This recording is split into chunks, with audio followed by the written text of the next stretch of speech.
In a quiet town, lost in the vast expanses of America, a boy named Michael Callister grew up. His childhood was not special. Michael grew up in a family where parents constantly quarreled, and an atmosphere of tension and discontent reigned at home. The father was strict and often used physical punishment, and the mother was immersed in her worries, ignoring what was happening. Michael often walked the streets alone, avoiding home, where only quarrels and punishment awaited him. He spent a lot of time alone, watching other children who seemed happy and carefree. From time to time, he tried to join their games, but his efforts were not always successful. Other children felt his alienation and often bullied him. Over the years, Michael became more and more withdrawn. His only friends were books and dark corners of abandoned buildings where he could hide from reality. He found solace in these places and dreamed of a different life, where he would not have to be afraid every day. One day, while walking around the outskirts of the city, Michael came across a group of older teenagers who were involved in petty crimes. They quickly noticed him and asked him to join them. For the first time in his life, he felt like he was part of something bigger. He accepted the offer and soon began to carry out small assignments, learning cunning and ingenuity. Michael began to realize that the world of crime gave him something he never received from his family: acceptance, respect, and a sense of belonging. His childhood dreams of a calm and happy life disappeared, giving way to new ambitions and desires. Michael quickly established himself as a capable and determined member of the gang. His cold calculation and ability to remain unnoticed allowed him to quickly rise up the hierarchy. He learned to manage fear and use it to his advantage. In the eyes of his peers, he transformed from a quiet and intimidated boy into a leader who was obeyed without question. In high school, Michael already controlled a small territory where he engaged in petty crime. Theft, blackmail, and illegal trade were in his hands. Teachers and parents of other children often complained about his behavior, but Michael always found a way to avoid punishment.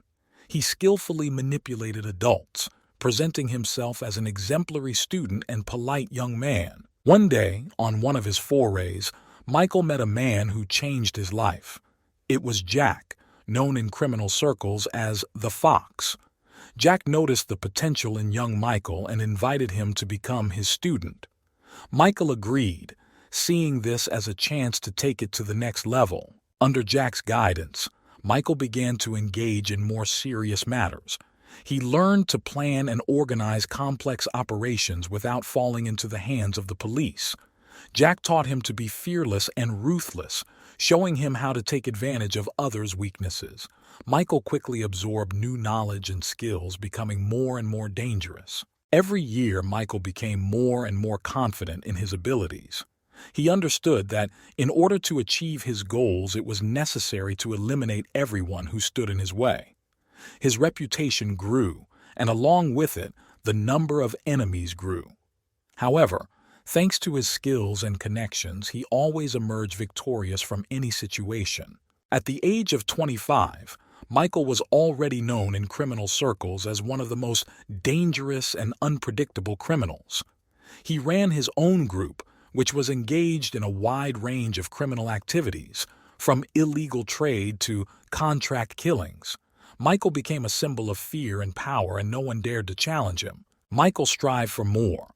His ambitions knew no bounds, and he understood that to reach the top in the world of crime, it was necessary to be not only smart and ruthless, but also strategically thinking. He began to think about how he could legalize part of his income in order to create the illusion of a respectable businessman. He found a way to invest criminal money into legitimate businesses. He opened several nightclubs, car dealerships, and even a small construction company. These enterprises not only served as a front for money laundering, but also allowed Michael to delve into the intricacies of legal business activities. Through these businesses, he established connections with influential people who were unaware of his dark side. One day, in one of his clubs, Michael met Anna, a woman with a mysterious past and ambitions comparable to his own. They quickly found a common language and began to cooperate. Anna helped Michael in legalizing his business, using her connections and knowledge in the field of finance. Soon, their partnership grew into something more. Anna turned out to be not only an excellent partner, but also the only person Michael could trust. Together, they developed plans to expand their criminal empire without forgetting the legal aspects of their business. Their union was strong and mutually beneficial, which allowed them to reach new heights. However, Michael's success did not go unnoticed. Envious people and traitors began to appear in his circle, ready to do anything to take his place. Michael was always on the alert, but one day he was betrayed by one of his closest people. It was John, his longtime friend and associate, who decided it was time to remove Michael and take control of everything. John's betrayal was a heavy blow for Michael, but he quickly recovered and began planning a retaliatory move. He knew that he had to act quickly and decisively so as not to give his enemies a single chance. In this fight, his ruthlessness and composure again helped him. Michael used all his resources to find and destroy John and his accomplices. After this incident, Michael became even more cautious and distrustful. He strengthened security measures and began to trust even his closest people less often. However, this did not stop him on his way to the top. His name became more and more famous, and his reputation became more and more fearsome. After eliminating the traitor, Michael realized that remaining in his previous place had become too dangerous. He decided to temporarily hide and continue his activities in another city. Michael chose New York, a city where life is always in full swing and where it is easy to get lost among millions of people. The move was carefully planned. Michael and his closest associates rented several luxury apartments in the center of Manhattan. Under the guise of a legal business, they began to prepare the ground for a new major business. Michael's plans included a daring and carefully planned robbery of one of the largest jewelry stores on Fifth Avenue. Michael knew that a successful operation required the perfect team. He attracted the best specialists, burglars, hackers, drivers, and even former security officers. Each team member knew his place and role in the upcoming robbery. Preparations took several months, during which building plans, security systems, and staff schedules were studied. The day of the robbery arrived. At night, when the city was sleeping, Michael's team entered the jewelry store building through underground communications. Hackers disabled security systems, burglars opened safes, and drivers were prepared to quickly leave the crime scene. Everything went smoothly, and within an hour Michael's team left the store, taking with them millions of dollars worth of jewelry. The successful robbery strengthened Michael's position in the New York criminal world.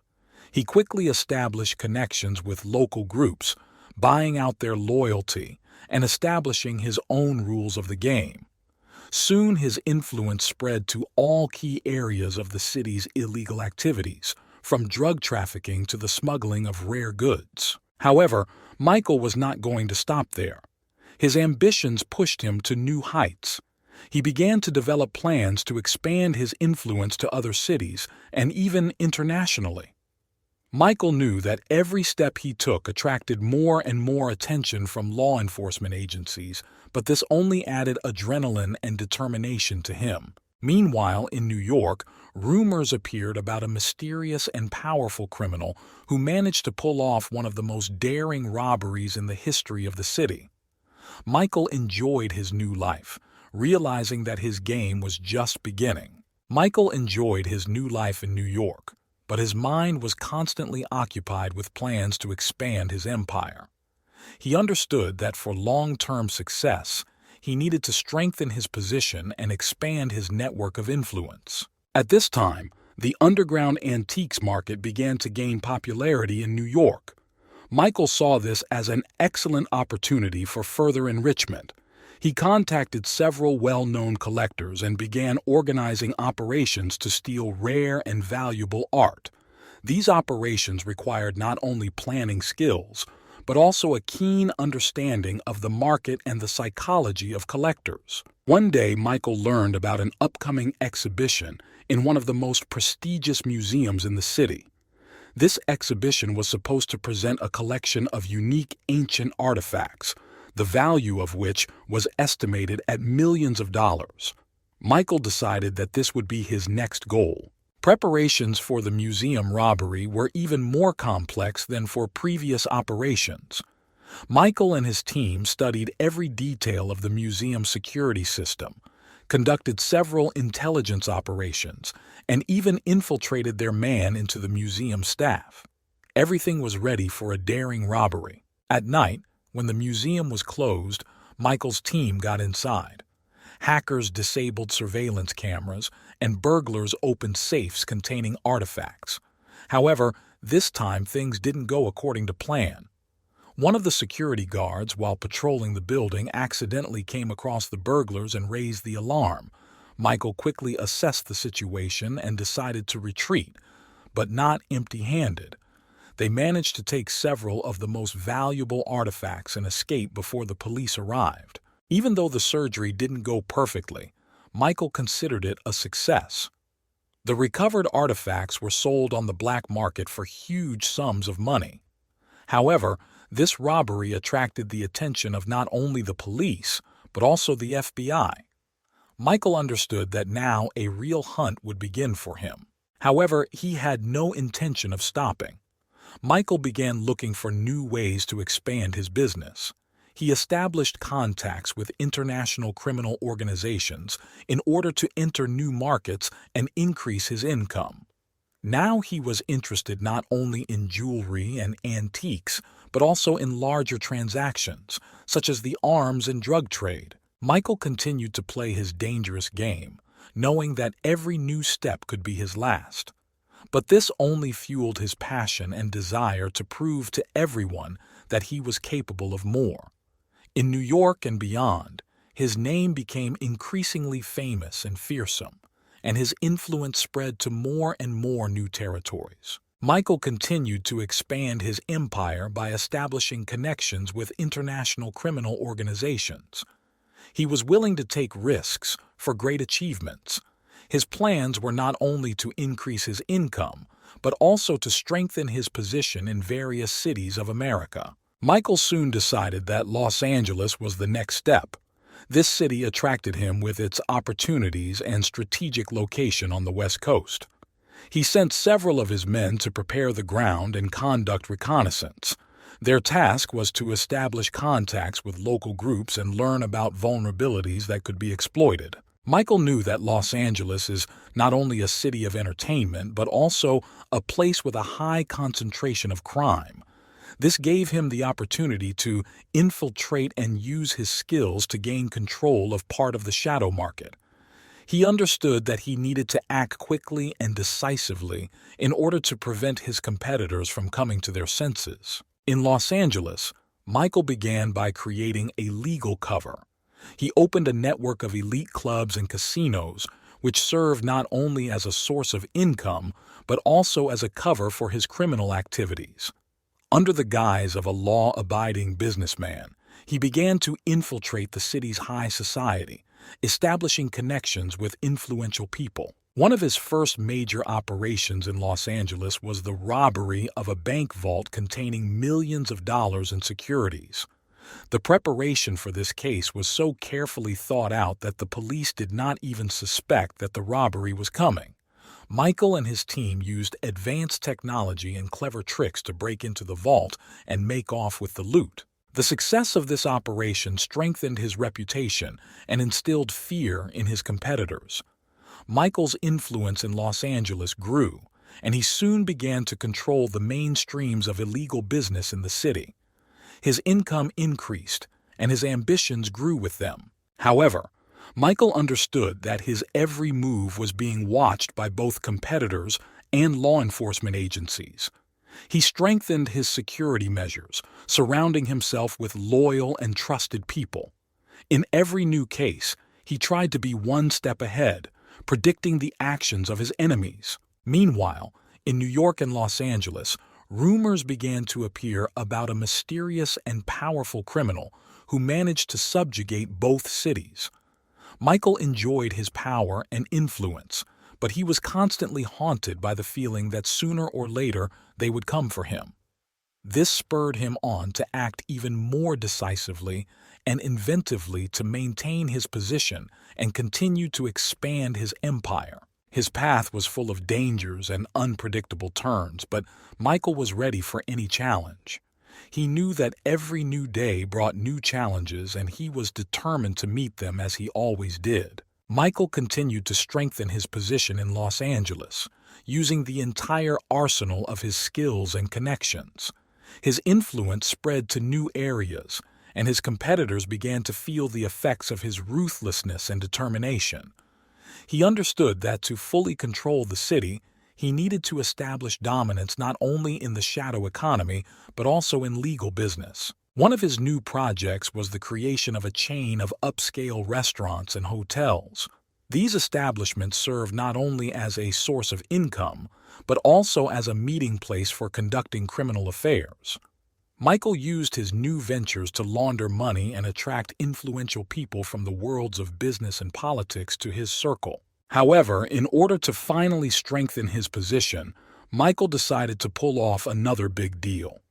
He learned about the transportation of a large cargo of jewelry and cash belonging to one of the largest corporations in Los Angeles.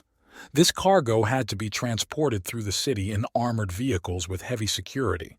Michael and his team began to carefully develop a plan of attack. They studied the route the convoy was supposed to take and found several vulnerable points. Their goal was to seize the cargo without attracting police attention and escape before anyone could react. The day of the operation arrived. Michael's entire team was ready for action. They chose a section of the road where the convoy had to slow down due to repair work. At this moment, using previously prepared diversionary maneuvers and blockades, they attacked the convoy. Having hacked the security systems of the vehicles, Michael's team quickly unloaded the valuable cargo and disappeared, leaving behind only chaos and bewilderment of the guards. The operation was successful, and the loot turned out to be much more valuable than they expected. This success further strengthened Michael's reputation in criminal circles. Now he controlled not only New York and Los Angeles, but also had significant influence on shadow markets throughout the country. Meanwhile, federal agents continued to hunt for Michael. They knew that they were confronting not just a criminal, but a brilliant strategist and manipulator. Michael realized that the game was becoming more and more dangerous. He has beefed up his security measures, surrounding himself with dedicated bodyguards and state-of-the-art security systems. However, despite all the precautions, Michael felt that sooner or later he would have to face the inevitable. The enemies became more and more cunning, and every new day brought new threats. But Michael was not going to give up. He was ready to fight to the end, using all his experience and resources to save his empire and his life. Every new move of Michael was thought out to the smallest detail. He knew that his fate hung in the balance, but this only added adrenaline and determination to him. Michael continued his dangerous game, knowing that only the strong and smart can survive in this world. His story was far from over, and new challenges and trials awaited him. Michael felt a noose tightening around him. Despite his successes in New York and Los Angeles, his enemies were not asleep. Federal agents and rivals continued to hunt him, and each new day brought new challenges. One day, Michael received information that a search was planned in one of his businesses. This was a sign that the agents were getting closer to his tracks. Michael understood that he needed to act urgently. He decided to temporarily disappear from view and hide in a less visible place to develop a new plan. Michael went to Texas, choosing a small town for himself where they did not know him and did not expect to see him. Here he began to build new connections, working under a different name and cover. At the same time, he continued to manage his affairs from a distance, using trusted persons. In Texas, Michael met a local group that was involved in smuggling and illegal arms trade. He quickly found a common language with their leader, a man named Carlos, and offered cooperation. Carlos was impressed with Michael's skills and connections, and they agreed to a partnership. Together they began to plan new operations that could bring significant profits. Michael understood that, in order to strengthen his position in Texas, he needed to prove himself in a major operation. He learned of a secret shipment of weapons that was about to pass through the state, and decided that this was the perfect chance to show Carlos and the other local bosses what he could do. The plan was simple: intercept the cargo and resell it on the black market. But implementation required precision and coordination. Michael and Carlos developed a detailed attack plan, including the use of bribed security officers and diversionary maneuvers. The day of the operation arrived. Michael and his men set up an ambush on the highway where the cargo was supposed to pass through. The sudden attack took place without a single shot being fired. The guards were neutralized, and the cargo was quickly transported to a safe base. Michael personally supervised the entire process, making sure everything went smoothly. This success strengthened his authority among local criminal leaders. Michael soon became a key figure in the Texas criminal network, controlling significant flows of illegal goods. He established new connections with the Mexican cartels, which allowed him to expand his operations internationally. Michael soon received information that FBI agents were intensifying their efforts in New York and Los Angeles, trying to find traces of him. He realized that he needed to act preventively. Michael contacted former comrades who remained in these cities and gave them clear instructions on how to disinform and distract the attention of the agents. Meanwhile, in Texas, Michael continued to strengthen his empire. He invested part of his funds in legal business, opening several successful restaurants and nightclubs. These enterprises served not only as a cover for his criminal activities but also as a source of legal income. Michael knew that his game was becoming more and more dangerous, and every new day could bring new threats. But he was ready for any challenge, confident in his strengths and abilities. His story continued, and new challenges and victories awaited him. Michael continued to strengthen his position in Texas. His influence grew, and his criminal network expanded into new territories. However, he knew that he could not relax for a minute. The enemies did not sleep, and federal agents continued to monitor his actions. One day, Michael received information about a large shipment of drugs that was about to cross the border from Mexico. This was an opportunity he couldn't miss. Control over such cargo could bring huge profits and strengthen its position in the international arena. Michael decided to personally lead the operation. Preparation for the operation took several weeks. Michael carefully studied the routes, security schemes, and border crossing points. He contacted his Mexican partners and agreed on joint action.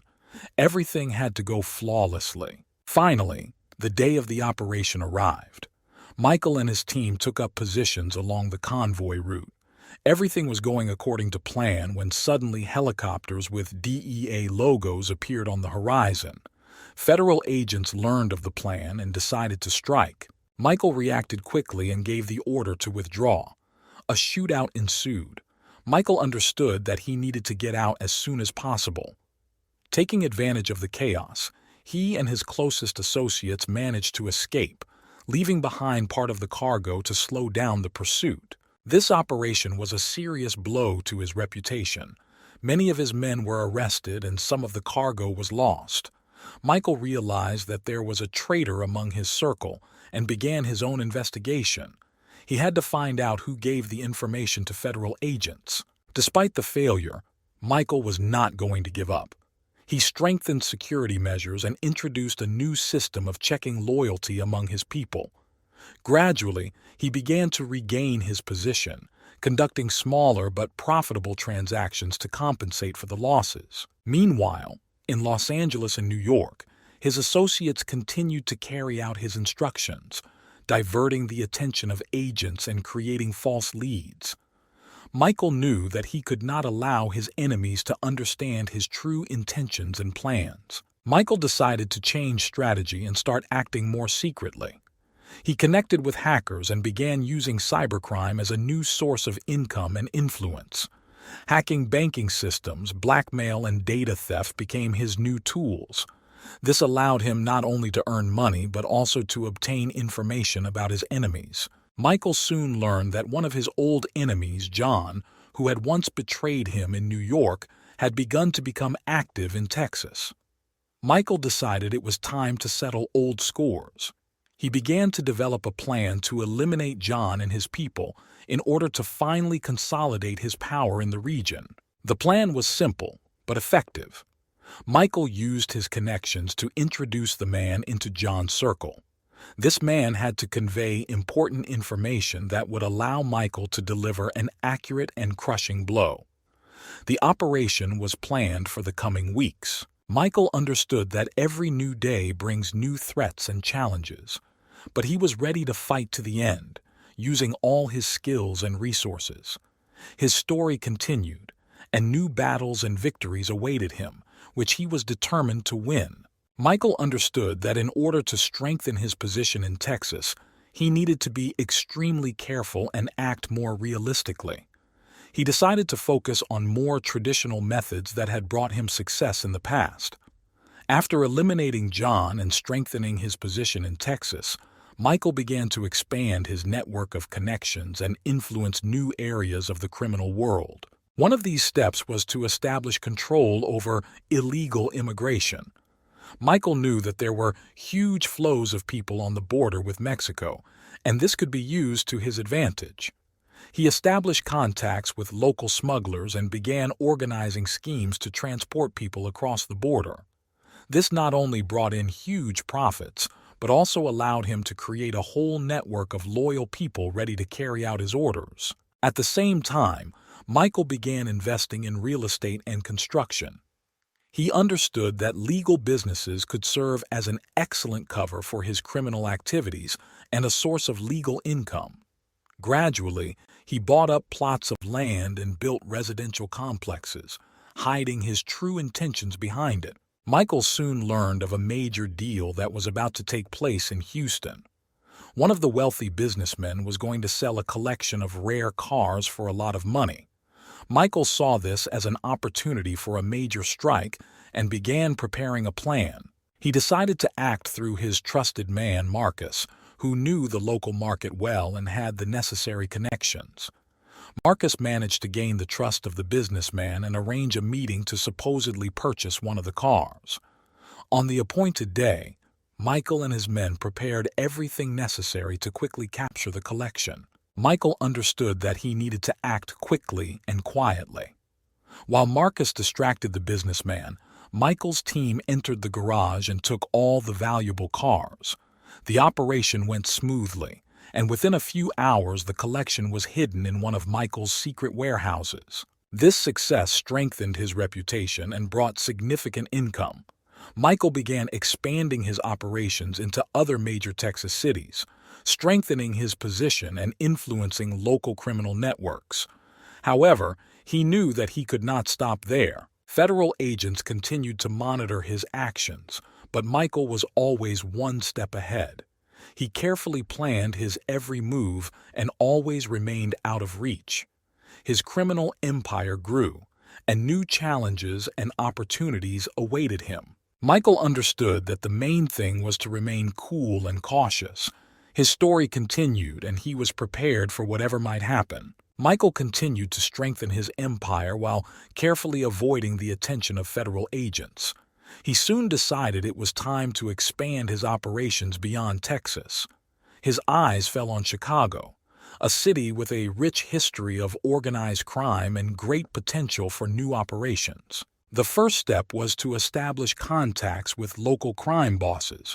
Michael knew that it was impossible to just take a place in a foreign city.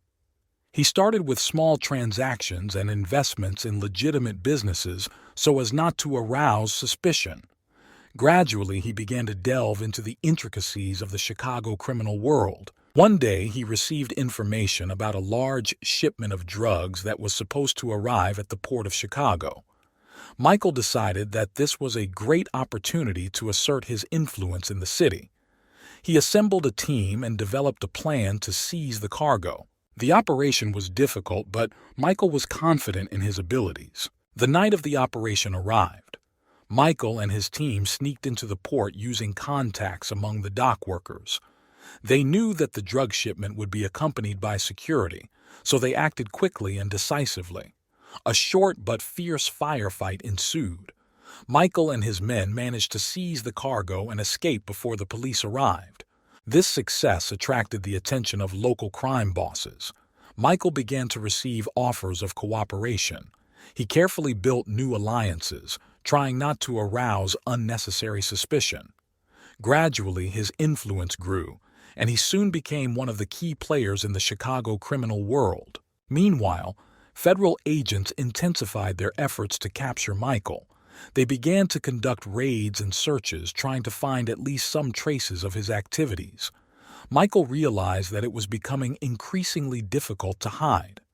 It strengthened its security measures and began using new technologies to encrypt its communications. On one of these days, Michael received an unexpected message. His old friend and ally from New York, Tom, reported that an assassination attempt was being prepared on him. Tom was one of the few people Michael could trust. He decided to act immediately and went to New York to help his friend. In New York, Michael began an investigation. He found out that the assassination attempt was organized by one of his old enemies, who decided to take advantage of the situation to remove Tom and weaken Michael's influence. Michael and his men began preparing for a counterattack. They developed a plan to eliminate the enemy and prevent an assassination attempt. On the night of the operation, Michael and his team infiltrated an enemy hideout. A fierce battle ensued, but thanks to careful preparation and surprise, Michael gained the upper hand. The enemy was destroyed and Tom was saved. This success strengthened Tom's trust in Michael and allowed him to regain his influence in New York. Michael realized that his strength lies not only in money and power, but also in his loyal allies. He returned to Chicago to continue expanding his empire, knowing that new challenges and battles lay ahead. Michael continued his dangerous game, always staying one step ahead of his enemies. His story continued and he was prepared for whatever might happen. After returning to Chicago, Michael decided to strengthen his position, focusing on establishing control over key aspects of the city's criminal underworld. He knew that to do this, he needed to win over powerful allies and eliminate his remaining competitors. One of the main challenges for Michael was competition with a local boss named Victor, who controlled most of the illegal business in the city. Michael understood that a direct confrontation with Victor would lead to bloodshed, so he decided to act more cunningly. He began to infiltrate his people into Victor's organization, collecting information about his plans and weaknesses. At the same time, Michael began to develop his own legal businesses. He invested in the construction of new residential complexes and commercial real estate, which allowed him not only to legalize part of his income, but also to gain an additional source of influence on city authorities. Michael began to participate in charitable events and sponsor cultural projects to create the image of a successful businessman and philanthropist. Over time, Michael accumulated enough information about Victor to deliver the decisive blow. He learned that Victor was planning a major arms deal and decided to use this moment to attack. Michael prepared an ambush that Victor and his men walked into during the deal. As a result of a brutal shootout, Victor was killed and his organization was greatly weakened. After eliminating Victor, Michael quickly seized control of his business. His influence in Chicago became almost absolute. Now he controlled not only drug trafficking and smuggling, but also most of the city's legal business. Michael felt like he had finally reached the top, but knew he had to keep moving forward. Meanwhile, federal agents continued their efforts to capture Michael. They began to suspect that there was something more hidden behind the charity projects and construction initiatives. Michael stepped up security measures, using his connections and resources to distract the agents. One day, Michael received an offer from an influential international crime syndicate. They wanted to establish cooperation and offered Michael participation in a large operation of illegal trade in rare and expensive artifacts. Michael realized that this was an opportunity to reach a new level and expand his influence on the international stage. Michael agreed to the offer and began preparations for the operation. He knew it would be difficult and dangerous, but he was willing to take the risk. He went to Europe, where the deal was to take place. There he met with representatives of the syndicate and began to coordinate actions. The operation was successful, and Michael was able to receive a significant share of the profits. This strengthened his position and made him an important player on the international crime scene. Returning to Chicago, he realized that his empire had become even more powerful and influential. However, despite all the successes, Michael knew that he could not relax. Enemies could appear at any moment, and federal agents continued to hunt. But Michael was ready for all tests. His story continued, and he was determined to move forward despite all the dangers. Michael returned to Chicago with a new understanding of his strength and capabilities. He strengthened ties with an international crime syndicate, which allowed him to establish channels for the supply of rare artifacts and drugs. However, he understood that as his influence increased, so did the risks. One of the main challenges was increased attention from federal agents. Michael knew that sooner or later they would find a way to get closer to him, so he began to develop a system of false leads and diversions to confuse the agents. At this time, a new player appeared in Chicago, a certain Mr. Black, who was quickly gaining popularity in the criminal world. Black proposed new, more brutal methods of doing things and promised to overthrow Michael. Michael knew this was a threat that could not be ignored. He decided that he needed to act decisively. Michael began to collect information about Black and his people. He learned that Black was planning a major operation to seize a shipment of weapons that could significantly strengthen his position. Michael decided to intercept this operation and launch a preemptive strike. With the help of his informants, Michael found out the exact place and time of the transaction. He carefully prepared a plan of attack, brought in his best men, and prepared several diversionary maneuvers to confuse Black's guards. The day of the operation arrived. Michael and his team took up positions surrounding the warehouse where the deal was to take place. As soon as the transfer of weapons began, Michael gave the signal to begin the attack. The suddenness and precision of his men's actions meant that the operation took place without firing a single shot. Black and his men were captured, and the shipment of weapons was confiscated. After this, Michael decided to use the captured Black to demonstrate his power and influence. He organized a show trial in the Chicago criminal world, where Black was sentenced to exile. This event strengthened Michael's authority and showed everyone that it was better not to mess with him. Meanwhile, Michael continued to develop his legal and illegal businesses. He expanded the network of his nightclubs and restaurants, which allowed him to legalize part of his income and attract new allies from among the city's influential people. Michael also began investing in high-tech startups, which gave him access to new methods of doing business and protecting himself from law enforcement. However, despite all the successes, Michael did not lose his vigilance. He knew that every new step could become fatal and was ready for any twists of fate. On one of those nights, as he was contemplating his plans, he received a call from an old friend in New York, Tom. Tom reported that FBI agents were close to solving one of Michael's schemes and that he urgently needed to do something. Michael realized that the time had come to act even more decisively. He developed a plan to plant false evidence and distract the agents' attention. During this operation, he used his connections and resources to create the illusion that he was active in another city. This gave him time to prepare for the next big step. Michael knew his game was becoming increasingly dangerous. But this only spurred his passion and determination. He continued his dangerous game, always staying one step ahead of his enemies. New challenges and victories awaited him ahead, and he was ready for any challenges that fate could present to him. Michael knew that the FBI distraction was only a temporary measure. He needed to find a way to protect himself for a longer period of time. He decided to use his legitimate businesses to create a complex network of financial transactions that could hide the true sources of his income.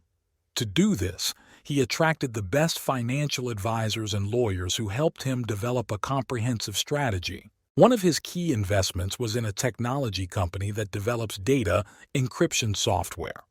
Michael saw this as an opportunity not only to protect his communications, but also to use technology to penetrate legal and illegal businesses. Meanwhile, new threats appeared in Chicago. Young and ambitious crime bosses began to lay claim to his territory. Michael understood that he needed to act decisively and show that his power was unshakable. He began a series of operations to eliminate competitors and establish control over all key points of the city. One such episode was his encounter with a young boss named Rico. Rico decided that he could challenge Michael and began to take over his drug distribution points. Michael developed a plan to neutralize this threat. He used his men to infiltrate Rico's organization and gather information about his plans and weaknesses. The day came when Michael decided to take action. He set up a trap, luring Rico to a meeting under the guise of negotiations. When Rico and his men arrived, they were surrounded by Michael's men. A short but brutal battle ensued, during which Rico was killed and his organization destroyed. This harsh lesson served as a warning to anyone who might consider challenging Michael. With each new success, his influence in Chicago grew, but Michael knew he couldn't rely on force alone. He began to establish connections with politicians and influential businessmen in order to have protection at all levels. This allowed him not only to strengthen his position, but also to create a complex system of protection against possible threats. Meanwhile, his technology company began developing new products that could be used in various fields. Michael saw this not only as an opportunity to legalize his income, but also as a means to introduce his people into high-tech sectors. One day, in the midst of all these events, Michael received unexpected news. His old ally from an international crime syndicate offered him participation in a new project that could bring huge profits and strengthen his international influence. This project concerned the creation of a network for the illegal trade of rare minerals used in high-tech devices. Michael decided to accept the offer and began developing a plan to participate in the project. He knew it would be a difficult and risky operation, but he saw it as a chance to take things to the next level. The preparation took several months, and Michael carefully planned every step. Soon he went to an international meeting where the details of the project were to be discussed. Here he met with the leaders of the syndicate and began negotiations. Michael understood that his success depended on his ability to maneuver between different interests and negotiate with the most dangerous people in the world. The negotiations were successful, and Michael returned to Chicago with new ambitious plans. He began to establish supply and distribution channels for rare minerals, using his connections and resources. His influence grew not only in Chicago, but also on the international stage. However, Michael understood that every new victory brings new challenges. He remained on guard, ready for any turn of fate. His story continued, and new challenges and victories awaited him. Michael was ready for any challenge and moved forward decisively, strengthening his empire and protecting his interests. Michael continued to strengthen his empire by combining legal and illegal businesses. His influence grew, and he realized that new strategies needed to be implemented to stay one step ahead of his enemies and federal agents. One day he came up with the idea of creating a network of safe shelters throughout the country. These shelters were intended to be not only a place where he and his men could hide if necessary, but also a base for operations. Michael began developing a plan to acquire real estate in strategic locations. He used front men and companies to hide his true intentions. In parallel with this, Michael decided to expand his influence in the international arena. He established contacts with major criminal organizations in Europe and Asia to establish trade in rare minerals and other valuable resources. His technology company began actively developing new products that could be used in both legal and illegal businesses. Meanwhile, new threats have emerged in Chicago. A young and ambitious crime boss named Vincent began to lay claim to Michael's territory. Vincent used new methods, combining cruelty and cunning. Michael knew he had to act decisively to prevent a loss of control. Michael decided to use his own tactics against Vincent. He introduced his man into Vincent's organization and began collecting information about his plans and connections. At the same time, he began bribing Vincent's men to create internal discord within his team. The day came when Michael decided to strike the decisive blow. He organized a series of attacks on Vincent's key points, paralyzing his activities. Vincent, realizing that he was losing control, tried to counterattack, but his men were already demoralized and could not resist effectively. In the decisive battle, Michael faced Vincent personally. A fierce battle ensued, during which Michael showed all his determination and skill. Vincent was defeated, and his organization was destroyed. This strengthened Michael's authority and showed everyone that his power was unshakable. After this success, Michael decided to focus on developing his international connections. He traveled to Europe, where he met with leaders of criminal organizations to discuss new projects and opportunities. During these meetings, Michael was able to enlist the support of influential partners, which allowed him to significantly expand his operations. Returning to Chicago, Michael began introducing new technologies and methods into his businesses. His software company released a new encryption system that he began using to protect his communications and financial transactions. This allowed him to stay one step ahead of federal agents and competitors. Meanwhile, rumors began in the city about a mysterious and powerful man who controls the entire criminal world of Chicago. Michael used these rumors to his advantage, creating the image of an elusive and all-powerful boss. This allowed him not only to strengthen his power, but also to keep his enemies at bay. One day, in the midst of all these events, Michael received news that one of his old enemies, previously thought dead, had reappeared on the scene. It was Jack, the man who had once been his teacher and mentor. Jack began to assemble a new team and plan an attack on Michael. Michael understood that Jack was a serious threat and decided to act preventively. He began to develop a plan to neutralize Jack and his people. This time, he decided to use his international connections and technology to create a perfectly coordinated operation. The preparation took several months. Michael gathered the best specialists and developed a detailed plan. He decided to hit Jack at the moment when he would be least protected. The operation went flawlessly. Michael and his men surrounded Jack and his team, delivering a precise and crushing blow. This victory strengthened Michael's position even more. He realized that his success depended not only on strength and cruelty, but also on the ability to act strategically and use all available resources. Michael continued his dangerous game, always staying one step ahead of his enemies. Michael continued to expand his empire, but realized that time required new approaches.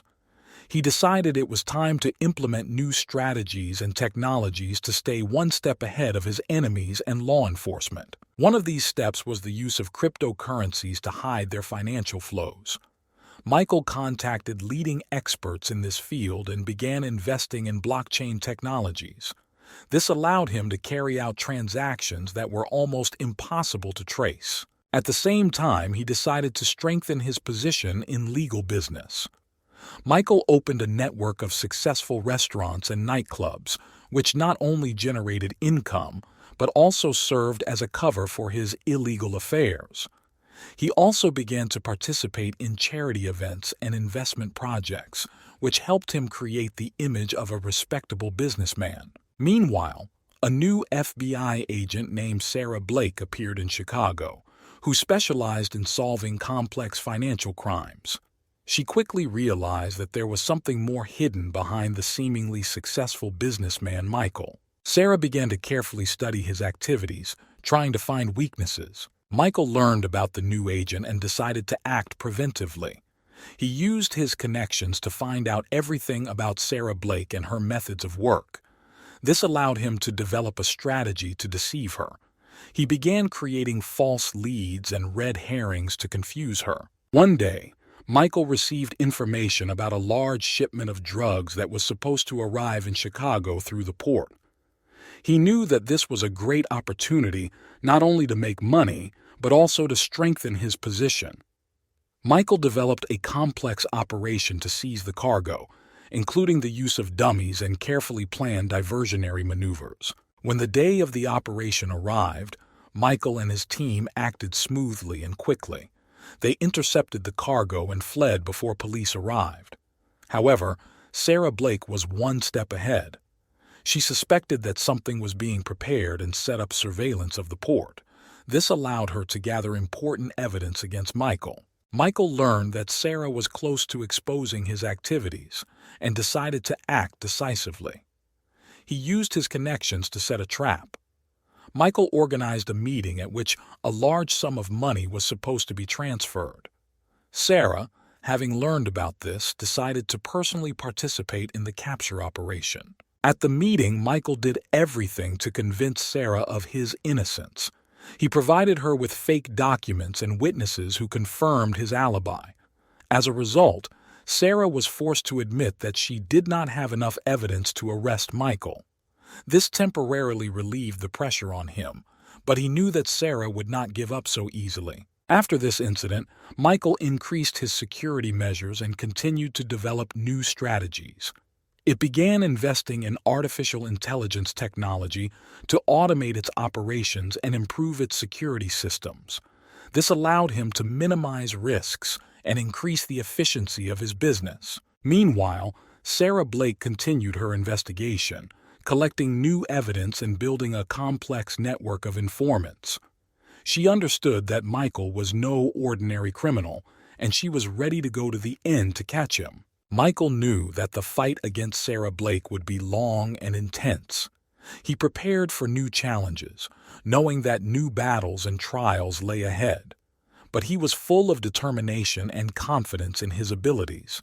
His story continued, and Michael was ready for whatever fate could throw at him. Michael continued to develop his technology and strengthen his connections in the world of cryptocurrencies and artificial intelligence.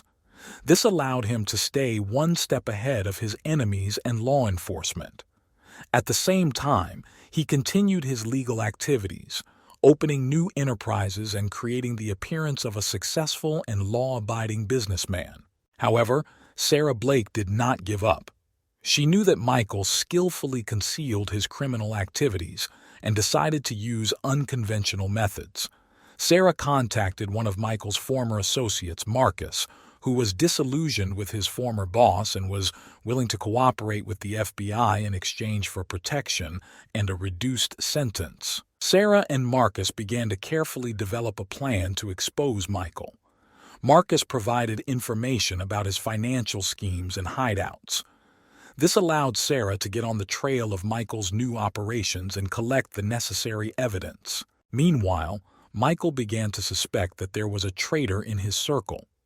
He intensified checks and surveillance of his people. Soon he managed to figure out Marcus and understand that he was collaborating with the FBI. Michael knew he had to act quickly to prevent possible information leaks. He set up a trap for Marcus, setting up a meeting supposedly to discuss new plans. When Marcus arrived, he was captured by Michael's men. Michael decided that he could not let this betrayal go unpunished. He conducted an interrogation to find out exactly what information Marcus had managed to convey. Marcus told everything he knew, hoping for mercy, but Michael was adamant. He understood that leaving Marcus alive was too big a risk. After interrogation, Michael decided to get rid of the traitor. His people orchestrated it so that it would appear that Marcus had simply disappeared. Sarah Blake realized that her informant was missing, and this only strengthened her resolve. She continued the investigation using all available resources and connections.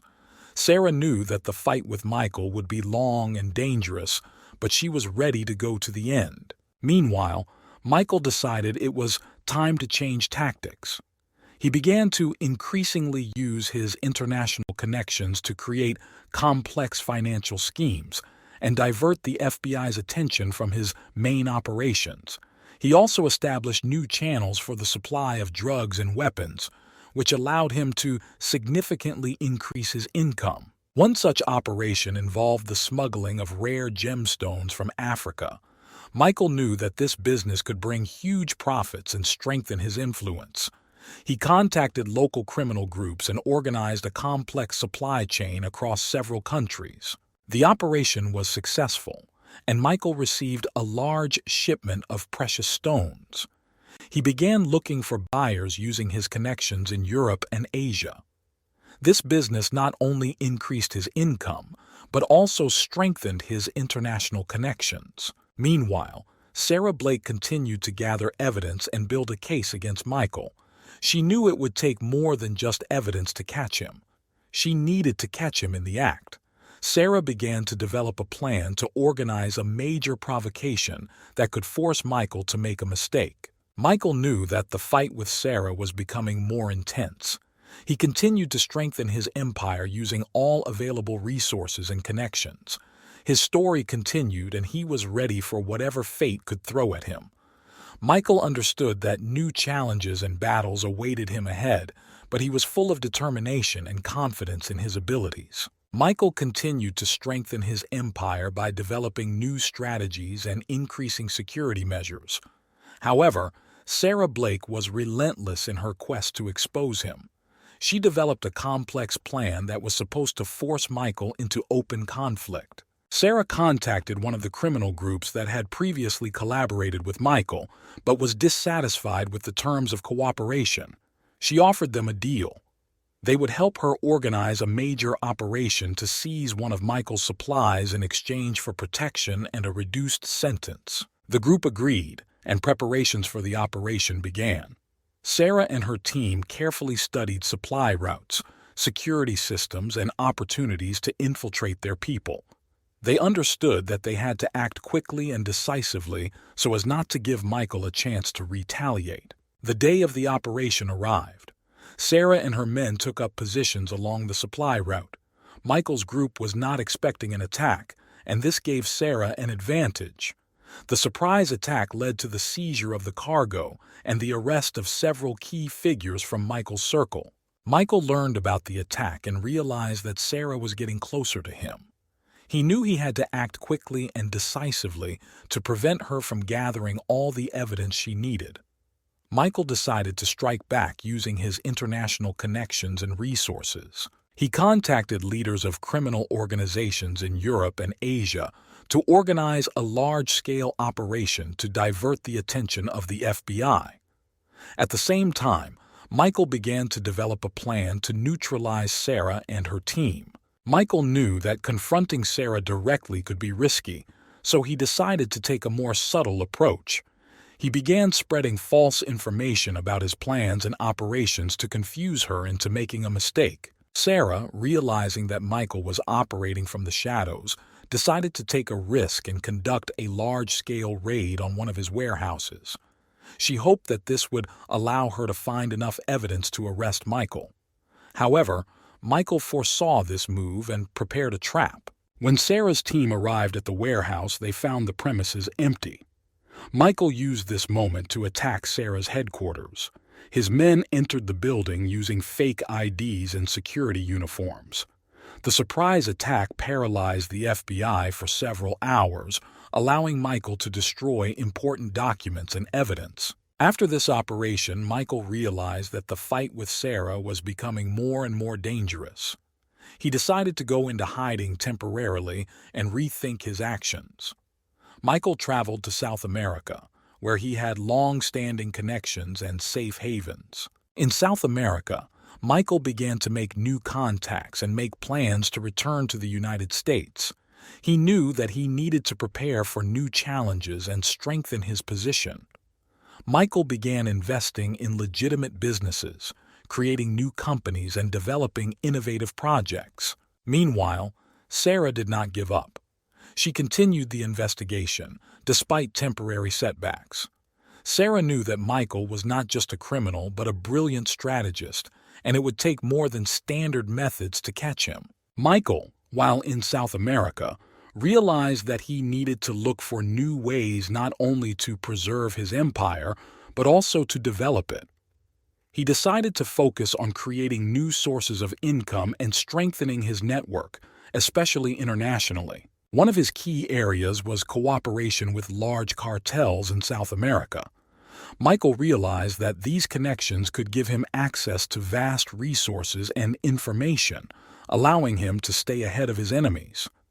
He began negotiating with cartel leaders, offering them his help in improving the logistics and security of their operations in exchange for a share of profits and protection. Michael also decided to use his influence and resources to create a legal cover. He founded several companies involved in agriculture and export of products, which allowed him to legalize part of his income and create an image of a law-abiding businessman. These companies also served as excellent cover for his illegal activities, including smuggling and money laundering. Meanwhile, in the USA, Sarah Blake did not stop her attempts to find Michael and expose his activities. She understood that she needed to look for new ways to capture him. Sarah decided to focus on analyzing the financial flows associated with his legitimate businesses in order to find clues that could lead to his tracks. One of these clues was an unexpected increase in the income of one of Michael's coffee export companies. Sarah began to closely examine the financial statements and discovered several suspicious transactions related to offshore accounts. She realized that this could be the key to uncovering Michael's massive operations. Sarah contacted international agencies to gain access to information about accounts and money flows. This allowed her to gather the necessary evidence and begin developing a plan to capture Michael. She decided to use her connections in South American law enforcement agencies to organize a joint operation. Meanwhile, Michael, feeling the pressure mounting, decided to overhaul his operations and tighten up his security measures. He realized that his weak point was financial transactions and began transferring funds into cryptocurrency and other hard-to-track assets. He also began looking for new hiding places and safe places to conduct his business. One day, Michael received information that Sarah was getting closer to solving his financial schemes. He realized that he needed to act quickly and decisively. Michael decided to organize a false operation to distract the attention of the agents and buy time to prepare for a retaliatory strike. Michael engineered a leak of information about a large drug shipment that was supposed to take place at the port of one of the South American cities. He knew that Sarah and her team would not miss this opportunity. When agents arrived at the scene, they found only empty containers and traces of a hastily abandoned warehouse. While Sarah and her people were investigating the false operation, Michael used this time to organize his defense. He contacted international lawyers and began preparing for a possible lawsuit in order to minimize risks and preserve his assets. Sarah, realizing that she had been deceived, increased pressure on her sources of information and began to cooperate more actively with South American law enforcement agencies. She knew that Michael would not go down without a fight, and she was prepared for a long and intense fight. Michael, realizing that the confrontation with Sarah was becoming increasingly difficult, decided that he needed to look for new ways to strengthen his empire. He began investing in new technologies, including artificial intelligence and blockchain, to create security systems that would be virtually impossible to hack. It has also begun talking with leading cybersecurity experts to protect its operations from possible attacks. These measures allowed him to create an even more complex and secure network that could withstand pressure from law enforcement agencies. Michael knew that new challenges and battles lay ahead, but he was ready for them. His story continued, and he was determined to continue to the end, using all available resources and connections to protect his empire and reach new heights. Michael continued to strengthen his empire by introducing new technologies and expanding his international connections. His successes in South America gave him new opportunities, but he knew that the attention of federal agents, especially Sarah Blake, remained undiminished.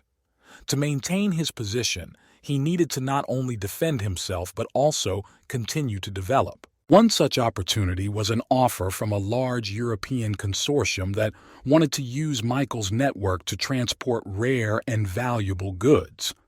Michael saw this not only as a significant source of income, but also as a way to strengthen his international position. He agreed to cooperate, providing the consortium with his logistics capabilities and resources. Meanwhile, Sarah Blake continued her investigation. She realized that in order to catch Michael, she needed to go beyond traditional methods. Sarah began working with international agencies to gain access to information about his activities in Europe and South America. This gave her the opportunity to gather more evidence and develop more sophisticated strategies to capture him. Michael, realizing that Sarah was getting closer, decided to increase his precautions. It has developed a new level of encryption for its communications and financial transactions using the latest advances in cybersecurity. In addition, it began using biometric systems to control access to its facilities and information. One day, Michael learned about a major international conference that was going to discuss cybersecurity and financial technology. He decided that this was a great opportunity not only to learn about new trends, but also to establish useful contacts. Michael went to the conference disguised as a representative of one of his legitimate companies. At the conference, Michael met many influential people from the world of business and technology. He began to actively network, participating in discussions and business meetings. Among the conference participants was the famous cybersecurity expert Dr. Emma Collins, who was developing new data protection systems. Michael decided that cooperation with Dr. Collins could significantly strengthen his position.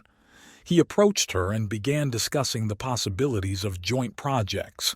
Emma was impressed by his knowledge and suggested continuing the discussion in a more private setting. The meeting with Dr. Collins gave Michael new ideas to strengthen his empire. He began developing new defense systems and implementing them into his operations. This allowed him to significantly improve security and protect his data from possible attacks. Meanwhile, Sarah Blake received information about the conference and decided that this was a great opportunity to get on the trail. Michael. She sent her agents to keep an eye on any suspicious persons and gather more information. Michael turned out to be one of these individuals, and agents began to monitor his actions. Michael noticed the surveillance and realized that Sarah was not giving up.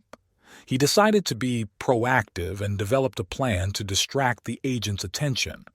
He organized a series of false meetings and movements to confuse them. This gave him time to complete his business at the conference and return safely to South America. Upon his return, Michael continued to develop his projects. It began actively using new technologies to improve its network and secure its operations. However, he knew that the fight with Sarah would be long and intense. Michael was ready for new challenges and determined to go all the way. Sarah, realizing that Michael had slipped away again, did not lose hope. She continued to collect evidence and look for new ways to get on his trail. Sarah knew that every day brought her closer to her goal, and she was ready for any challenge. Michael, feeling the pressure mounting, decided to strengthen his international connections. He began negotiating with major players in Asia and Africa to create new sources of income and strengthen his position. These steps allowed him not only to maintain, but also to expand his empire. Michael's story continued, and new challenges and victories awaited him. He was ready for any challenge, knowing that his success depended on his ability to adapt and use all available resources. Michael continued his dangerous game, always staying one step ahead of his enemies. The FBI thoroughly investigated Michael's activities using all available resources and methods. Sarah Blake was relentless in her quest to expose him. She and her team scoured every detail of its operations, analyzing financial flows, relationships, and connections to find weaknesses. One day, the FBI managed to gain access to one of Michael's crypto wallets. This gave Sarah important information about his financial transactions and connections to various criminal organizations. Sarah realized this was her chance to strike the final blow and devised a plan to seize Michael and his assets. Sarah contacted international law enforcement agencies to coordinate the operation. They decided to conduct simultaneous raids in several countries to capture key players and seize all possible evidence. The operation was codenamed Network. On the day of the operation, the FBI and their international partners swung into action. Simultaneous raids took place in South America, Europe, and Asia. Many people from Michael's circle were arrested, and his assets were frozen. Sarah personally led a raid on one of Michael's warehouses in the United States. Michael, feeling the pressure mounting, began to develop an escape plan. He knew he had to act quickly and decisively. Michael gathered his closest associates and began organizing the evacuation. They used a complex network of tunnels and secret passages to hide from the agents. However, despite all the precautions, the FBI managed to discover one of Michael's hideouts. Sarah and her team surrounded the building, realizing that Michael was inside. A tense firefight ensued. Michael knew this might be the end, but he was determined to fight to the end. During the shootout, Michael was wounded, but managed to escape through one of the secret passages. Sarah and her men continued their pursuit, but Michael disappeared into a maze of tunnels. It was a temporary escape, but Michael knew that now he had to find a new shelter and start all over again. Michael realized that his empire was collapsing. He lost many of his people and most of his assets. He decided to go to Asia, where he had long-standing connections and the opportunity to start over. Michael knew that new challenges lay ahead, but he was ready for them. Meanwhile, Sarah celebrated the success of Operation Network. The FBI managed to deal a powerful blow to Michael's criminal empire, but she understood that he was still free and would continue his activities. Sarah decided that her work was not finished yet. Michael, having arrived in Asia, began to regain his strength. He contacted local criminal groups and began building a new network. He knew he had to act carefully and not attract too much attention. Michael began creating new businesses and looking for new allies. Sarah, without giving up trying to catch Michael, continued to follow his tracks. She knew that he would not stop and would look for ways to regain his power.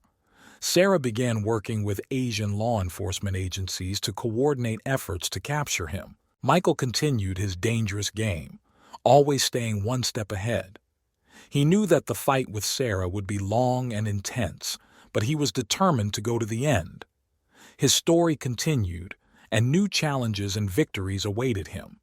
Michael was ready for any challenge, knowing that his success depended on his ability to adapt and use all available resources. Michael began to strengthen his position in Asia, rebuilding his empire and forging new connections. He used his remaining resources to create a network of businesses and defense mechanisms. In Asia, he was supported by several influential criminal groups interested in his experience and connections. Meanwhile, Sarah Blake continued to monitor developments. She knew that Michael would not stop, and she decided to act even more decisively. Sarah contacted Interpol and Asian law enforcement agencies to coordinate efforts to capture Michael. They began tracking his financial flows and looking for possible weaknesses in his new empire. Michael understood that to maintain his position, he needed to create something more stable and secure. He decided to invest in technology and infrastructure to strengthen his position. Michael began investing in artificial intelligence and blockchain technologies that could protect his operations and data. One day, Michael received information about a major technology exhibition in Tokyo, where the latest developments in the field of cybersecurity were to be presented. He decided that this was a great opportunity not only to learn about the latest trends, but also to establish useful contacts. Michael went to the exhibition disguised as a representative of one of his legitimate companies. At the exhibition, Michael met many influential people from the world of technology and business. Among them was Dr. Hiroto Nakamura, a leading cybersecurity expert in Japan. Michael decided that cooperation with Dr. Nakamura could significantly strengthen his position. He began discussing the possibility of joint projects, and Dr. Nakamura became interested in his proposals. Michael and Dr. Nakamura began working together to create new systems for protecting and encrypting data. This allowed Michael to improve the security of his operations and minimize risks. However, despite all the precautions, he knew that Sarah would not give up and would continue her attempts to catch him. Sarah, having received information about the technology exhibition, decided to send her agents to keep an eye on all suspicious persons. She suspected that Michael might appear at the exhibition to strengthen his position. Agents began to monitor all major transactions and meetings, hoping to find traces of Michael. Michael noticed the surveillance and knew he had to tread carefully. He used his skills and resources to confuse the agents and continue his business. He soon left the exhibition and returned to his business, knowing that his safety was temporarily assured. Meanwhile, Sarah continued to study all available data and analyze financial flows. She understood that to catch Michael, she needed to act outside the box. Sarah decided to develop a new strategy that included the use of cyber intelligence and collaboration with leading cybersecurity experts. Michael, feeling the pressure mounting, began to look for new ways to strengthen his empire. He contacted leading experts in the field of cybersecurity and began developing new data protection and encryption systems. These measures allowed him to create an even more complex and secure network that could withstand pressure from law enforcement agencies. One day, Michael received information about Sarah's plans to conduct a major operation to capture him. He realized that he needed to act decisively and proactively. Michael developed a plan to mislead Sarah and create false leads. He organized a series of operations that were supposed to divert the attention of agents and create the illusion of his activity in different countries. Sarah, realizing that Michael was acting cunningly and inventively, decided to use his own methods against him. She began creating false operations and disinformation to confuse Michael into making a mistake. This game of cat and mouse became more and more intense and dangerous. Michael, feeling the growing pressure, decided to temporarily go into the shadows and reconsider his strategies. He began to look for new shelters and safe places to conduct his business. Michael knew that every day brought him closer to an inevitable clash with Sarah and her team, but he was determined to fight to the end. Michael's story continued, and new challenges and battles awaited him. He was ready for any challenge, knowing that his success depended on his ability to adapt and use all available resources. Michael continued his dangerous game, always staying one step ahead of his enemies. Michael knew he needed to not only defend his empire but also continue to evolve to stay one step ahead of his enemies. He decided that it was time to introduce new approaches that would help him hide his activities and strengthen his position. One day, Michael received information that one of the countries in Southeast Asia was developing new technologies for data encryption and biometric security systems. He decided to go there to learn more about these technologies and perhaps establish cooperation with local specialists. Michael went to Singapore, known for its high technology and security. He made contact with Dr. Lee, a leading expert in the field of biometric systems. Michael offered Dr. Lee funding for research and development in exchange for exclusive access to new technologies. Dr. Lee became interested in the proposal and agreed to cooperate. Michael began investing in research, which allowed him to gain access to the latest developments in biometrics and data encryption. These technologies have allowed it to significantly improve the security of its operations and protect its data from possible attacks. Meanwhile, Sarah Blake continued her attempts to catch Michael. She learned about his trip to Singapore and decided to go there to monitor his activities. Sarah knew she had to be careful not to scare Michael away. Michael, suspecting that he might be being followed, stepped up his precautions. He used complex disguise systems and fake documents to hide his real location. However, Sarah did not give up and continued to analyze all available data. One day, Michael learned about the plans of a large European technology concern to hold an exhibition of new developments in the field of cybersecurity in Singapore. He decided that this was a great opportunity not only to learn about the latest technologies, but also to establish new useful contacts. At the exhibition, Michael met many influential people from the world of technology and business. He began to actively network, participating in discussions and business meetings. Among the exhibitors was James Carter, head of the cybersecurity department of a large European company. Michael offered to collaborate with James, and he agreed to discuss the details in a private meeting. They agreed to meet in one of the elite restaurants in Singapore. The meeting was successful, and they agreed on joint projects in the field of cybersecurity and data encryption. Meanwhile, Sarah Blake learned about the meeting and decided that this was her chance to get on Michael's trail. She sent her agents to monitor the restaurant and gather all the information she could. However, Michael, suspecting that he might be being followed, prepared a plan in advance to divert the agents' attention. He organized a false meeting at another restaurant, sending his people there with fake documents. When agents arrived at the scene, they discovered that the meeting was just a diversion. During this time, Michael and James continued to discuss the details of their collaboration elsewhere. After the meeting ended, Michael returned to his business knowing that his safety was temporarily assured. He understood that the fight with Sarah would be long and intense, but he was ready for new challenges. Sarah, realizing that she had been deceived, increased pressure on her sources of information and began to cooperate more actively with Singaporean law enforcement agencies. She knew that Michael would not stop and would look for ways to strengthen his power. Michael, feeling the growing pressure, decided to temporarily go into the shadows and reconsider his strategies. He began to look for new shelters and safe places to conduct his business. Michael knew that every day brought him closer to an inevitable clash with Sarah and her team, but he was determined to fight to the end. Michael's story continued, and new challenges and battles awaited him.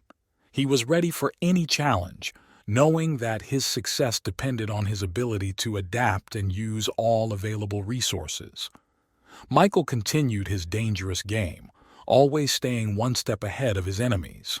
Michael decided that he needed not only to strengthen his position, but also to create conditions under which his empire would become virtually invulnerable. He began looking for new opportunities to invest and network with influential people in various industries. One such opportunity was an offer from a large Chinese company developing artificial intelligence. The company offered Michael joint projects to implement AI in various areas, including cybersecurity and financial technology. Michael saw this as a chance to not only improve his operations, but also gain access to the latest technology. Michael went to Shanghai to meet with company representatives. The negotiations were successful, and they agreed to start several joint projects. Michael began investing in research and development, which allowed him to significantly improve his security systems and increase revenue. Meanwhile, Sarah Blake continued her investigation. She received information about Michael's activities in China and decided to go there to gather more evidence. Sarah began working with Chinese law enforcement to gain access to data on his operations. Michael, realizing that his actions were attracting more and more attention, decided to strengthen his precautions. He began to use more complex schemes to hide his financial flows and transactions. Michael also increased security at his facilities and began using new biometric systems to control access. One day, Michael learned of Sarah's plans to conduct a raid on one of his warehouses in Shanghai. He decided to use this as an opportunity to strike back. Michael developed a plan to mislead Sarah and her team. He engineered a leak of information about an allegedly large shipment of drugs that was supposed to be in the warehouse. When Sarah's team arrived, they found an empty warehouse. Michael used this time to conduct several important transactions and move his assets. This gave him time to strengthen his position and prepare for new steps. Sarah, realizing that her plans had been thwarted, decided to increase pressure on her sources and continue the investigation. She knew that Michael was a skilled strategist and that capturing him would require more than standard methods. Michael, feeling the pressure mounting, decided to temporarily go into the shadows and focus on strengthening his empire. He began to look for new opportunities for investment and development. One of these opportunities was an offer from a major investor from the UAE who was interested in the development of high-tech projects. Michael went to Dubai to meet with an investor. The negotiations were successful, and they agreed to start several joint projects. Michael began investing in the development of new technologies, which allowed him to significantly improve his operations and increase revenue. Meanwhile, Sarah continued to monitor Michael's actions. She realized that to catch him, she needed to look for new ways and began to cooperate with international crime-fighting agencies. Sarah knew that every day brought her closer to her goal, and she was ready for any challenge. Michael continued his dangerous game, always staying one step ahead of his enemies. He knew that new trials and battles awaited him, but he was determined to go to the end. Michael used all available resources and connections to strengthen his empire and protect his interests. Michael felt increasing pressure from law enforcement and decided it was time to reconsider his actions. He realized that his network had become too large and visible, which made it vulnerable. To protect his empire and people, he needed to develop a new plan that would allow him to stay out of reach. During this time, Sarah Blake and her team made a significant breakthrough. They managed to introduce an agent into one of Michael's new operations. This agent began collecting information about his network and passing it on to the FBI. Sarah understood that this was her chance to deliver the decisive blow and capture the entire gang. The FBI developed a plan to simultaneously capture all the key figures in Michael's network. The operation was codenamed Network. They planned to conduct simultaneous raids in several countries to capture all participants and seize all evidence. Michael, sensing a growing threat, decided to temporarily suspend all operations and organized a meeting with his closest associates. He understood that he needed to act quickly and decisively. At the meeting, he discussed possible shelter options and ways to hide from law enforcement agencies. The day of Operation Network has arrived. The FBI and international partners swung into action. At the same time, raids were carried out in the USA, Europe, Asia, and South America. Many people from Michael's circle were arrested, and his assets were frozen. Michael, while in his hideout, received news of the raids that had begun. He realized that this was the end of his empire in its current form. Michael decided to act decisively and try to escape. He organized an emergency evacuation of his closest associates and began destroying all possible evidence. However, despite all the precautions, one of his closest people, Marcus, was arrested and decided to cooperate with the FBI. He provided information about Michael's whereabouts and details of his operations. This allowed Sarah and her team to get on Michael's trail. Michael, realizing that he had little time left, tried to escape using one of his secret routes, but the FBI already knew about his plans. Sarah managed to organize an ambush on Michael's route. A short firefight ensued, during which Michael was wounded and captured. Michael's capture was the culmination of Operation Network. His arrest caused widespread public outcry and was a great victory for Sarah Blake and her team. Michael and his closest associates appeared in court, where they were charged with numerous crimes. The trial lasted several months, and in the end Michael was found guilty on all counts. He was sentenced to life in prison without parole. His empire was destroyed, his assets were confiscated, and the remaining members of his gang were also brought to justice. Sarah Blake received recognition for her work and became a heroine in the public eye. She continued her career with the FBI, using her skills and experience to combat other major criminal organizations. Michael, while in prison, realized that his ambition and desire for power led to his downfall. His story became a lesson for many, showing that even the most powerful and influential criminal empires can be destroyed if they act decisively and persistently. Thus, Michael's story came to an end. His empire was destroyed, and he himself ended up behind bars. But his name will remain in history as an example of the fact that even the most intelligent and sophisticated criminals sooner or later face justice. Michael, finding himself in prison, was faced with a reality he never foresaw. Conditions of imprisonment were harsh, and his health began to rapidly deteriorate. He experienced constant pressure and stress, realizing that his life was now limited to the walls of his cell. Every day, Michael felt worse and worse. He suffered from severe headaches and heart problems. Medical care in prison was minimal, and Michael's condition continued to deteriorate. Doctors diagnosed him with a serious cardiovascular disease, but treatment was insufficient. Meanwhile, Sarah Blake continued her work at the FBI. She was aware of Michael's condition, but her main focus was on fighting other criminal organizations. Sarah realized that their confrontation was over, and she was able to achieve her goal by sending Michael to jail. Michael, while in prison, began to rethink his life. He recalled his childhood, his parents, and the path that led him to the heights of the criminal world, and then to his fall.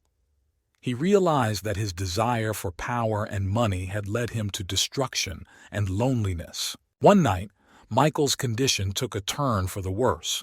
He found it difficult to breathe and felt a sharp pain in his chest. Prison guards called doctors, but it was too late. Michael died of a heart attack without receiving help. His death marked the end of one of the most famous and powerful criminal empires. The news reported his death, and many remembered him as a ruthless criminal who knew how to evade justice until the very end. But for those who knew him better, Michael remained a complex and contradictory person. Sarah Blake, upon learning of Michael's death, experienced mixed feelings. She achieved her goal, but realized that their confrontation had become an important part of her life and career.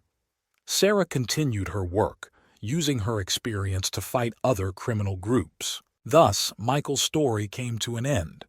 He lived a life of ambition and contradiction, achieving great heights, but ultimately ended up behind bars and died alone. His name will remain in history as a warning to those who seek power at any cost without thinking about the consequences. Second story of the criminal. Jackson Reed, the future most dangerous robber in America, was born in the dark quarters of New York. Even as a child, Jackson was an unusual child. He could spend hours looking at precious stones in the windows of jewelry stores, and his eyes would light up when he saw the sparkle of diamonds. At school, Jackson did not find friends for himself. He was always drawn to something inaccessible and luxurious. At the age of 10, while walking with his parents in Manhattan, Jackson accidentally wandered into a jewelry store. He held his breath when he saw a huge diamond on display. At that moment, a dream arose in his head, to own the rarest and most beautiful diamonds, but not as an ordinary buyer, but as a thief, capable of entering any place and taking what he considers his own. Already a teenager, Jackson began to study how security systems work, how safes and locks are broken. He read books and watched films about famous thieves and analyzed their methods. But most importantly, he developed his cunning and ingenuity.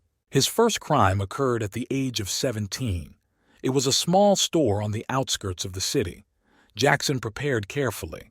He studied the guard schedule, checked the security system.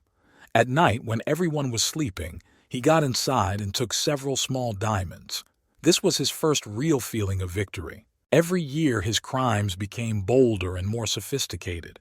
He stole exclusively diamonds, each time proving to himself that he was the best in his field. Jackson became a legend in the underworld, respected and feared. He was crazy about diamonds, and this obsession led him further into new, risky endeavors. One day he heard about the legendary blue diamond, one of the most expensive and rare stones in the world, located in the private collection of one of the most protected mansions in America. Jackson decided that this diamond would become his main trophy. Thus began the story of America's most dangerous robber who lived for one single purpose: to possess all the most valuable diamonds in the world. Jackson Reed continued to hone his skills, becoming a true master of theft. He studied the latest technologies, hired the best security experts to understand their weak points, and was always one step ahead of the police. His name became synonymous with mystery and danger, and each new diamond stolen added another chapter to his legend. One day, in one of the prestigious jewelry stores on Fifth Avenue, a presentation of a new collection of rare diamonds took place. Among the exhibits was the famous Starlight, a unique blue diamond, the cost of which was estimated at millions of dollars. Jackson couldn't miss this chance. He carefully prepared for this case, collecting all the information about the store's security system. He studied the guards' work schedules, the location of the cells, and even the type of safe in which the jewelry was kept. The night before the presentation, Jackson, dressed in a black suit and mask, entered the building. He moved silently, avoiding cameras and using special devices to disable alarms. Having entered the main hall, Jackson discovered a safe, which by all measures should have been impenetrable, but he knew that every castle has its own weakness. After a few minutes of intense work, the safe was opened and Starlight was in his hands. The success of this theft made Jackson even more famous in the criminal world. He became the target of a hunt for all law enforcement agencies in the country, but thanks to his caution and ability to camouflage, he always remained elusive. Each new case was thought out to the smallest detail, and no one could predict his next step. Over time, Jackson began to work alone, relying entirely on his knowledge and experience. He continued to rob jewelry stores, museums, and private collections, always choosing only the rarest and most valuable diamonds. One day, he decided to leave New York and go west, where a new goal awaited him: the legendary Royal Diamond, kept in one of the most guarded mansions in Los Angeles. Jackson carefully prepared for this case, studying the plans of the mansion and the security system. He knew this would be one of the toughest challenges of his career, but his obsession with diamonds left him no choice. Having entered the mansion, he encountered unexpected difficulties, new security systems, increased security, and unforeseen circumstances. However, his ability to improvise and find a way out of the most difficult situations helped him emerge victorious again. With each diamond he stole, Jackson felt his obsession grow. He could no longer imagine his life without the shine of precious stones. They became his meaning and curse at the same time. Each new case was not only a test for him, but also a confirmation of his skill and uniqueness. Jackson Reed continued his dangerous game, challenging the whole world. His name became a legend, and his thefts became the most daring and sophisticated in history. He knew that one day it might end, but while the diamonds beckoned him with their brilliance, he was not going to stop. Jackson Reed has long realized that large, luxurious jewelry stores attract too much attention. He had many high-profile cases in his arsenal, but now he wanted something quieter, but no less valuable. He heard about a small jewelry store on the outskirts of Chicago that stocked rare and unique diamonds brought from different parts of the world. The shop belonged to an old man who was not only an experienced jeweler, but also a collector of rare stones. Jackson began preparations with a detailed study of the object. He visited the store several times under the guise of an ordinary customer, studying the arrangement of display cases, cameras, and locks. It became clear to him that, despite the small size of the store, the security was quite serious, which made the theft interesting and exciting. Having chosen the night to do the deed, Jackson began to implement his plan.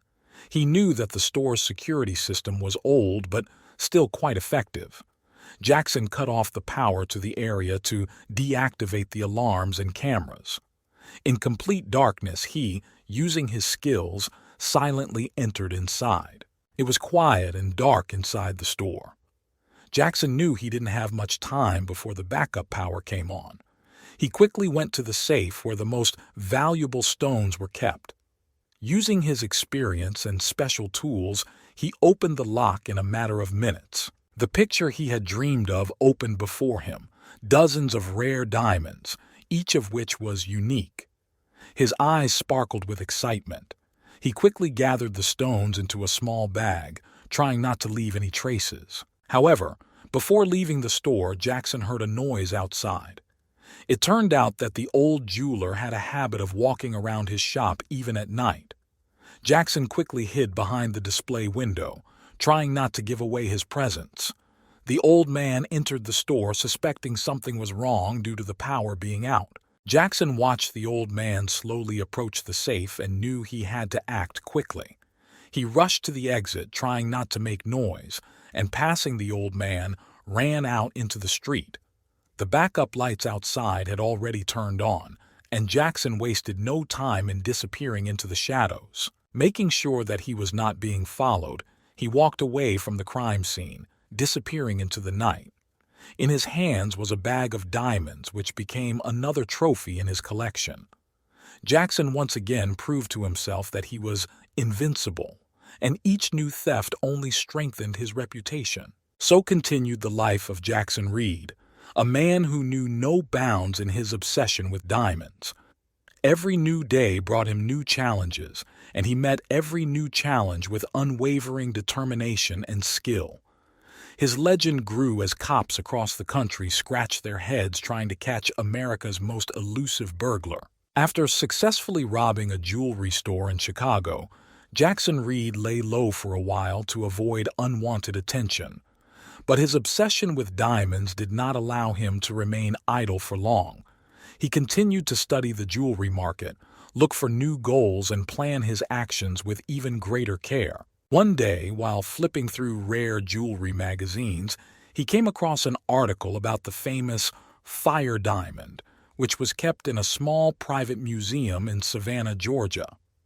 This diamond was known for its unique red hue and was one of the rarest in the world. Jackson decided that this stone should be his next trophy. He traveled to Savannah, exploring the city and museum. The museum was old but equipped with modern security systems. Jackson knew that this time he would have to use all his experience and knowledge to avoid getting caught. Over the course of several weeks, he carefully planned the robbery, visiting the museum under the guise of a tourist, taking notes and photographs. He discovered that each night the museum was guarded by only one guard and a few cameras. Jackson decided to act on the night when there was going to be a big celebration in the city, distracting the attention of most people and the police. At night, When the streets were filled with celebrating people, Jackson got down to business. He entered the museum through a window on the second floor, having previously turned off the electricity in the building. In complete darkness, he made his way to the main hall where the fire diamond was kept. The security guard, hearing the noise, headed towards the hall, but Jackson was already ready. He used a sedative to subdue the guard without harming him. He then broke open the glass box containing the diamond. Taking the gem in his hands, Jackson could not help but be amazed. He had never seen anything like it, but his joy was short-lived. At the exit from the museum, an unpleasant surprise awaited him: a police patrol attracted by a power outage. Jackson knew the only way out was to run. He got out of the building through the back entrance and rushed into the maze of narrow streets of the city. The chase was intense. Jackson used all his skills to escape his pursuers, jumping over fences and hiding in dark alleys. He managed to escape, but he understood that now the police would hunt him with redoubled force. Taking the fire diamond with him, he decided to temporarily leave America. With false documents and a new look, he went to Europe, where he planned to lie low and enjoy his trophy. In Paris, he rented a small apartment and began a new life, continuing to study precious stones and seek new goals. But his reputation preceded him. Even in Europe, his name evoked awe and respect in criminal circles. Jackson Reed remained a legend, the most dangerous and elusive diamond robber, for whom there were no insurmountable obstacles. His obsession continued to lead him forward to new heights and new adventures.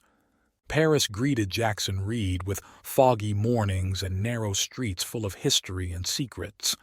Here he could blend in with the crowd, hide from the attention of the police, and plan his new adventures. His obsession with diamonds continued unabated, and he devoted every day to searching for information about the rarest stones in the world. One day, while walking around Montmartre, he accidentally overheard a conversation between two collectors about the legendary Black Diamond. This stone was said to be cursed, but had incredible beauty and power. It was kept in an old castle in the south of France, which belonged to an ancient aristocratic family.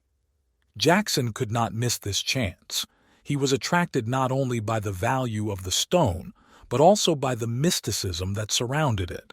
He began to collect information about the castle and its owners, finding out everything about the security system and the location of the rooms. The castle was protected and ancient, but vulnerable due to its age-related deficiencies. Jackson decided to act during the annual ball, when most of the guests and security would be busy celebrating. On the night of the ball, dressed in an elegant tuxedo, Jackson entered the castle disguised as one of the invited guests. He moved confidently, mingling with the crowd, and headed towards the main staircase leading to the treasury. He knew he wouldn't have much time, and every minute counted. Having penetrated the treasury, he discovered that the Black Diamond was stored in a massive safe, equipped with a complex security system. But for Jackson, it was just another challenge. Using his tools and skills, he opened the safe and took the stone in his hands. The Black Diamond shimmered in the dim light, and Jackson felt a strange excitement, as if the stone really had some kind of power. But when he tried to leave the treasury, the alarm suddenly went off. Jackson realized that he had almost no time left. He rushed to the exit but collided with a security guard who, to his surprise, turned out to be an old friend, Vincent, with whom he began his criminal career together. Vincent didn't recognize Jackson right away, but seeing the Black Diamond in his hands, he guessed who was in front of him. They exchanged brief glances, full of understanding and memories. Vincent, not wanting to betray his old friend, allowed him to leave, warning him of the path to a safe exit. Jackson ran out of the castle and disappeared into the forest, hearing sirens and screams of guards in the distance. He managed to escape, but he knew that now not only the police would be hunting for him, but also the owners of the castle, who had significant connections and resources. In Paris, he changed his appearance again and went to Amsterdam to lay low. His collection now included the Black Diamond, which became not only a trophy, but also a symbol of his unyielding will and skill. His life continued to be filled with danger and adrenaline. Jackson understood that each new theft brought him closer to an inevitable fight with the law, but he could not stop. His obsession with diamonds led him further, to new heights and new adventures. And no one knew what his next step would be, except for Jackson Reed himself, the man whose legend lived with him. In Amsterdam, Jackson Reed found temporary refuge in an old house on the outskirts of the city. He knew that his name had become too famous, and every step had to be carefully thought out. His obsession with diamonds haunted him, and new plans were brewing in his head. One of these plans was the robbery of the famous De Beers jewelry store in the center of Amsterdam. The store was famous for its collection of rare diamonds, among which stood out the Moonlight, a unique blue diamond that was considered one of the most beautiful in the world. Jackson knew it would be a difficult undertaking, but the risk and challenge only fueled his interest. He began his preparations, carefully studying the store and its security system.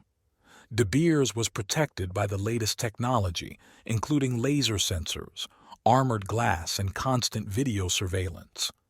Jackson realized that for a successful robbery, he would need not only his experience but also help. He turned to old acquaintances from the criminal world of Amsterdam and soon found two ready to help: Leo, a safe-cracking master, and Ingrid, an electronics specialist. They carefully planned every detail of the robbery, knowing that the slightest mistake could cost them their freedom. At night, when the streets of Amsterdam were empty, they got down to business. Jackson and his team entered the store through the roof, using special equipment to avoid laser sensors. Ingrid set about disabling the alarms and cameras, while Leo began opening the safe. There was tense silence inside the store. Each of them knew their role and performed it flawlessly. Soon the safe opened in front of them, and Jackson picked up Moonlight. The diamond shimmered in the semi-darkness, and Jackson could not help but admire its beauty. But just as they were ready to leave, the backup alarm system suddenly went off. The store was filled with bright light, and they heard the guards' footsteps approaching. Jackson quickly assessed the situation and made a decision. He handed the diamond to Ingrid and told her and Leo to leave through the emergency exit, while he stayed behind to distract the guards. He darted to the side, making noise and causing the guards to follow him. Jackson knew his chances of getting out were slim, but he was willing to take the risk for the sake of his friends and Moonlight. At the last moment, he found a loophole and disappeared into the sewer tunnel leading to the river. A few hours later, exhausted and wounded, he emerged on the outskirts of the city. Ingrid and Leo were waiting for him at the appointed place, and Jackson felt relieved when he saw that the diamond was safe.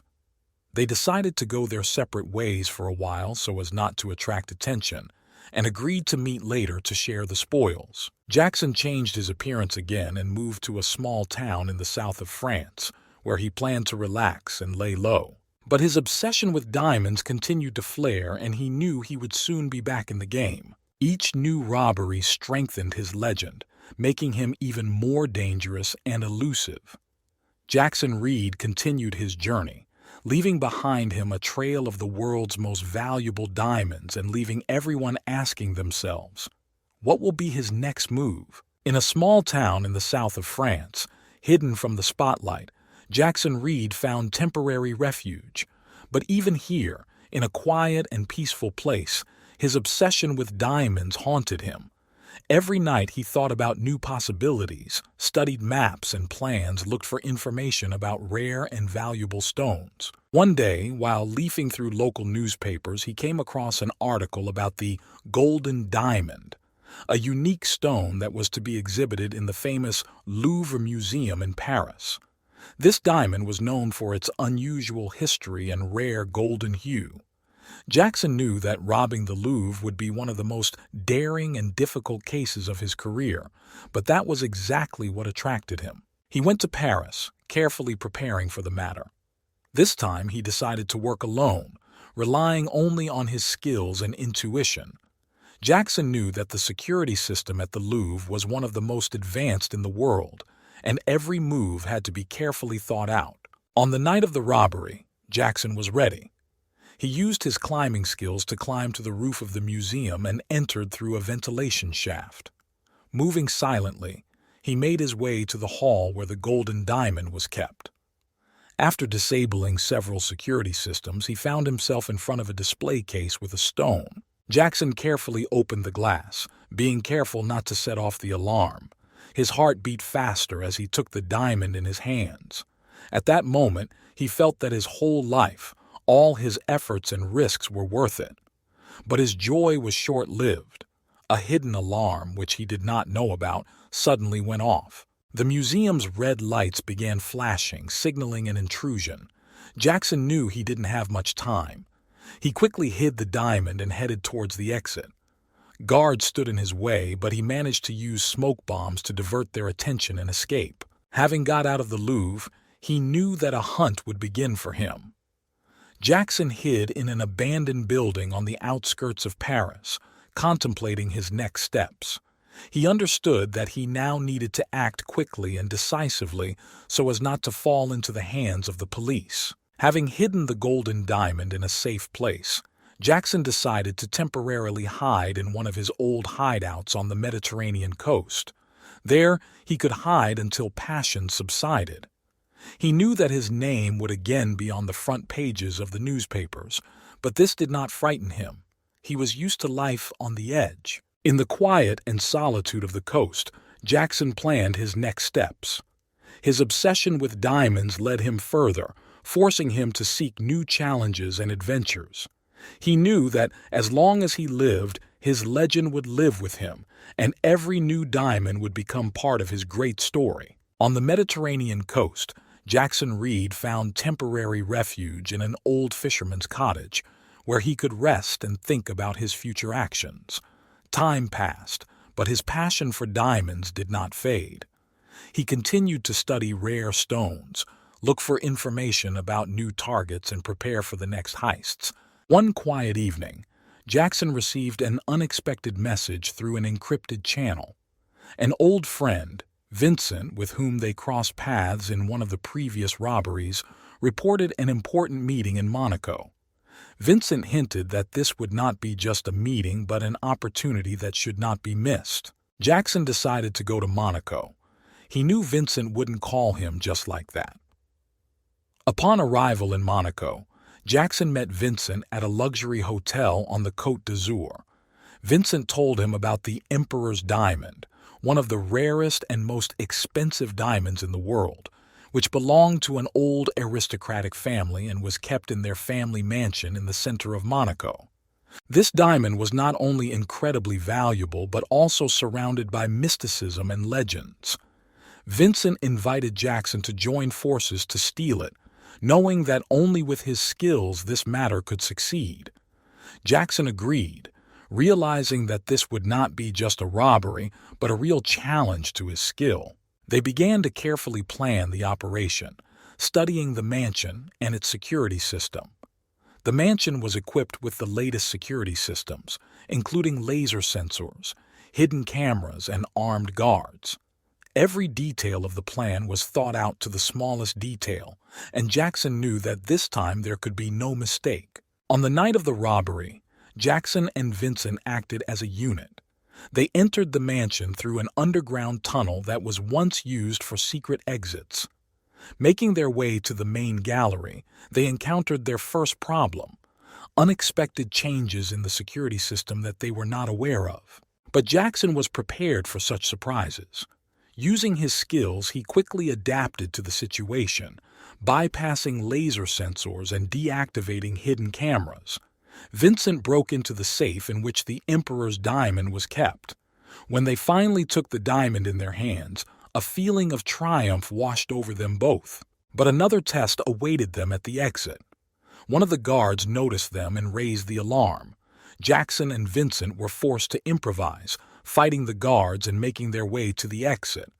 They managed to escape at the last second, but the police were already on their trail. In the following days, Jackson and Vincent hid in different parts of Monaco, avoiding the police and trying not to attract attention.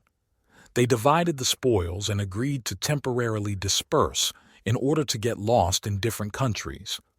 Jackson went to Italy, hoping to find temporary refuge there. In Italy, he found a quiet place in a small village on the Amalfi Coast. Here he lay low again, analyzing his past mistakes and preparing for new adventures. His obsession with diamonds continued to grow, and he knew that new challenges and dangers lay ahead. Each new robbery made him even more experienced and elusive. Jackson Reed continued his journey, leaving behind him a trail of the world's rarest and most valuable diamonds, and leaving everyone who heard about him wondering, what will be his next move? On the Amalfi Coast, among picturesque houses and narrow streets, Jackson Reed found a temporary refuge where he could hide from the attention of the police and criminal circles. However, his obsession with diamonds did not subside, and he again began searching for information about new targets. Every day he studied news, rare collections, and rumors to find his next victim. One day, while walking along the embankment, Jackson overheard local fishermen talking about a rich American who had recently moved into one of the luxurious mansions on the hillsides. It was said that he had a collection of rare diamonds brought from the most remote corners of the world. This information interested Jackson, and he decided to find out more. For several days, Jackson observed the mansion, studying its security and the owner's routine. He learned that the American, Mr. Harrison, was a collector of precious stones and often threw private parties for selected guests. Jackson realized this was his chance. In the evening, when one of these parties was taking place at the mansion, Jackson decided to act. He changed into an elegant suit that would not attract attention, and mingling with the crowd of guests, entered inside. An atmosphere of luxury and sophistication reigned inside the mansion. Jackson noticed that security was tight, but that didn't stop him. Walking into the main hall where Mr. Harrison's collection was displayed, Jackson saw diamonds that took his breath away. Among them, the imperial diamond stood out, one of the rarest and most valuable stones in the world. Jackson knew that this stone had to be his trophy. He cautiously approached the display case, assessing the security system. Using his skills and equipment, he began to disable the alarm and open the display case. But at that moment, one of the guards noticed him. Wasting no time, Jackson acted quickly and decisively. He disarmed the guard and took the imperial diamond in his hands. The alarm went off and the house became alarmed. Jackson knew he didn't have much time. He ran out of the main hall, making his way through the crowd of guests and headed towards the back exit. But several more guards stood in his way. Using smoke bombs, Jackson created a distraction and, taking advantage of the panic, ran out into the street. The escape through the wooded slopes of Amalfi was difficult and dangerous. Jackson knew the police would be on his trail, but his experience and instincts helped him escape. He reached his hidden boat, hidden on the coast, and sailed under the cover of darkness. Sailing along the Italian coast, Jackson felt his heart racing with adrenaline. The imperial diamond was with him, and it was another triumph in his career. He knew that now his name would be even more famous, and every new day would bring new dangers. Arriving to safety on a Greek island, Jackson changed his appearance again and went into hiding.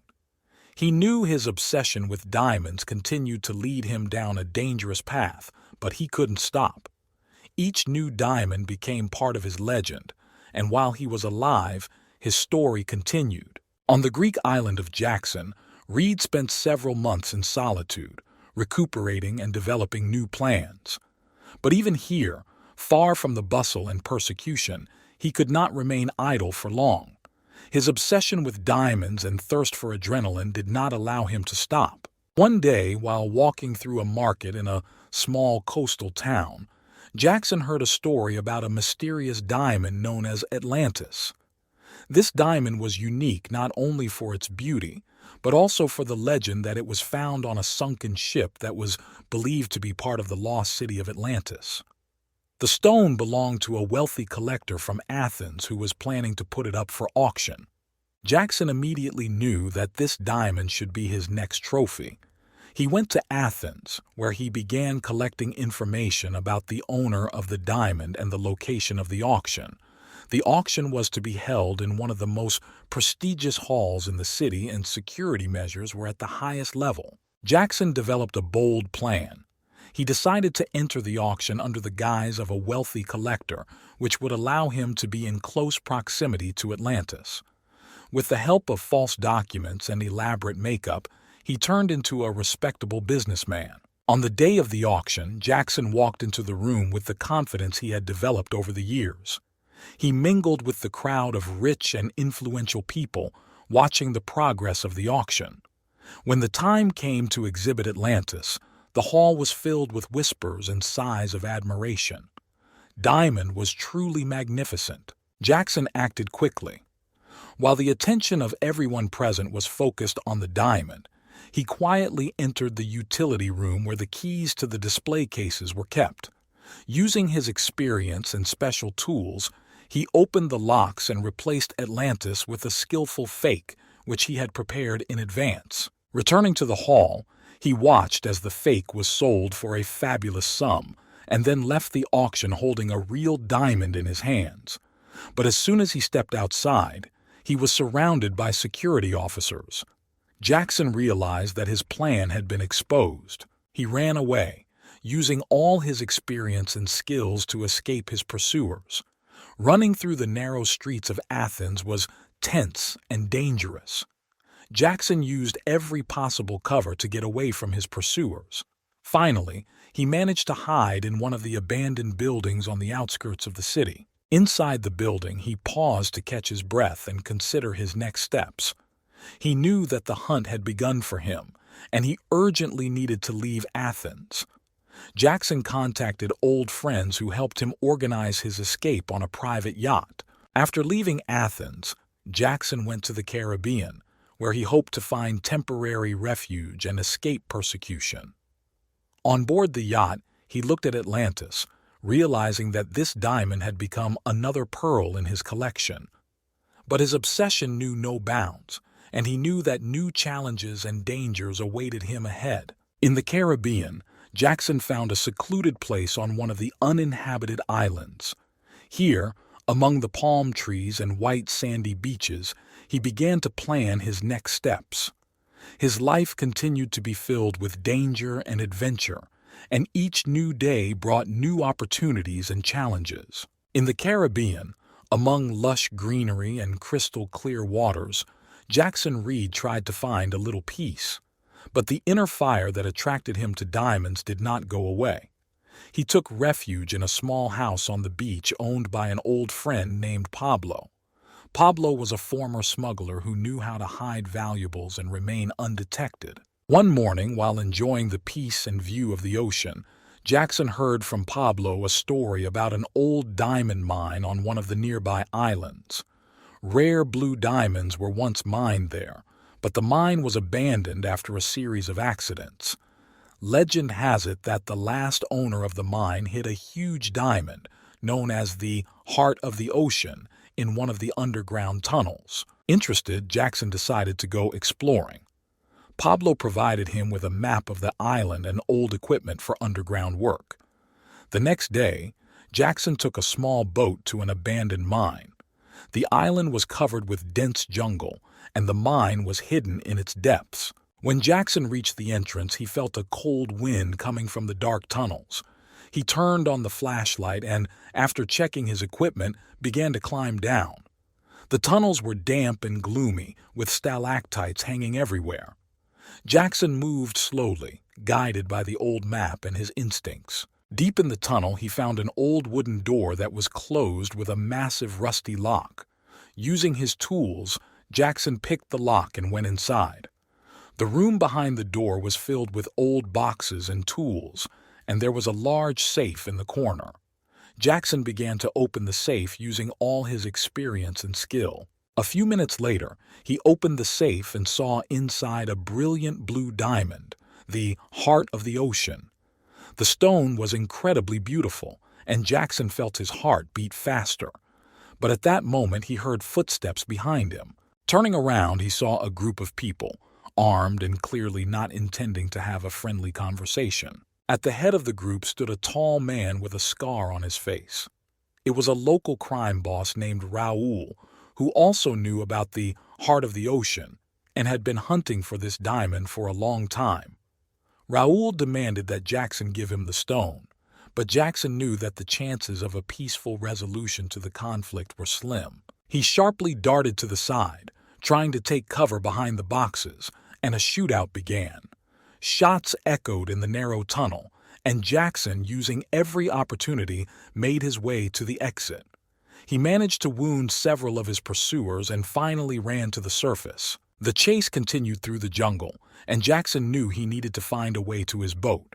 He used all his survival skills to hide and lead his pursuers astray. Finally reaching the shore, he jumped into the boat and sailed away, leaving his enemies far behind. Returning to Pablo, Jackson hid the heart of the ocean and thanked his friend for his help. He knew that it was no longer safe to remain in the Caribbean and decided to move on to South America, where he hoped to find new adventures and challenges. Plans for new robberies were already maturing in his head, and he knew that many more dangers and unexpected turns awaited him ahead. Jackson Reed continued his path, leaving behind legends and the rarest diamonds, making his name more and more famous and mysterious. Each new step was even more risky and daring, but Jackson could not stop. His passion for diamonds and thirst for adrenaline led him forward to new heights and adventures. After the events in the Caribbean, Jackson Reed headed to South America, choosing Brazil as his new base. He decided to settle in Rio de Janeiro, one of the most colorful and vibrant cities in the world. In Rio, he could get lost among many tourists and locals, remaining unnoticed. Jackson found a cozy retreat in an old colonial house in the historic Santa Teresa neighborhood.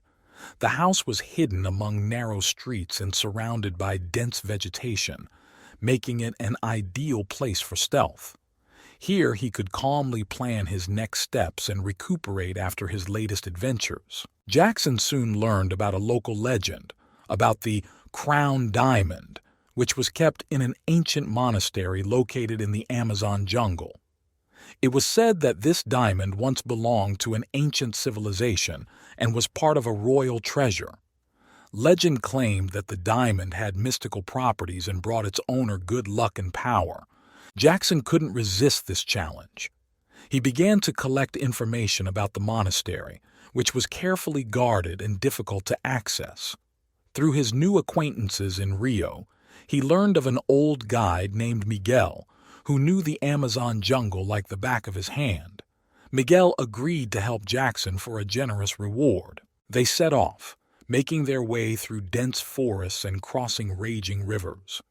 The journey was dangerous and exhausting, but Miguel confidently led them to their goal. Finally, after a few days, they reached an ancient monastery hidden deep in the jungle. The monastery was a majestic building, surrounded by a high wall and guarded by monks who were unaware of the treasures stored inside. Jackson and Miguel developed an infiltration plan. They decided to operate at night when security would be minimal. In the silence of the night, they made their way to the walls of the monastery and climbed them with the help of ropes and hooks. It was quiet inside, only the faint flickering of candles illuminating the corridors. They moved towards the central hall where, according to Jackson, the diamond was kept. When they reached the hall, Jackson saw the diamond on the altar surrounded by relics and ancient symbols. He carefully approached the diamond, but suddenly, a hidden trap was triggered. Alarm bells began to sound in the hall. Monks armed with ancient weapons rushed towards them. Jackson and Miguel were forced to act quickly. Miguel neutralized the monks while Jackson tried to turn off the alarm and take the diamond. Finally, he managed to grab the crown diamond and they rushed to the exit. The chase was tense, but they managed to escape from the monastery and hide in the jungle. After returning to Rio, Jackson and Miguel decided to temporarily separate. Jackson hid the crown diamond in a safe place and thanked Miguel for his help.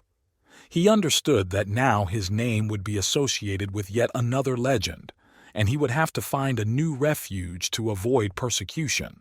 This time he decided to go to Argentina, where he hoped to find a quiet place to relax and plan new adventures. Jackson knew that his journey was not over yet, and new challenges and trials awaited him. His obsession with diamonds continued to lead him around the world, leaving behind him a trail of the rarest and most valuable treasures. In Argentina, he found a quiet house in the mountains where he could enjoy the beauty of nature and tranquility. But his inner fire never died down, and he began to think about the next daring heist that would be the next chapter in his legendary career. In Argentina, Jackson Reed found refuge in a quiet mountain house, but his obsession with diamonds continued. He began researching local news and rumors to find a new target. He soon learned of a wealthy businessman named Alejandro Valdez, known for his love of diamonds. Valdez often appeared at social events in Buenos Aires, showing off his luxurious collection of jewelry. Alejandro Valdez was the owner of a large construction company and was influential in business circles. He lived in a luxurious mansion on the outskirts of the city, surrounded by a high fence and protected by private security. Jackson realized that robbing such a man would not only be risky but also exciting. He began preparing for the robbery by studying Valdez's daily routine and the mansion's security system. Jackson knew that during one of his upcoming events, Valdez would wear his favorite diamond pendant, which had become a symbol of his wealth and status. This pendant was supposed to be Jackson's target. On the day of the event, Jackson changed into a smart suit so as not to attract attention. He mingled with the crowd of guests arriving at the party, which took place in one of the luxury hotels in Buenos Aires. A festive atmosphere reigned inside the hall. Guests enjoyed champagne and live music. Jackson watched Valdez closely, waiting for the right moment. He noticed that Valdez often went out onto the balcony to get some fresh air and talk on the phone. This was his chance. When Valdez once again went out onto the balcony, Jackson followed him. He used his experience and skills to silently approach the businessman. As Valdez turned to return to the court, Jackson quickly struck him with a punch that knocked him out for several minutes. Jackson took the diamond pendant from Valdez and quickly disappeared, leaving the businessman on the balcony. He knew that time was short and he needed to leave the hotel as soon as possible. Using his knowledge of the building's structure, he found a service exit and left the scene undetected. Going outside, Jackson headed to a pre-prepared car and quickly drove away towards his refuge in the mountains. His heart was beating with adrenaline as he held the precious pendant in his hands. This robbery was daring and risky, but success brought him another valuable treasure. He hid the pendant in his house and began to think about his further actions. He understood that now the police and Valdez's security would be hunting for him, and he needed to act quickly and decisively. Jackson decided to temporarily leave Argentina and go to a safer place where he could hide and plan his next steps. Jackson headed to Chile, where he hoped to find a peaceful refuge in the Andes. There, among the majestic mountains and clean air, he could rethink his actions and prepare for new challenges. His obsession with diamonds continued unabated, and he knew that more daring robberies and dangerous adventures awaited him. In Chile, Jackson found an old cabin in the mountains where he could enjoy peace and solitude. But even here he could not forget about his passion for diamonds. Plans for new robberies were already brewing in his head, and he knew that as long as he was alive, his story would continue, leaving behind a trail of the rarest and most valuable treasures. In the seclusion of a mountain cabin in Chile, Jackson Reed enjoyed the lull. His refuge was hidden among snow-capped peaks and dense forests, where he could feel safe. But his mind knew no peace. Diamonds continued to beckon to him, and he knew that he could not stay away for long. One day, while reading local newspapers, Jackson came across news about the famous Heart of Fire diamond, which was to be exhibited in the Santiago Museum. The diamond was found in a long-abandoned mine and was known for its bright red hue. The exhibition attracted the attention of not only art connoisseurs, but also influential people from all over the world. Jackson decided that this diamond would be his next target. He began planning the heist by studying the museum and its security system. Jackson knew this would be one of the most difficult cases of his career. The museum was equipped with modern security systems, including laser sensors, surveillance cameras, and 24-hour security. He spent several days visiting the museum under the guise of an ordinary tourist, studying the layout of display cases, guards, and patrol routes. Jackson developed a detailed plan and prepared the necessary equipment for the break-in. At night, when the museum was closed to visitors, Jackson began to carry out his plan. He made his way through the ventilation shafts, avoiding laser sensors and cameras. Every movement was carefully planned and calculated. Having reached the room where the fire heart was kept, Jackson began to open the protective glass. But at that moment, a hidden alarm went off, and the museum was filled with alarming sounds. Jackson knew he only had a few minutes before security arrived. He quickly grabbed the diamond and headed towards the exit. But guards stood in his way, ready to detain him at any cost. Using smoke bombs and distractions, Jackson made his way through the guards and ran outside. The chase was intense and dangerous, but his skills and experience helped him escape into the dark streets of the city. He got to a pre-prepared car and rushed towards the mountains, leaving his pursuers far behind. Returning to his hideout, Jackson hid the heart of fire and felt a rush of adrenaline.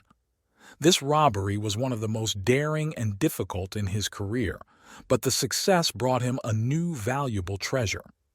He knew that the police would now be looking for him with renewed vigor, and he needed to tread carefully. Jackson decided to temporarily hide in the mountains and consider his next steps.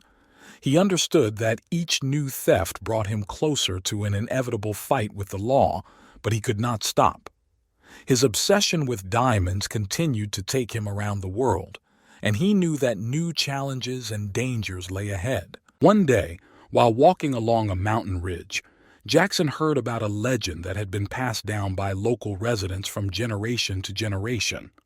Legend spoke of an ancient temple hidden in the jungles of Bolivia that housed Incan jewels, including a huge emerald known as the Eye of God. This emerald was a symbol of power and might, and Jackson could not resist the temptation. He began to prepare for a new expedition, collecting all the necessary maps and equipment. The journey to the temple was long and dangerous, but Jackson knew the reward was worth the risk. He left his refuge for Bolivia, where another exciting chapter in his legendary career awaited him. Making his way through the dense jungle, Jackson followed ancient signs and clues left by the Incas. The journey was full of dangers, including wild animals, poisonous plants, and impassable swamps. But Jackson was ready for anything. Finally, after several days of travel, he reached a temple hidden in the heart of the jungle. The temple was covered with moss and vines, but its grandeur and antiquity amazed the imagination. Jackson found the entrance and carefully stepped inside. It was dark and damp inside, but he felt that his goal was close. After passing through several halls and corridors, he reached the central room, where the Eye of God lay on a pedestal. Jackson carefully removed the emerald from the pedestal, but this activated hidden traps. The floor began to cave in, the walls began to shift, and Jackson realized that he only had a few seconds to get out. Using all his skills, he ran through the falling debris and escaped from the temple at the last moment. With the emerald in his hands, he rushed back through the jungle, knowing that now he would be hunted not only by the police, but also by those who knew about the Inca treasures. Returning to civilization, Jackson hid the Eye of God and thought about new plans. He understood that his career was becoming more and more dangerous, but he could not stop. His passion for jewelry and thirst for adventure continued to lead him forward. After returning to civilization with the precious Eye of God, Jackson Reed decided to hide for a while and rethink his next steps. He found refuge in a small settlement on the border of Bolivia and Peru, where no one knew him. Here he was able to regain his strength and develop new plans. Time passed, and Jackson again felt the itch for adventure. He became aware of an unusual businessman named Ricardo Estrada, who lived in Lima, Peru. Ricardo was known for his love of jewelry and rare diamonds, which he wore to public events. One day, Jackson learned that Estrada was going to take part in a charity ball, which would be held in his own luxurious mansion. Jackson realized that this was the perfect opportunity for another daring robbery. Jackson carefully prepared for this case, studying the mansion's security and Ricardo's daily routine.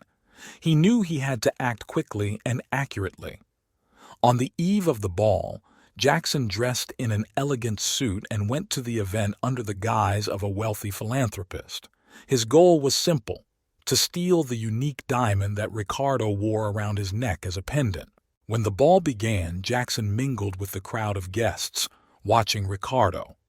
The businessman was surrounded by security and attention, but Jackson was patient. He was waiting for the moment when Ricardo would retire, or at least lower his guard. After some time, Ricardo went out onto the terrace to talk on the phone. Jackson followed him, keeping at hand a special device that could temporarily jam the signals and turn off communications. He used this device to incapacitate Ricardo for a few seconds. Walking closer, Jackson quietly but decisively removed the diamond pendant from the businessman's neck. Ricardo came to his senses, but Jackson had already disappeared into the shadows. He quickly found his way to the exit, avoiding the guards. Once outside, Jackson headed to a previously prepared vehicle and left the crime scene. Returning to his refuge, Jackson felt a mixture of relief and satisfaction. He managed to pull off another successful heist and now had another rare diamond in his collection. However, he understood that now the hunt would begin for him, and he needed to be even more careful. He spent the next few weeks in silence and solitude, analyzing his steps and preparing for the possible consequences. Jackson knew that his career was becoming increasingly dangerous, and every new step brought him closer to an inevitable collision with the law. But his passion for jewelry and thirst for adventure continued to lead him forward. One day, on a quiet evening, Jackson received an encrypted message from an old friend, Vincent. Vincent talked about a mysterious artifact known as the Dragon's Tear, which was kept in one of the most protected museums in Hong Kong. This artifact was not only incredibly valuable but also rich in history and legend. Jackson knew that this would be one of the most difficult and risky undertakings of his career, but the challenge was too attractive to refuse. He began to prepare for a new adventure, gathering all the necessary resources and information. Hong Kong was waiting for him, a city full of dangers and opportunities, where a new, exciting robbery awaited him. The trip to Hong Kong began with a flight, where Jackson was hiding under the guise of a businessman traveling on business. Arriving in the city, he rented an apartment in one of the crowded areas in order to get lost among the residents and tourists. He began studying the museum where the Dragon's Tear was kept, analyzing the security system and the guards' routes. Every day, Jackson visited the museum under the guise of an ordinary visitor, memorizing details and drawing up a robbery plan. He knew that he would have to act quickly and accurately to avoid falling into the hands of the police and security guards. Finally, he was ready to carry out his plan. At night, when the museum was closed to visitors, Jackson got down to business. He used his skills to disable the alarm and get inside through the ventilation shafts. Moving silently and confidently, he reached the hall where the Dragon's Tear was kept. Using special equipment, he opened the protective glass and took the artifact in his hands. But as in previous times, a hidden alarm went off, and the museum was filled with alarming sounds. Jackson knew he didn't have much time. He quickly left the hall and headed for the exit, but guards stood in his way. Using smoke bombs and distractions, Jackson made his way through the guards and ran outside. The chase was intense, but his skills and experience helped him escape into the narrow streets of Hong Kong. He got to a pre-prepared car and rushed to his shelter. Returning to the apartment, Jackson hid the dragon's tear and felt a rush of adrenaline and satisfaction. He again managed to pull off a daring robbery and avoid capture. Now Jackson knew that his name would be even more famous, and a new hunt would begin for him. But his passion for jewelry and thirst for adventure continued to lead him forward. He was ready for new challenges and dangers, knowing that his legendary career was far from over. After a successful robbery in Hong Kong, Jackson Reed realized that with each new trophy, not only his collection was growing, but also the number of enemies and pursuers.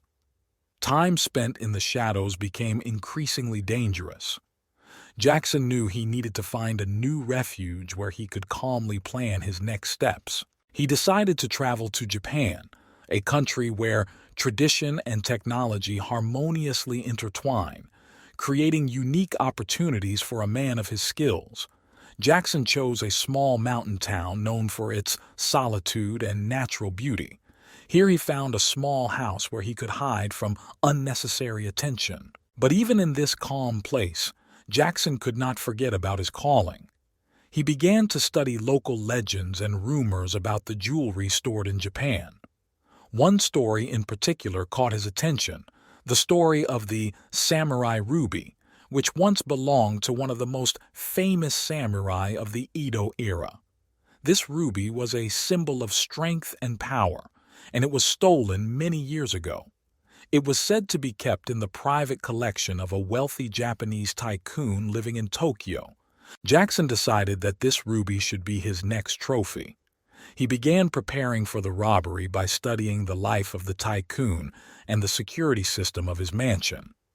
Jackson knew it wouldn't be easy, but the risk and challenge only fueled his interest.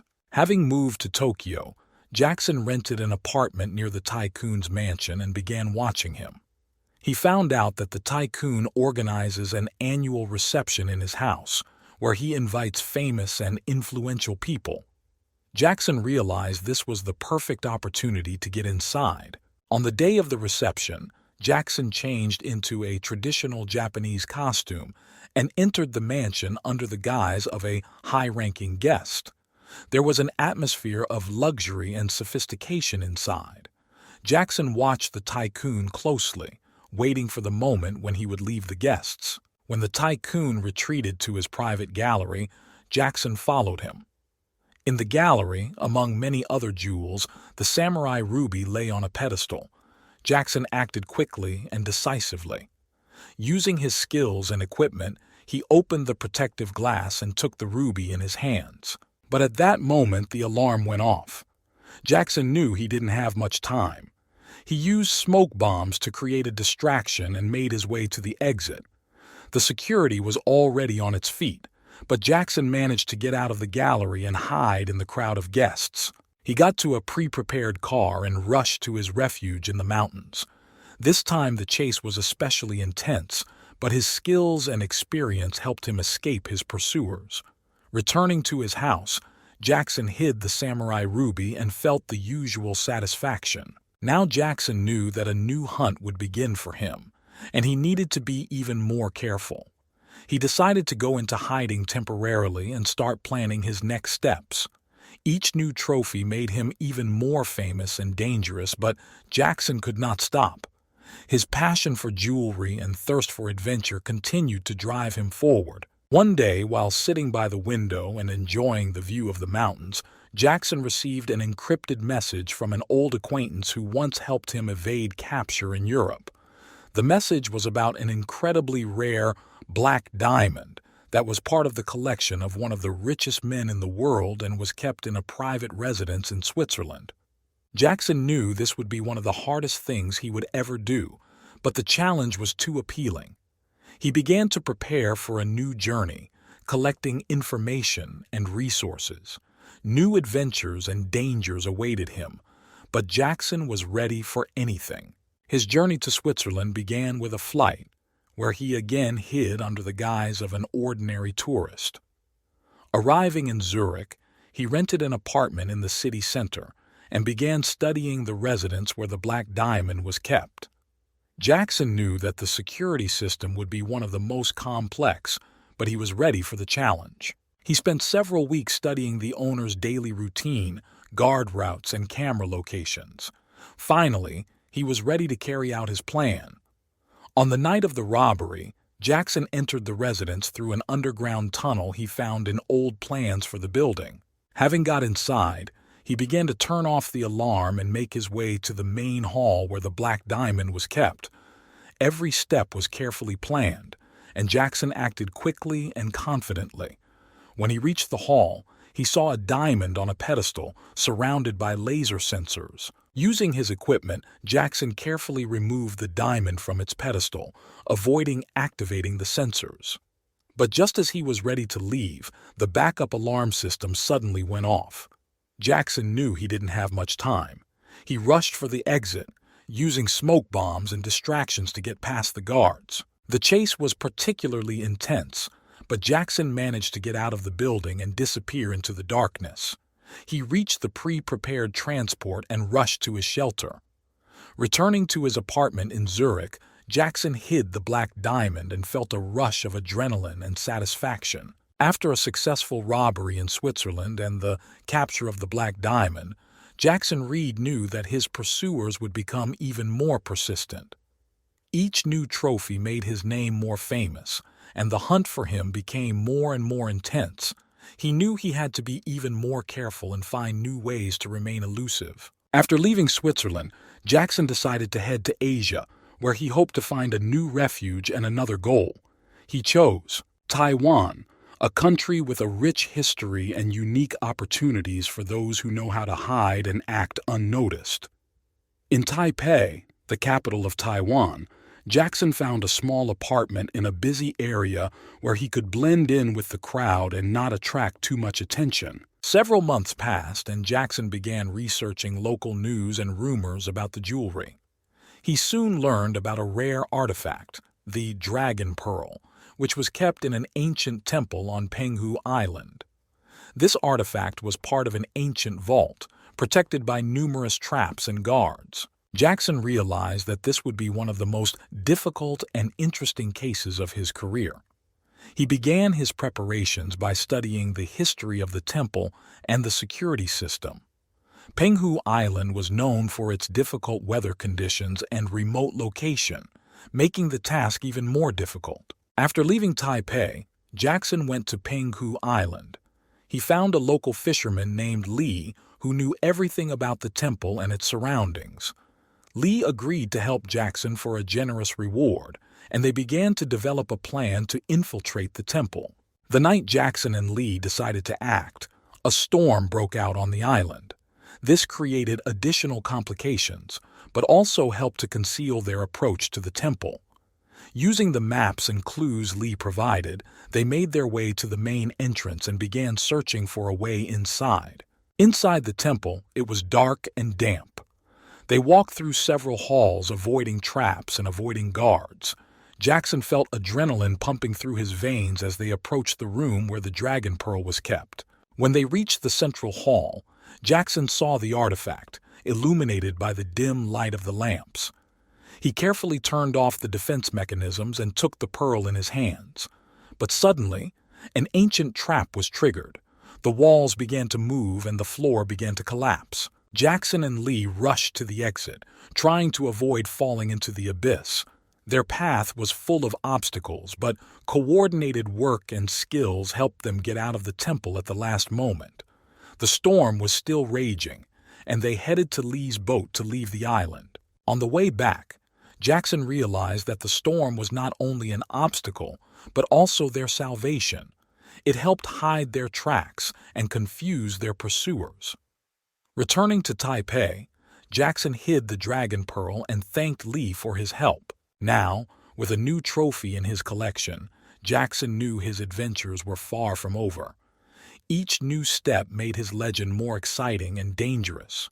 He was ready for new challenges and dangers, knowing that even more complex and interesting things awaited him. But even in Taipei, he could not stay long. Word of the Dragon Ball quickly spread, and Jackson decided it was time to change locations again. His next destination was Singapore, a city known for its technology and security, making it an ideal place for new challenges. In Singapore, Jackson found refuge in one of the city's most modern and vibrant areas. He began to study local legends and stories about jewelry, and soon his attention was drawn to the story of the Star of Southeast Asia, a unique diamond that was kept in the private collection of a famous jewelry collector living in one of the most guarded skyscrapers in the city. Jackson knew this would be one of the most difficult heists of his career. He began to carefully prepare, studying the skyscraper's security system and the collector's daily routine. He had to overcome modern technology and many obstacles, but the challenge was too attractive to refuse. On the night of the robbery, Jackson made his way into the building using his skills and equipment.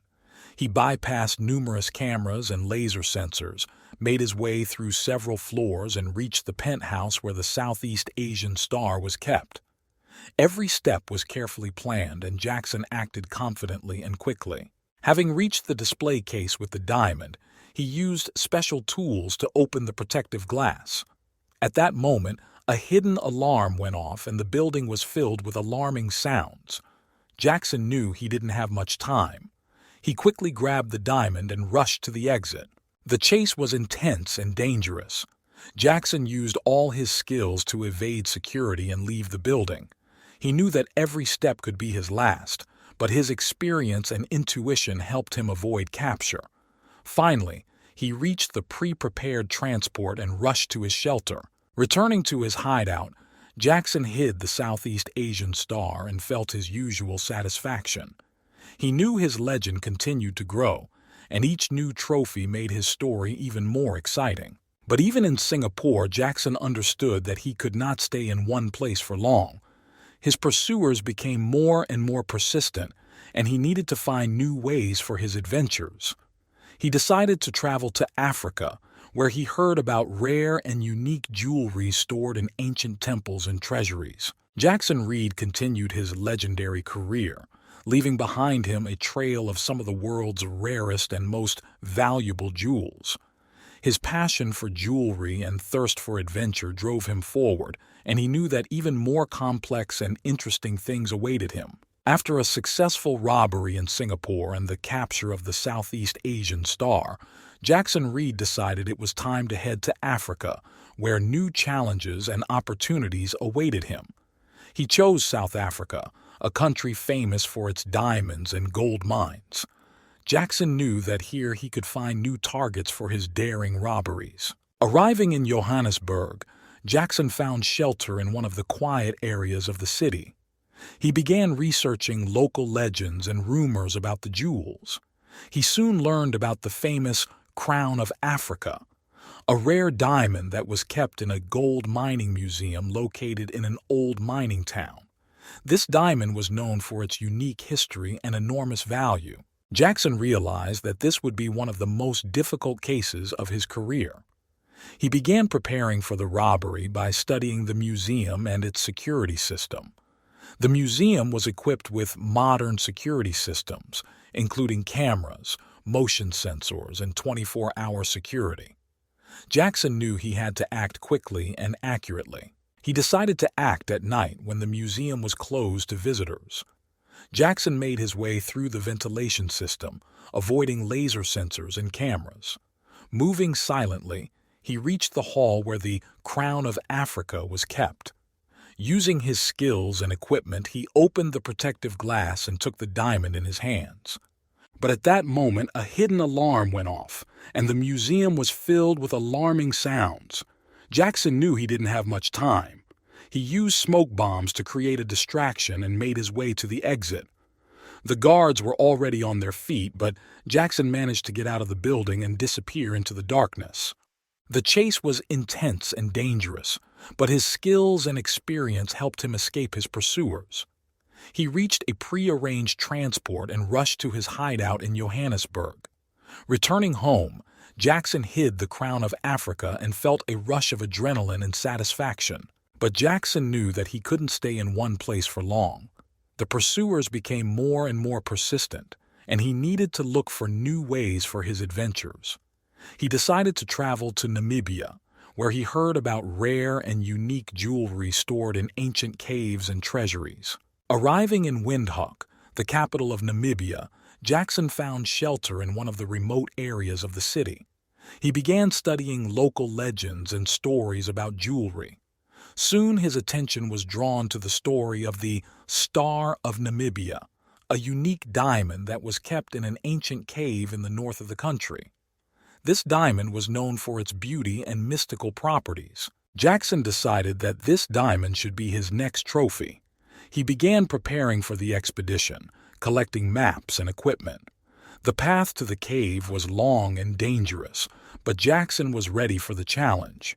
He hired a local guide named Kofi, who knew everything about the caves and their surroundings. The journey through the desert landscapes of Namibia was grueling, but Jackson and Kofi pressed forward, following ancient signs and clues. Finally, after several days of travel, they reached a cave hidden in the mountains. The entrance was narrow and dark, but Jackson was prepared for what awaited him inside.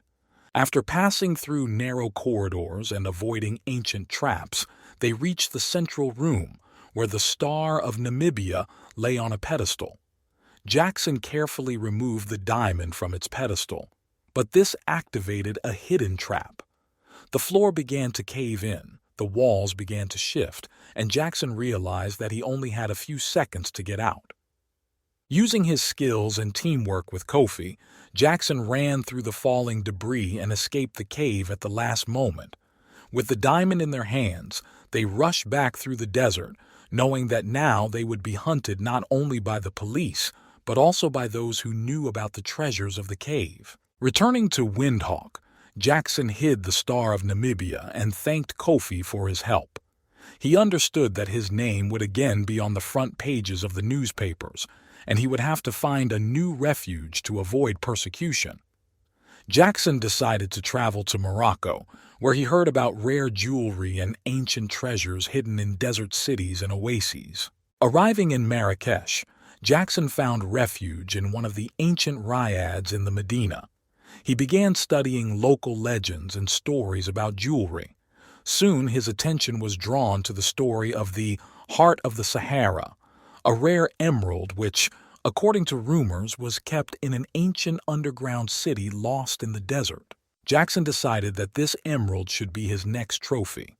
He began preparations for the expedition, collecting information and equipment. The path to the underground city was full of dangers, but Jackson was ready for anything. He knew that new adventures and challenges lay ahead of him, and he was ready to face them. In Marrakech, Jackson Reed spent several weeks studying local legends and collecting information about the Heart of the Sahara. He learned that the ancient underground city where the emerald was kept had been forgotten for many generations and was considered a myth even among the locals. But rumors of untold treasures continued to exist, and Jackson was confident that he would find them. He contacted a local historian named Amir, who was one of the few who believed in the existence of an underground city. Amir provided Jackson with old maps and legends that helped him plan the route. They agreed to meet in the desert to go in search of treasure together. On the day of departure, Jackson and Amir met on the outskirts of the city. They took with them all the necessary equipment, including water, provisions, and maps. Their path lay through the hot and merciless sands of the Sahara. Jackson knew the journey would be difficult, but his obsession with jewelry and thirst for adventure carried him forward. The journey through the desert was grueling. They crossed dunes, fought sandstorms, and suffered from the scorching sun. But their determination did not allow them to stop. Finally, after several days of travel, they reached an oasis that served as a landmark on their map. Amir confirmed that they were on the right track, and they continued their journey to the supposed site of the underground city. When they reached the point on the map, It turned out that the entrance to the city was hidden under a massive layer of sand and stones. Jackson and Amir began digging, and after several hours of hard work, they discovered an ancient stone door leading down. Inside the underground city, it was dark and cool. They lit torches and began to explore the narrow corridors and halls decorated with ancient frescoes and relics. Jackson felt that the goal was close. They walked through several halls, avoiding old traps and avoiding collapses. In the central hall, illuminated by dim light, they saw an altar on which lay the heart of the Sahara emerald. The stone glowed green, reflecting the magic and mystery of an ancient civilization. Jackson carefully removed the emerald from the altar, but as soon as he did, the floor began to shift and the walls began to crumble. They rushed to the exit, trying to avoid falling debris and shifting walls. Jackson and Amir fled through narrow corridors, escaping the traps activated by the removal of the emerald. Finally, they broke out, covered in dust and sand, but with the heart of the Sahara in their hands. The return to Marrakech was no less difficult. They crossed the desert again, fighting the heat and fatigue. But Jackson knew they had achieved their goal. Returning to the city, he hid the emerald in a safe place and thanked Amir for his help. Jackson understood that his adventures did not end there. His passion for jewelry and thirst for adventure drove him forward. He knew that he could not stay in Morocco for long and decided to go to Europe, where new challenges and opportunities awaited him. Arriving in London, Jackson found shelter in one of the old houses on the outskirts of the city. Here he began to study local legends and stories about jewelry. Soon his attention was drawn to the story of the Celtic heart, a unique ruby that was part of the royal treasures and was kept in one of the oldest castles in Scotland. Jackson knew this would be one of the most difficult cases of his career. The castle was equipped with modern security systems and was guarded around the clock, but the challenge was too attractive to refuse. He began carefully preparing for the robbery, collecting information and planning every step. On the night he decided to act, Jackson made his way into the castle through underground passages that he found in old maps. He avoided cameras and motion sensors as he made his way to the central hall where the Celtic heart was kept. Using his skills and equipment, he opened the protective glass and took the ruby in his hands. But at that moment, a hidden alarm went off, and the castle was filled with alarming sounds. Jackson knew he didn't have much time. He used smoke bombs and diversions to get to the exit. The guards were already on their feet, but Jackson managed to get out of the castle and disappear into the darkness. The chase was intense and dangerous, but his skills and experience helped him escape his pursuers. He reached a pre-arranged transport and rushed to his hideout in London. Returning home, Jackson hid the Celtic heart and felt a rush of adrenaline and satisfaction. Jackson Reed was not only a master of robbery, but also a virtuoso in the ability to cover his tracks. His ability to remain elusive after each case made him an almost mythical figure in the eyes of the police and the public. Every time the police tried to track him down, Jackson slipped away, leaving behind only mysterious evidence that did not provide any clues. After a successful robbery in Scotland and the capture of the Celtic heart, Jackson knew he had to leave Britain urgently. He left false trails that led in several different directions to confuse his pursuers. He also used his contacts to create false documents and identities, allowing him to cross the border unhindered. Arriving in continental Europe, Jackson decided to head to Italy, where new challenges and opportunities awaited him. He chose Florence, a city of art and culture that was also famous for its historical treasures and jewelry collections. Jackson knew that here he could find new targets for his daring robberies. In Florence, Jackson found shelter in one of the old mansions in the city center.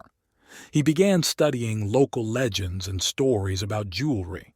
His attention was soon drawn to the story of the Medici Radiance, a unique sapphire that was part of the collection of one of the richest families in Italian history.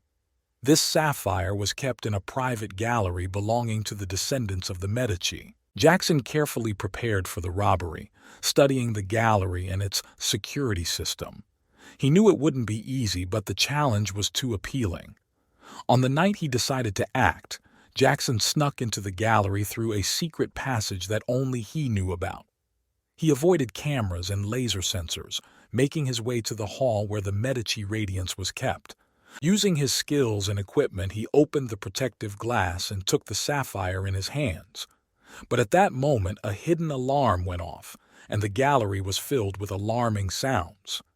Jackson knew he didn't have much time. He used smoke bombs and diversions to get to the exit.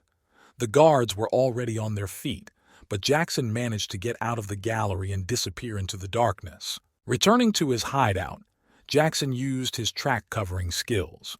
He left behind false evidence that pointed in several different directions, confusing the police. He also used special chemicals to destroy possible DNA and fingerprints left at the crime scene. Jackson hid the Medici radiance in his apartment and felt a rush of adrenaline and satisfaction. He knew his legend continued to grow, and each new trophy made his story even more exciting. But even in Florence, he understood that he would not be able to stay in one place for long.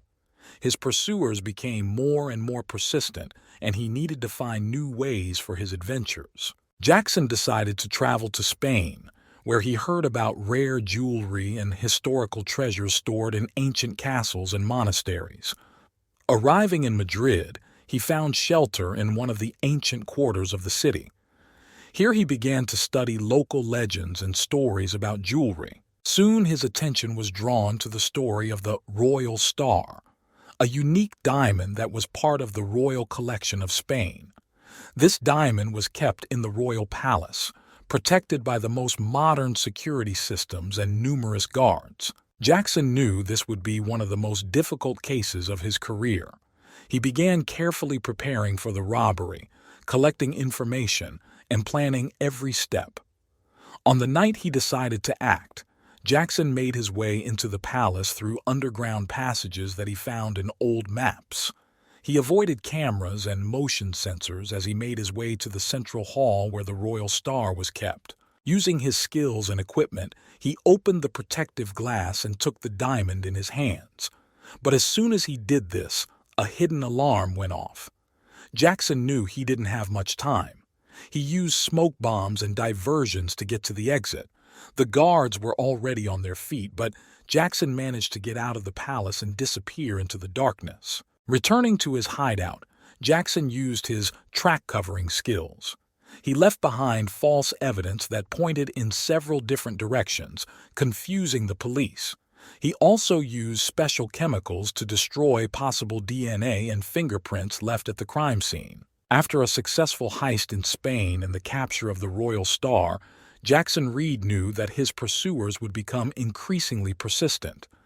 Each new trophy made his name more and more famous, and the hunt for him continued to heat up. But despite all the difficulties, Jackson could not stop.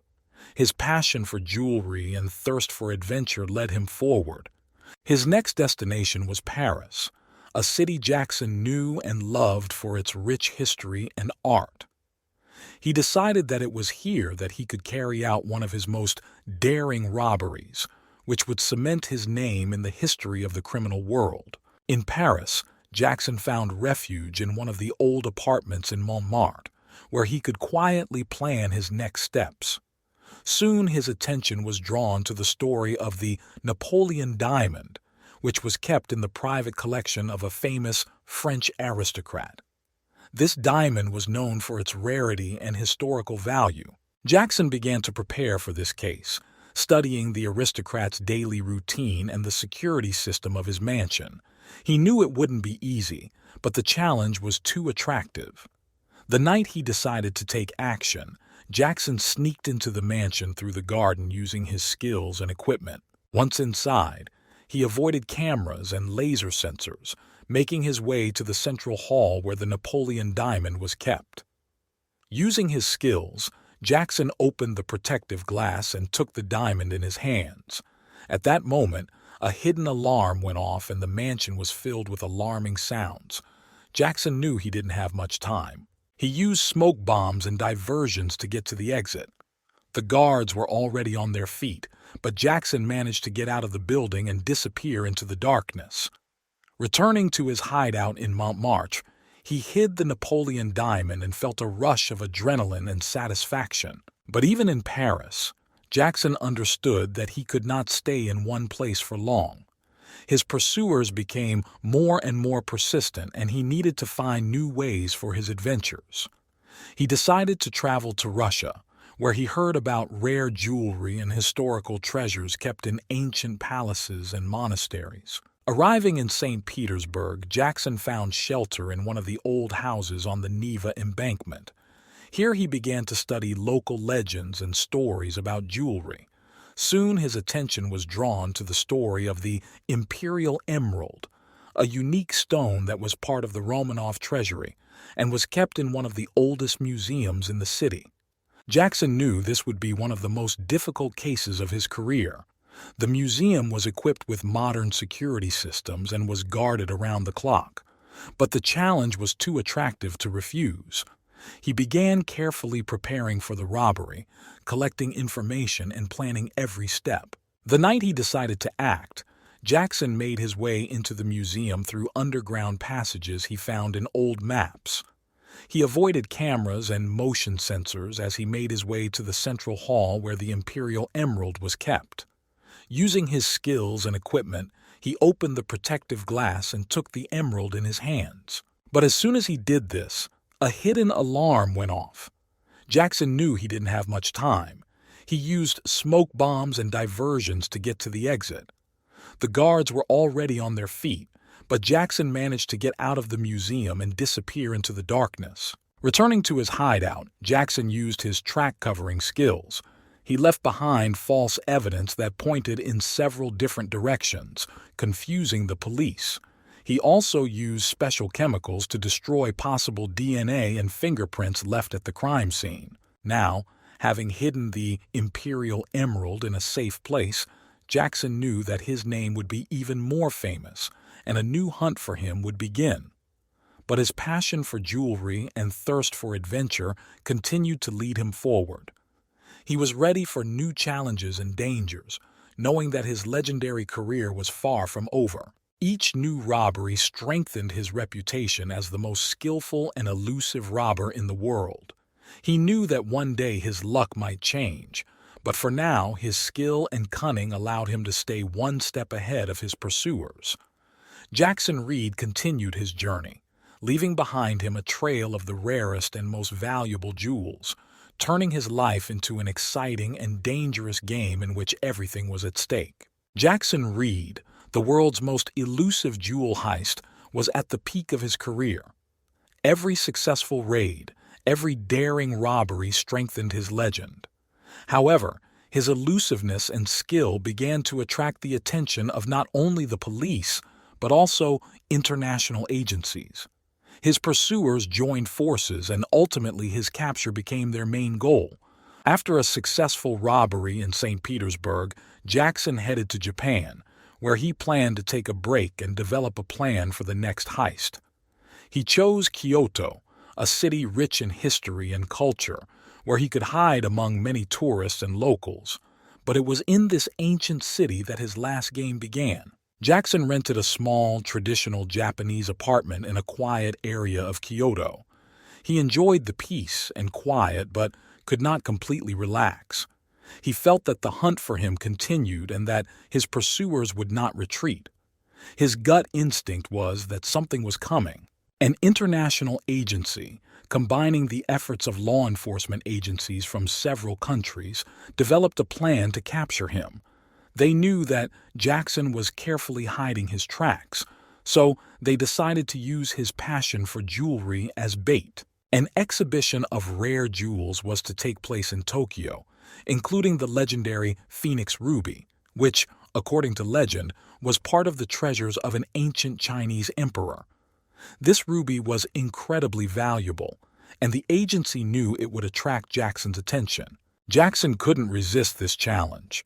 He carefully studied the exhibition plan, security, and daily routine. He realized that this would be one of his most difficult robberies, but his thirst for adventure and passion for jewelry overcame caution.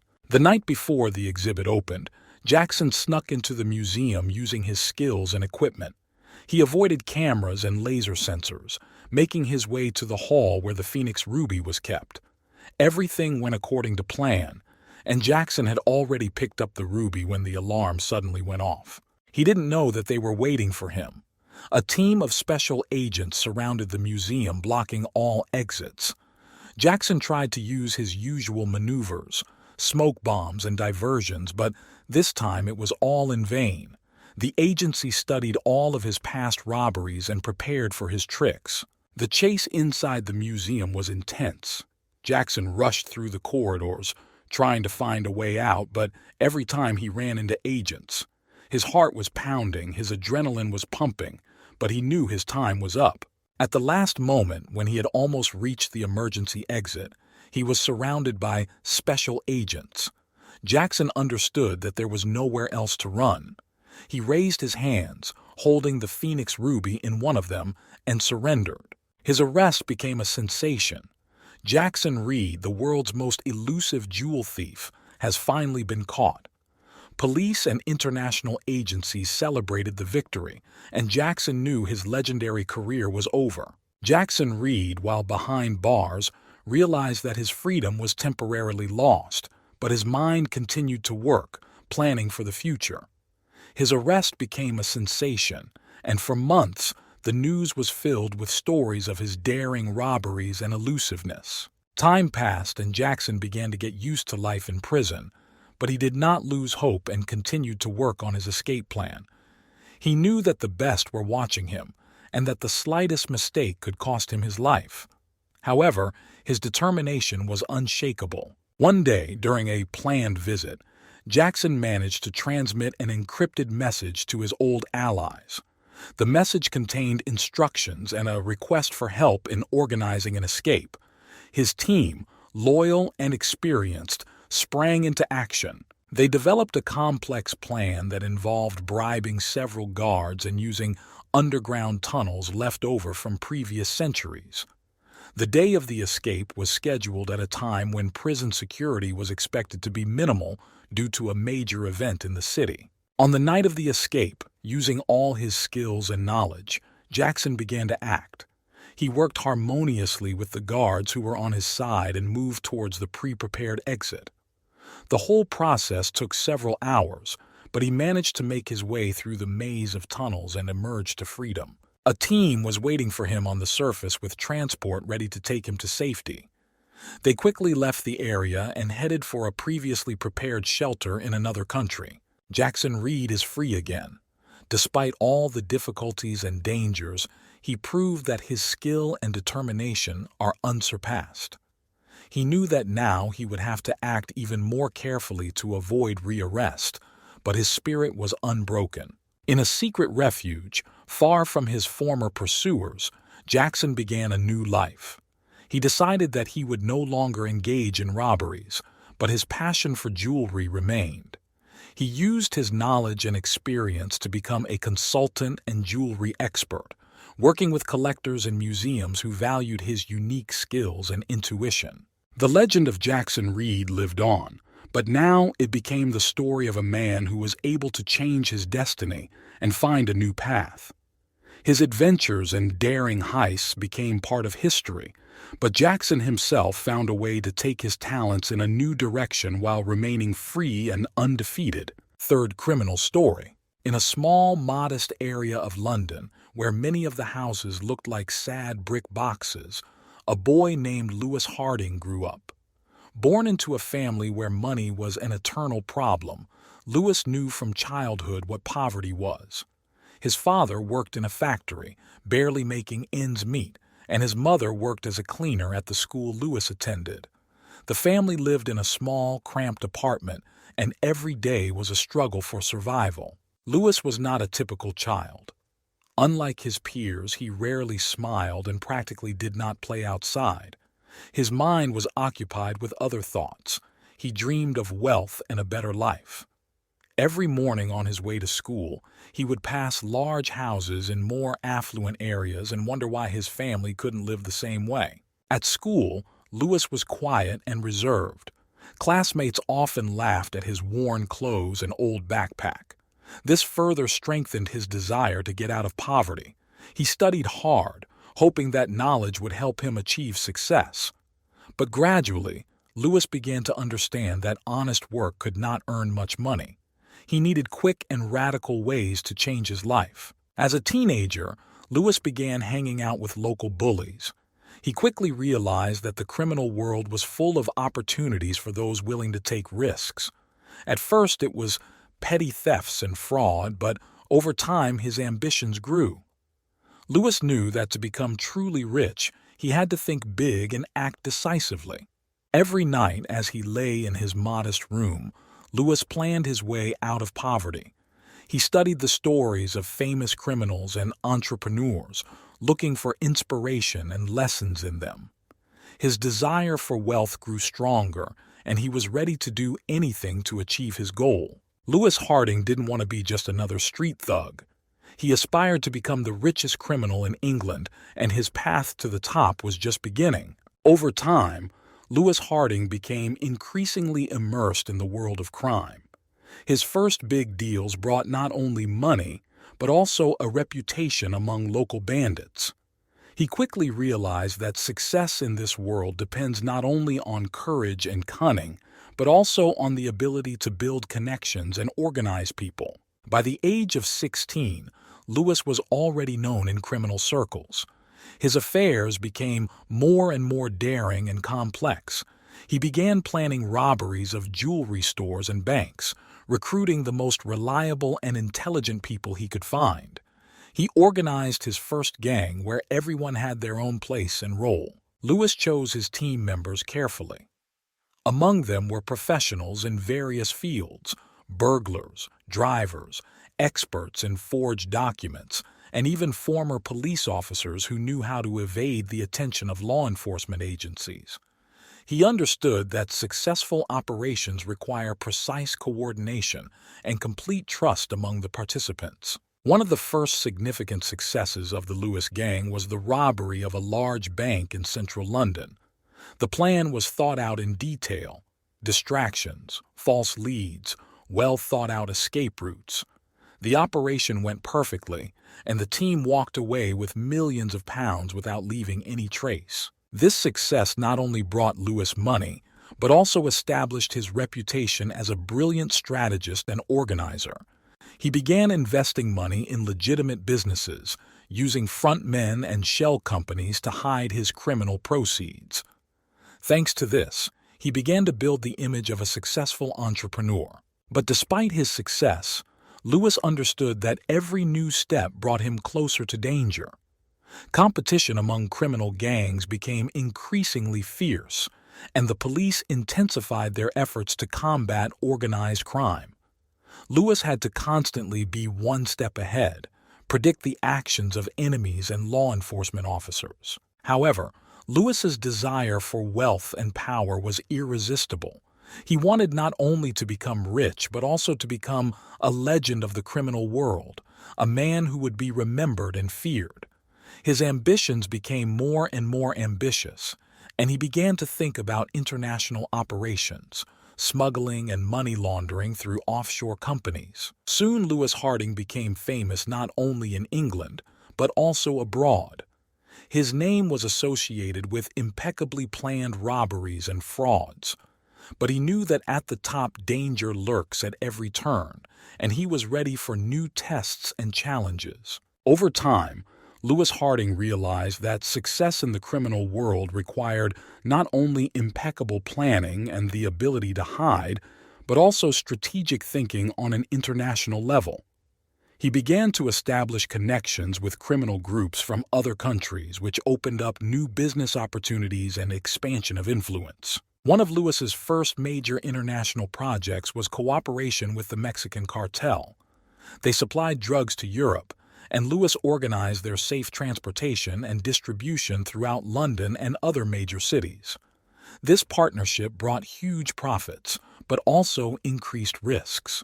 Lewis knew that any mistake could cost him his life. To minimize risks, he began to actively introduce technology into his activities. Lewis hired a group of talented hackers to break into security systems, falsify documents, and track the movements of law enforcement agencies. Thanks to these innovations, Lewis was able to stay one step ahead of the police and the competition. However, his successes did not go unnoticed. The police began to work more closely with international partners, and a large-scale operation was launched against Lewis. Intelligence agencies from different countries joined forces to catch Harding and destroy his empire. Despite the growing threats, Lewis continued to move forward. He began investing in legitimate businesses such as real estate and financial services, using them to launder money. He also opened a charitable foundation, which helped create a positive image in society and divert attention from his criminal activities. But his main goal always remained money and power. Lewis knew that everything could collapse at any moment and was prepared for any turn of events. He developed several escape plans, having prepared safe havens in different countries in advance. One day, when the pressure from the police became unbearable, Lewis decided to leave England for a while. He moved to Switzerland, where he used his accumulated wealth to create a new base of operations. Here he began to build a network of international contacts, planning new projects and schemes. Every day, Lewis woke up with the thought that today could be his last day of freedom. But that didn't stop him. He continued to pursue his goals, convinced that he could cheat the system and emerge victorious. Thus, Lewis Harding became not just a wealthy criminal, but a true legend, a man who was not afraid to challenge the world and change his destiny forever. In Switzerland, Lewis Harding felt safe, but knew that this feeling could be imaginary. His criminal empire continued to grow, and with each new success he became more and more confident in his abilities. Lewis began planning his next big move, an operation that would make his name known throughout the world. His target was the world's largest jewelry store in Geneva, which has a unique security system. Lewis knew that he couldn't get here using conventional methods, and therefore decided to use his entire team, including hackers and former special forces. He developed a detailed plan that included hacking the security system, distractions, and the exact timing of the action. The operation began early in the morning when the store first opened. Hackers penetrated the system and disabled the alarm, creating the illusion of normal operation. At this time, Lewis's group entered the building under the guise of security officers. Everything went according to plan, and half an hour later they left the store with bags full of jewelry. This daring raid became a real sensation. Media around the world discussed how a group of unknown people managed to rob one of the most secure stores in the world. The police were confused, without a single lead. Lewis and his team celebrated their success, realizing that this robbery was their greatest achievement. However, Lewis did not stop there. He began planning new operations, using the funds he had gained to expand his influence. His plans included both legal and illegal enterprises, from investment funds to arms and drug smuggling. Lewis sought to create an empire that no power in the world could destroy. But as his empire grew, so did his problems. Rumors about his success began in the criminal world, and many competitors began to envy and make plans to eliminate him. Lewis had to constantly be on the alert, anticipate the actions of his enemies, and take countermeasures. One of these enemies was Carlos Santos, the leader of a large Mexican cartel, who believed that Lewis was violating their agreements and capturing too much of the market. Carlos sent his men to Europe to eliminate Harding. Lewis learned about this through his connections in the police and began to prepare for a meeting with the enemy. At night, while Lewis was in his mansion in the Alps, the bell rang. His trusted assistant reported that Carlos had arrived in Switzerland and was planning an attack. Lewis decided to be proactive. He gathered his team and developed a plan to eliminate Santos. 2 days later, in one of the elite restaurants in Geneva, a meeting between two criminal titans took place. Lewis, confident in his abilities, offered Santos a peaceful solution to the conflict. But Carlos did not want to compromise. A firefight ensued, and Lewis and his team came under fire. Despite serious injuries, Lewis managed to emerge victorious from this fight. Carlos Santos was killed and his men fled. This incident only strengthened Lewis's reputation as an invincible leader. However, he understood that such clashes could happen again. Lewis decided to go into hiding temporarily to heal his wounds and develop new strategies.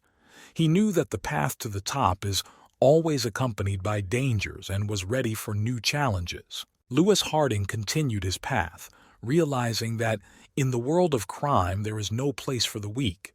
His desire for power and wealth became even stronger, and he was ready to do anything to maintain and increase his achievements. After the Geneva incident, Lewis Harding realized that he needed to strengthen his empire and minimize risks. He moved to an isolated estate in the south of France, surrounded by high walls and equipped with the most modern security systems. Here he could calmly plan his next steps without fear of unexpected attacks. One of Lewis's first tasks was to restore his health. He hired the best doctors and rehabilitation specialists to return to duty as soon as possible.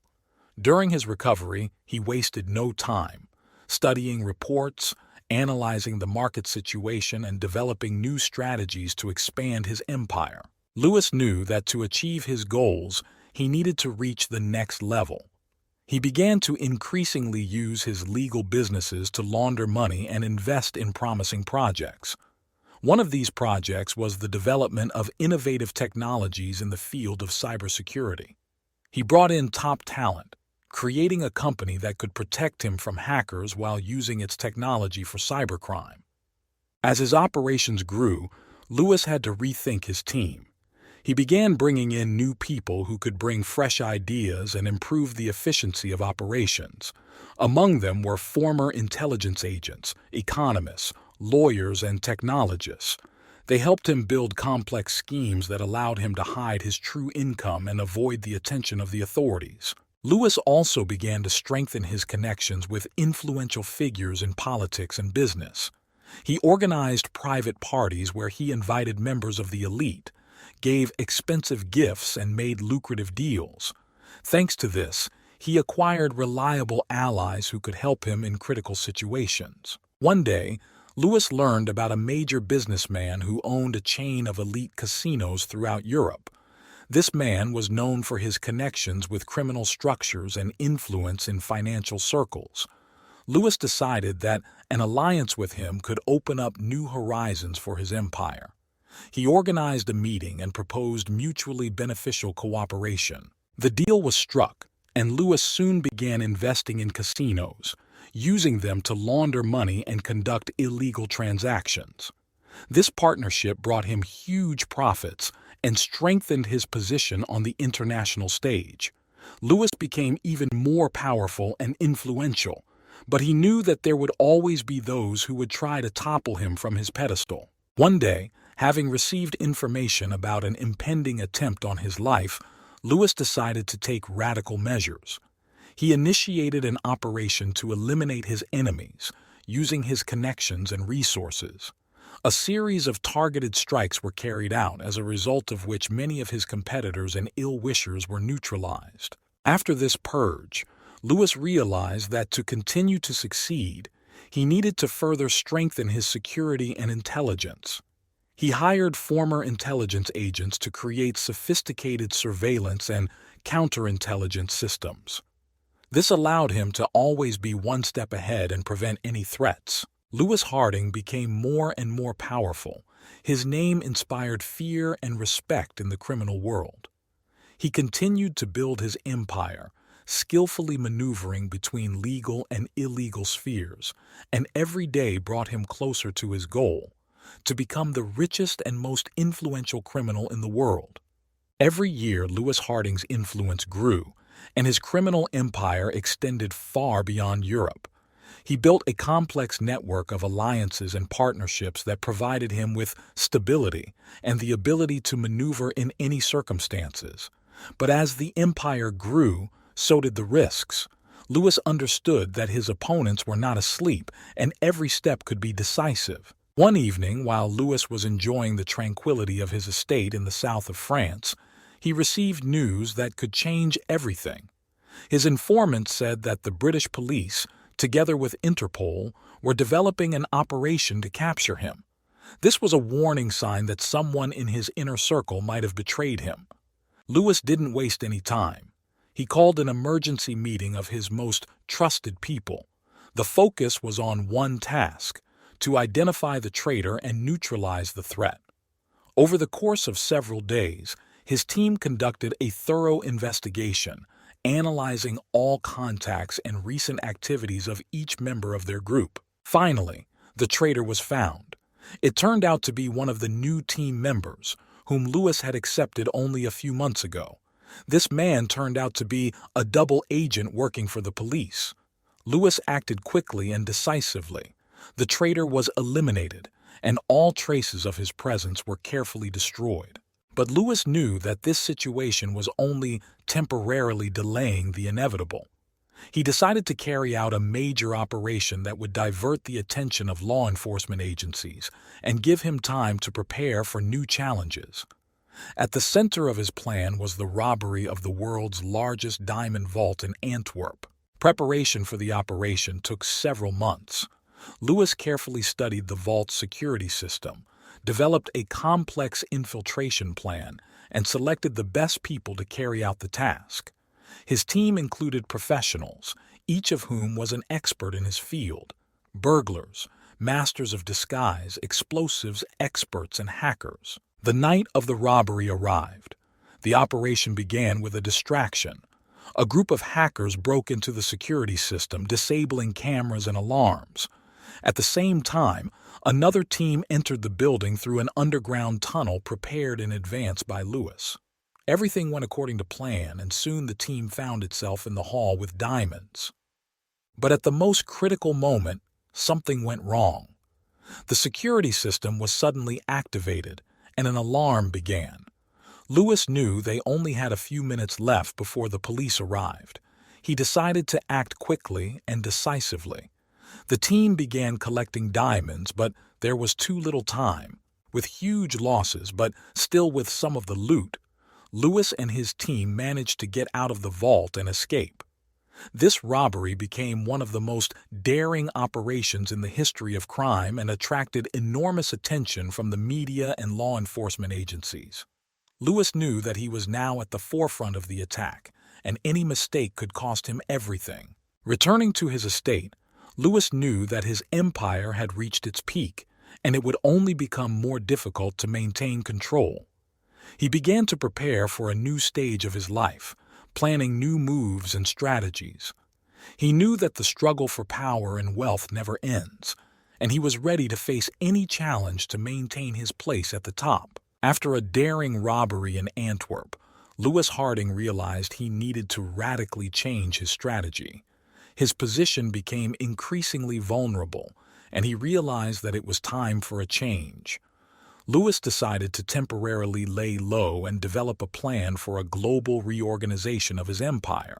He moved to a secluded refuge in South America, carefully guarded and equipped with the latest technology. Here Lewis gathered his most trusted people to discuss the future. He announced that he intends to create a new network based on the principles of decentralization to minimize risks and increase efficiency. Lewis's first step was to create several independent cells, each of which specialized in specific areas: smuggling, cybercrime, money laundering, and illegal weapons trafficking. Each cell was led by a trusted person who reported directly only to Lewis. This made it possible to reduce the risks of information leaks and increase the structure's resistance to attacks from law enforcement agencies. Lewis also began actively using cryptocurrencies and blockchain technologies for his operations. He invested in creating anonymous platforms for financial transactions, allowing him to hide his tracks and remain out of sight of traditional monitoring systems. This innovation gave him a significant advantage, allowing him to conduct financial transactions faster and more securely. Meanwhile, the police and Interpol did not give up trying to catch Lewis. They increased the pressure on his known contacts and allies, carried out searches and arrests, but each time Lewis remained one step ahead. His new decentralization strategy and use of advanced technology made him virtually elusive. One of Lewis's new projects was the creation of an international network of illegal casinos. He understood that gambling is a huge market that can be used to launder money and generate stable income. He began collaborating with major mafia groups in Asia and Europe, creating illegal establishments in the most unexpected places, from luxury yachts to underground clubs. These casinos became not only a source of income, but also an excellent cover for his other operations. Lewis skillfully disguised his actions using complex schemes and fictitious companies. Thanks to this, his activities remained in the shadows and his income grew. However, despite his success, Lewis knew that he needed to be prepared for any eventuality. He continued to strengthen his security system, hired new specialists, and developed plans for force majeure. A former intelligence services general joined his team to help him with strategic planning and defense organization. Meanwhile, efforts to combat organized crime were intensifying in Europe and the United States. Governments were introducing new laws and technologies to track criminal operations, but Lewis was ready for it. He used his resources to remain invisible, changing transportation routes, creating false leads and diversionary maneuvers. One day, having received information about a major international operation against his network, Lewis decided to launch a preemptive strike.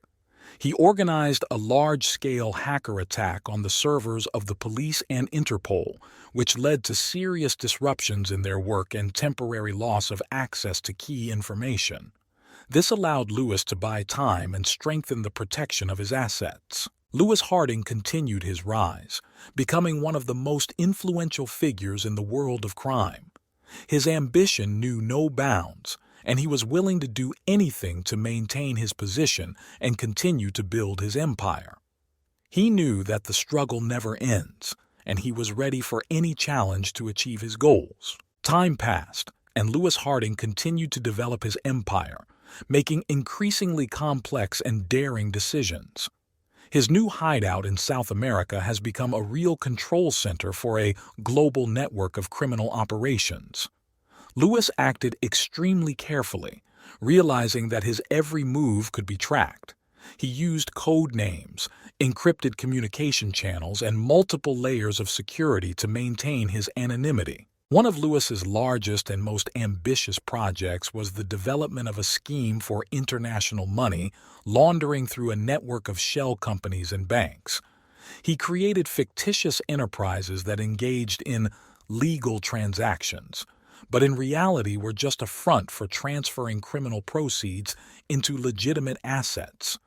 This scheme was so complex and intricate that even the most experienced investigators could not unravel its threads. One day, Lewis received information that several of his key bank accounts might be compromised. He knew that this could be the beginning of the end of his empire if he did not take immediate action.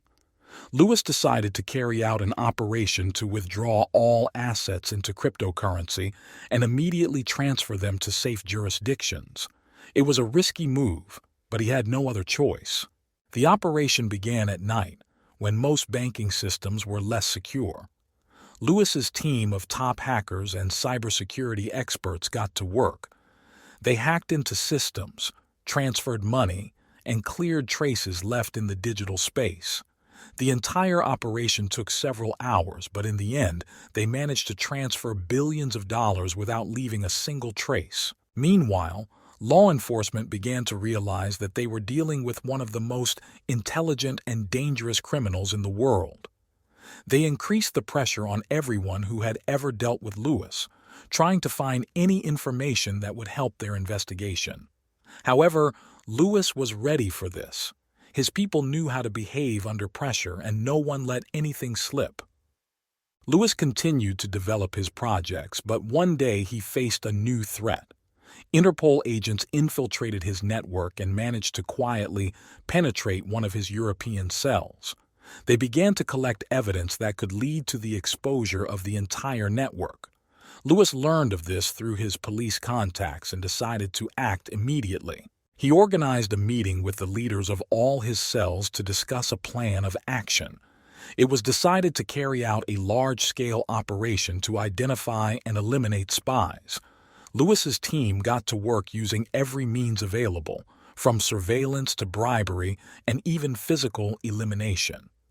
As a result of several weeks of hard work, all agents were identified and neutralized. This operation did not pass without a trace for Lewis. He realized that his network needed further strengthening and development.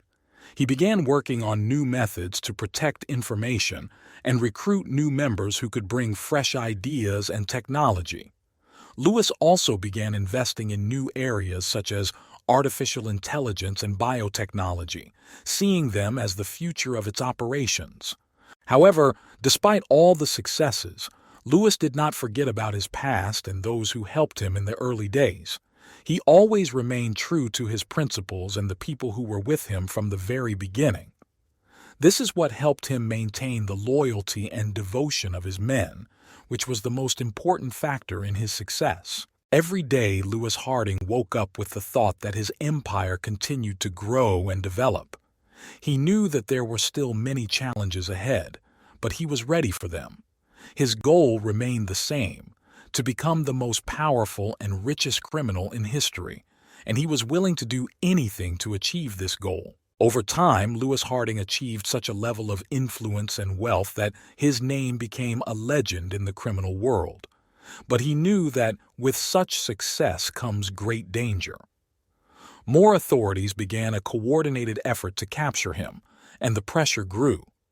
Lewis knew he had to stay ahead of the curve using his ingenuity and resources. One day, Lewis received information that the British police and Interpol were preparing a large-scale operation to capture him, planning to launch simultaneous strikes on his targets in different countries. He knew that this would be a serious blow to his empire if he did not take preventive measures. Lewis decided to act decisively and cunningly. He began developing a plan he called Phoenix. The plan included creating false leads and red herrings that would confuse investigators and force them to waste resources on false targets. Lewis organized a series of complex transactions to transfer his assets to different jurisdictions using new technologies and cryptocurrencies. The first step was to create fake companies and bank accounts that looked real. These structures were intended to attract the attention of investigators and create the impression that Lewis was continuing business as usual. In fact, the real assets have already been moved to safe locations. The second step was to create distractions. Lewis organized several operations that looked like his typical crimes, but in fact were just a cover for the real activities. These operations attracted the attention of the police and distracted them from their real targets. Finally, Lewis used his connections and influence to gain inside information about the investigators' activities.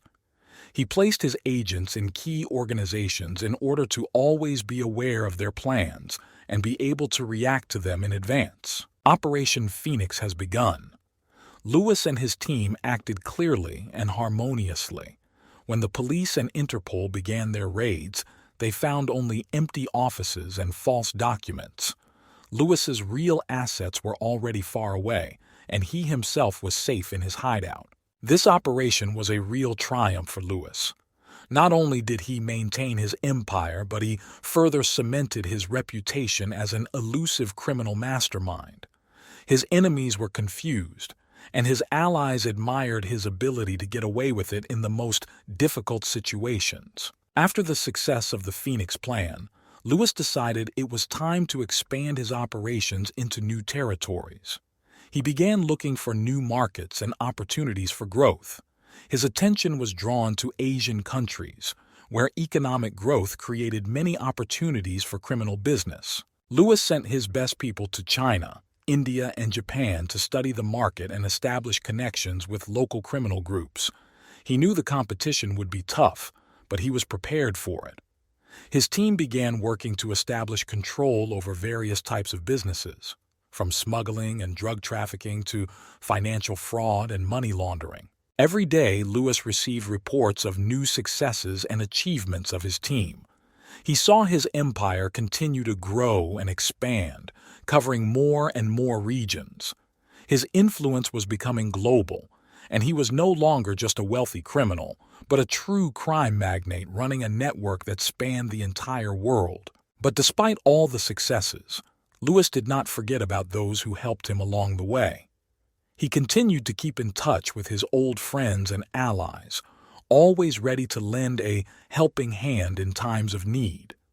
This helped him maintain the loyalty and dedication of his team, which was a critical factor in his success. Lewis Harding continued his ascent, knowing that new challenges and trials awaited him. But he was ready for anything, confident in his strengths and skills.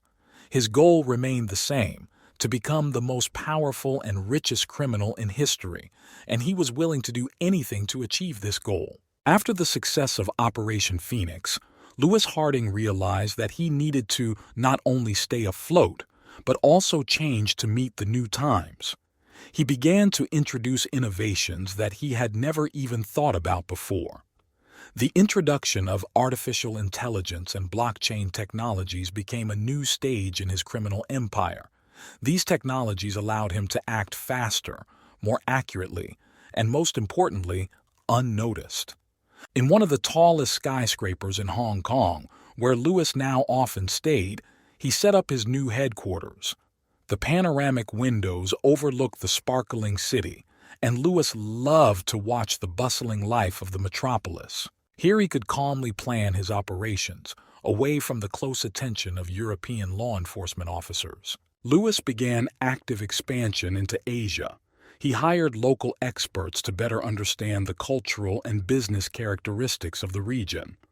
One of his first partners was an influential Chinese businessman who had connections in both legal and shadow business. This partnership opened the door to new opportunities for Lewis. He began investing in technology startups that could not only bring him profit, but also serve as a cover for his illegal activities. Through these companies, he laundered money and implemented his solutions into security systems around the world. One evening, Lewis, sitting in his office, received a message from his old friend and colleague. It was a video that showed his enemies discussing a plan to eliminate him. Lewis knew that this was a real threat. The enemies could not be given a chance. Lewis called his best people for an urgent meeting. Preparations for a new operation began. Lewis developed a plan that included a series of attacks on key figures in the conspiracy. He knew that only decisive action could save his empire and life. Lewis's team worked well together. They used all available technology and their skills to achieve their goals. Cyber attacks have been carried out that have disabled the security systems of enemies. Then came targeted strikes that eliminated key players. Lewis acted ruthlessly, knowing that his life and his empire depended on it. After successfully eliminating the threat, Lewis realized it was time for more radical changes. He decided to use his influence and wealth for legalization. He began to actively participate in charitable projects, investing money in the development of infrastructure and education in third world countries. These actions not only improved his image, but also created new business opportunities. Lewis has also begun working with governments to offer his cybersecurity services. He knew that his skills and technology could be useful not only in the criminal world, but also in the legal sphere. This helped him create new connections and strengthen his influence. One day, Lewis was sitting on the veranda of his new oceanfront home, enjoying the sunset. He reflected on his path, about the difficulties and dangers that he had to overcome. He knew that there were still many challenges ahead, but he was confident that he could cope with them. Lewis Harding continued his ascent, knowing that his journey was far from over. New heights awaited him ahead, and he was ready to conquer them, step by step, day by day. Lewis Harding did not stop there. His new strategy included not only expanding spheres of influence, but also strengthening security. He hired top cybersecurity and intelligence experts to protect his empire from new threats. These measures have made his operations virtually impervious to law enforcement. With each new step, Lewis became more influential and rich.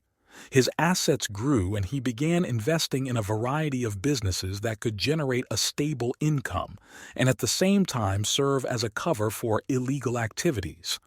He acquired several large companies in the real estate, technology, and finance sectors, which allowed him to further strengthen his position. However, despite all the successes, Lewis did not forget about his roots and those who helped him along the way. He remained true to his principles and always supported his old friends and allies. This helped him maintain the loyalty and dedication of his team, which was a critical factor in his success. One day, Lewis decided it was time for a new large-scale project. He planned to build the world's largest data center, which could become the heart of his empire. This center was supposed to ensure maximum safety and reliability of all its operations. To implement this project, Lewis attracted the best architects and engineers to create a real miracle of technology. Construction of the center began in one of the most remote areas in the world to minimize risks and ensure complete confidentiality. Lewis personally supervised every phase of construction to ensure the project was completed exactly as he envisioned. Soon the data center was ready to go, and Lewis began moving all of his key operations there. This step gave him even more confidence in his future. He knew that now his empire was protected as never before, and he could safely move on. Lewis began to actively develop new business areas, including biotechnology and artificial intelligence, seeing them as the future of his empire. At the same time, Lewis continued to strengthen his connections with governments and international organizations. He understood that cooperation with legal structures could give him additional advantages and protection.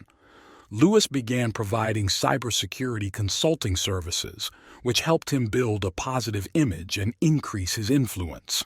Everything went according to plan, but one day Lewis received unexpected news.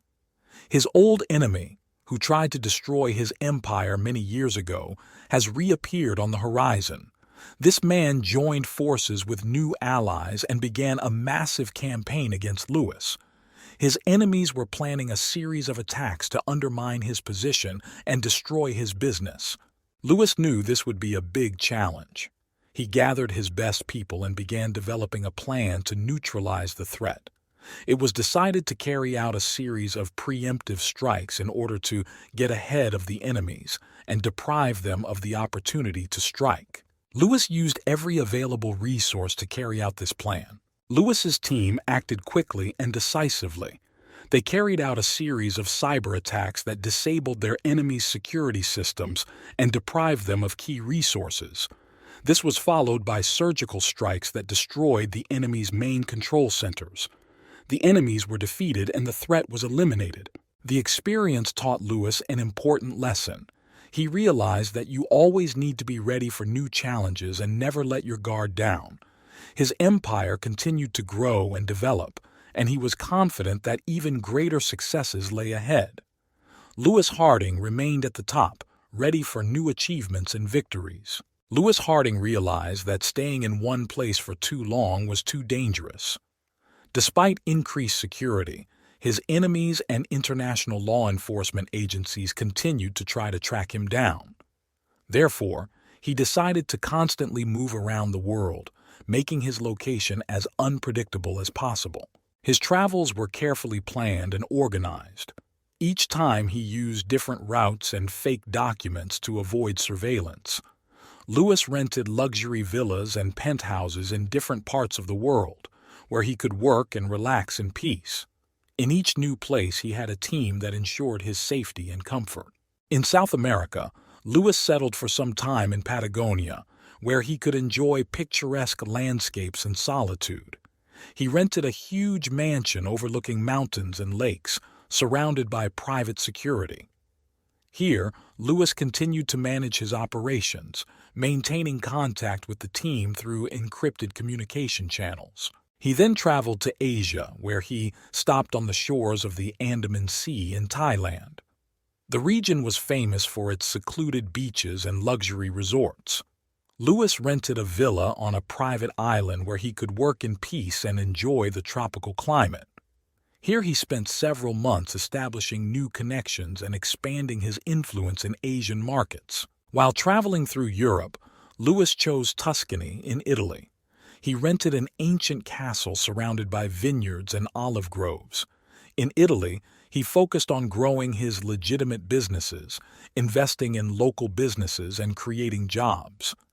This helped him strengthen his position and receive support from local authorities. In Africa, Lewis settled for a time in Morocco, in a luxurious riad in the heart of Marrakech. This city, with its ancient history and color, attracted Lewis with its energy and business opportunities. Here he established connections with local businessmen and criminal groups, expanding his network and influence on the African continent. Throughout these travels, Lewis remained one step ahead of his enemies and law enforcement. He skillfully used his resources and connections to remain invisible and elusive. His team constantly worked to ensure his safety and develop new plans for the development of the empire. Lewis continued to invest in new technologies and businesses, betting on the future. He has invested in startups developing artificial intelligence, biotechnology, and renewable energy. This not only brought him profit, but also helped create a positive image in the eyes of society. Despite the constant movement and danger, Lewis did not lose confidence in his abilities. He knew that his journey was far from over and was ready for new challenges and achievements. His empire continued to grow and prosper, covering more and more new horizons. On one of his trips, Lewis stopped in the Maldives, where he rented a secluded island with a luxurious villa. Here, among the snow-white beaches and azure waters, he thought about the future. He understood that he had achieved incredible heights, but knew that there was always room for improvement. Lewis Harding continued his ascent, constantly breaking new barriers and reaching new heights. His name became a symbol of elusiveness and success in the criminal world, and he was willing to continue his mission despite all the dangers and obstacles that stood in his way. During his travels and expansion of his empire, Lewis Harding could not help but notice the emergence of a new player on the criminal scene. This competitor, known as Vincent the Shadow Duval, quickly gained reputation and influence. Duval was a Frenchman, and his methods were as ruthless as his ambitions. Duval started with small operations in Europe, but soon his network spread to other continents. His approach to business was aggressive.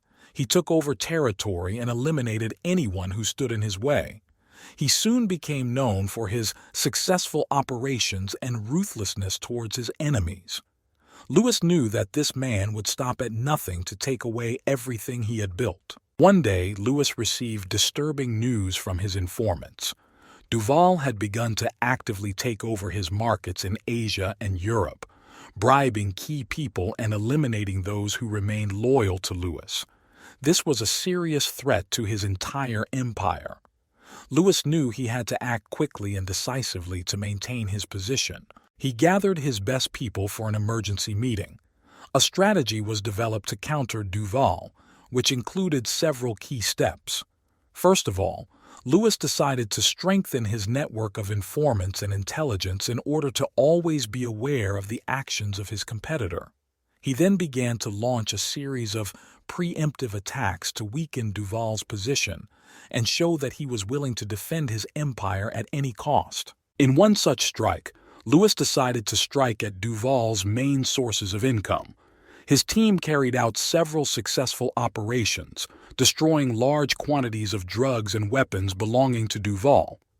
These blows were painful for the competitor and showed that Lewis was not going to give up his position. However, Duval was not so simple.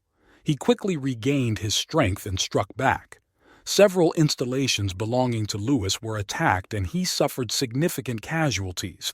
The conflict flared up and both sides understood that this was a war of attrition, where the one who could stand it longer would win. Lewis decided to strengthen his position at the political level. He began to actively cooperate with governments and international organizations, offering his services in the field of cybersecurity and crime control. This not only improved his image, but also gave him access to important information and resources that could help in the fight against Duval. Meanwhile, Duval began looking for new ways to undermine Lewis. He hired the best hackers and security experts to launch a cyber attack on his networks. However, Lewis was ready for this and hired the best experts to protect his systems. As a result, the cyber attack was repelled, and Lewis struck back, hacking Duval's systems and gaining access to important information about his plans and resources. This move gave Lewis a significant advantage. He began to actively use the information received to launch targeted strikes on key Duval targets. Soon, Duval's network began to crumble, and many of his men began to defect to Lewis, seeing his position growing stronger. But Lewis knew that Duval would not give up so easily. He continued to strengthen his position by investing in new technologies and expanding his influence. He also began to develop new strategies to be prepared for any eventuality. It soon became clear that Duval was preparing the decisive blow, and Lewis began to prepare for the final fight. The conflict between Louis Harding and Vincent Duval has reached its climax. Both sides understood that this fight would determine who would become the dominant force in the criminal world. Lewis, relying on his experience and resources, prepared for the final battle, knowing that not only his empire was at stake, but also his life. Louis Harding continued his ascent, despite all the difficulties and obstacles. His name remained a symbol of strength and elusiveness, and he was ready for any challenge to preserve his empire and reach new heights. The final battle between Louis Harding and Vincent Duval became one of the most intense and dramatic in the history of the criminal world. Louis knew that Duval would stop at nothing to overthrow him and was willing to use all his resources and connections to win. Louis began by strengthening his intelligence network. He hired the best spies and analysts to always be one step ahead of the enemy. Duval's every move was carefully monitored, and Louis always knew what his opponent was planning. This allowed him to prepare for any eventuality and develop a countermeasure strategy. Duval, meanwhile, decided to strike at the very heart of Louis's empire. He launched a series of attacks on key targets, hoping to destabilize Louis's business and wreak havoc within his ranks. However, thanks to timely information, Louis was able to anticipate these attacks and organize a defense. Many of Duval's attacks failed and he suffered serious casualties. Realizing that direct attacks were not successful, Duval decided to change tactics. He began bribing and blackmailing people around Louis, trying to sow discontent and mistrust. Louis, learning of these attempts, purged his ranks, eliminating those who might be vulnerable to Duval's influence. He also strengthened security measures and implemented new security systems to prevent any attempts at betrayal. Louis soon received information that Duval was planning a major operation in London. This was an attempt to strike a decisive blow and seize control of Louis's key assets in Europe. Louis decided it was time for a counterattack. He gathered his team and developed a detailed plan to neutralize Duval and his people. The operation began at night. Louis's team acted quickly and smoothly, using all available technologies and tactics. They infiltrated Duval's lair, disabling security systems and capturing key positions. Louis personally led the operation, showing his men that he was willing to take risks to protect his empire. In the final fight, Louis and Duval came face to face. It was not only a physical battle but also a psychological one.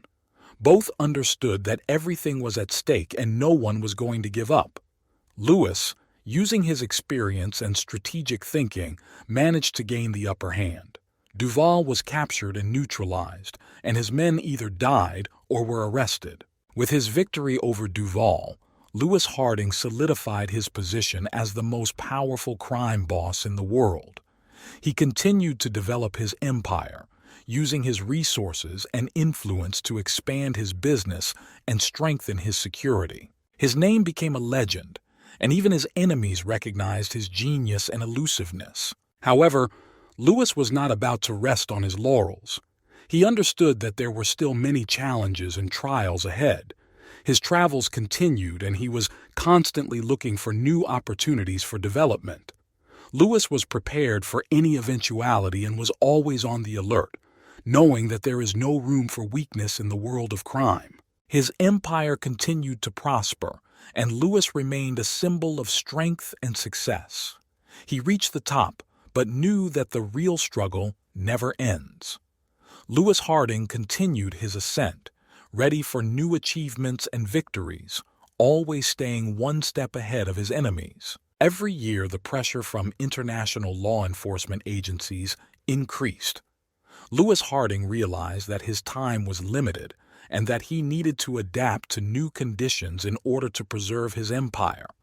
Police operations became increasingly coordinated and large-scale, forcing Lewis to look for new ways to conduct business and maintain his freedom. Every move he made around the world was now accompanied by the highest precautions. Lewis began using private jets, yachts, and even submarines to avoid surveillance. He constantly changed routes and locations in order to confuse his pursuers.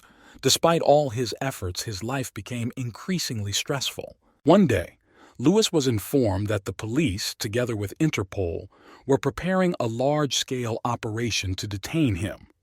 He realized that drastic measures needed to be taken. Lewis decided to create a network of secret hideouts around the world so that he would always have a safe place to hide. He invested heavily in the construction of these shelters, equipped with the most modern security systems and autonomous life support.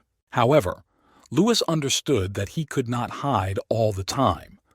He began to actively use his connections and influence in political circles to obtain information about planned operations and to be able to influence the decisions of the authorities.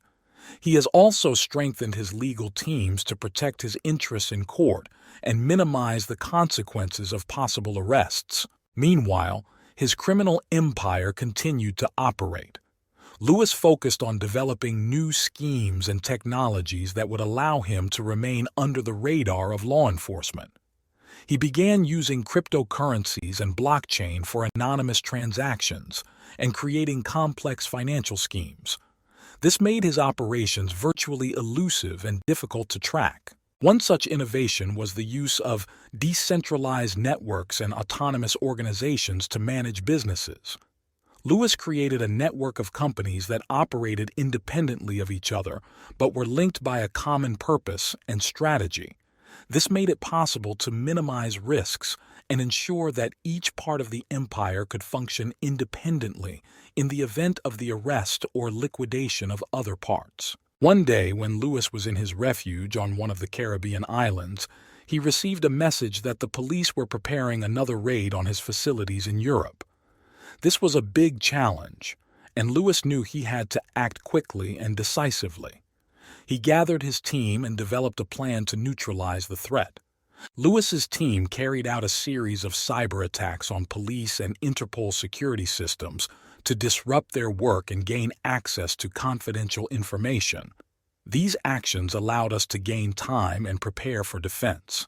This was followed by preemptive strikes against key figures involved in the operation. This helped thwart the plans of enemies and avoid arrest. Despite his successful defense, Lewis was aware that the pressure would only intensify.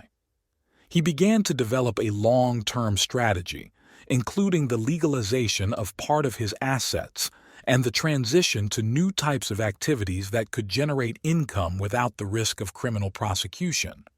Lewis invested in technology, medicine, and environmental projects, creating new businesses. His criminal empire gradually transformed, becoming more legal and stable.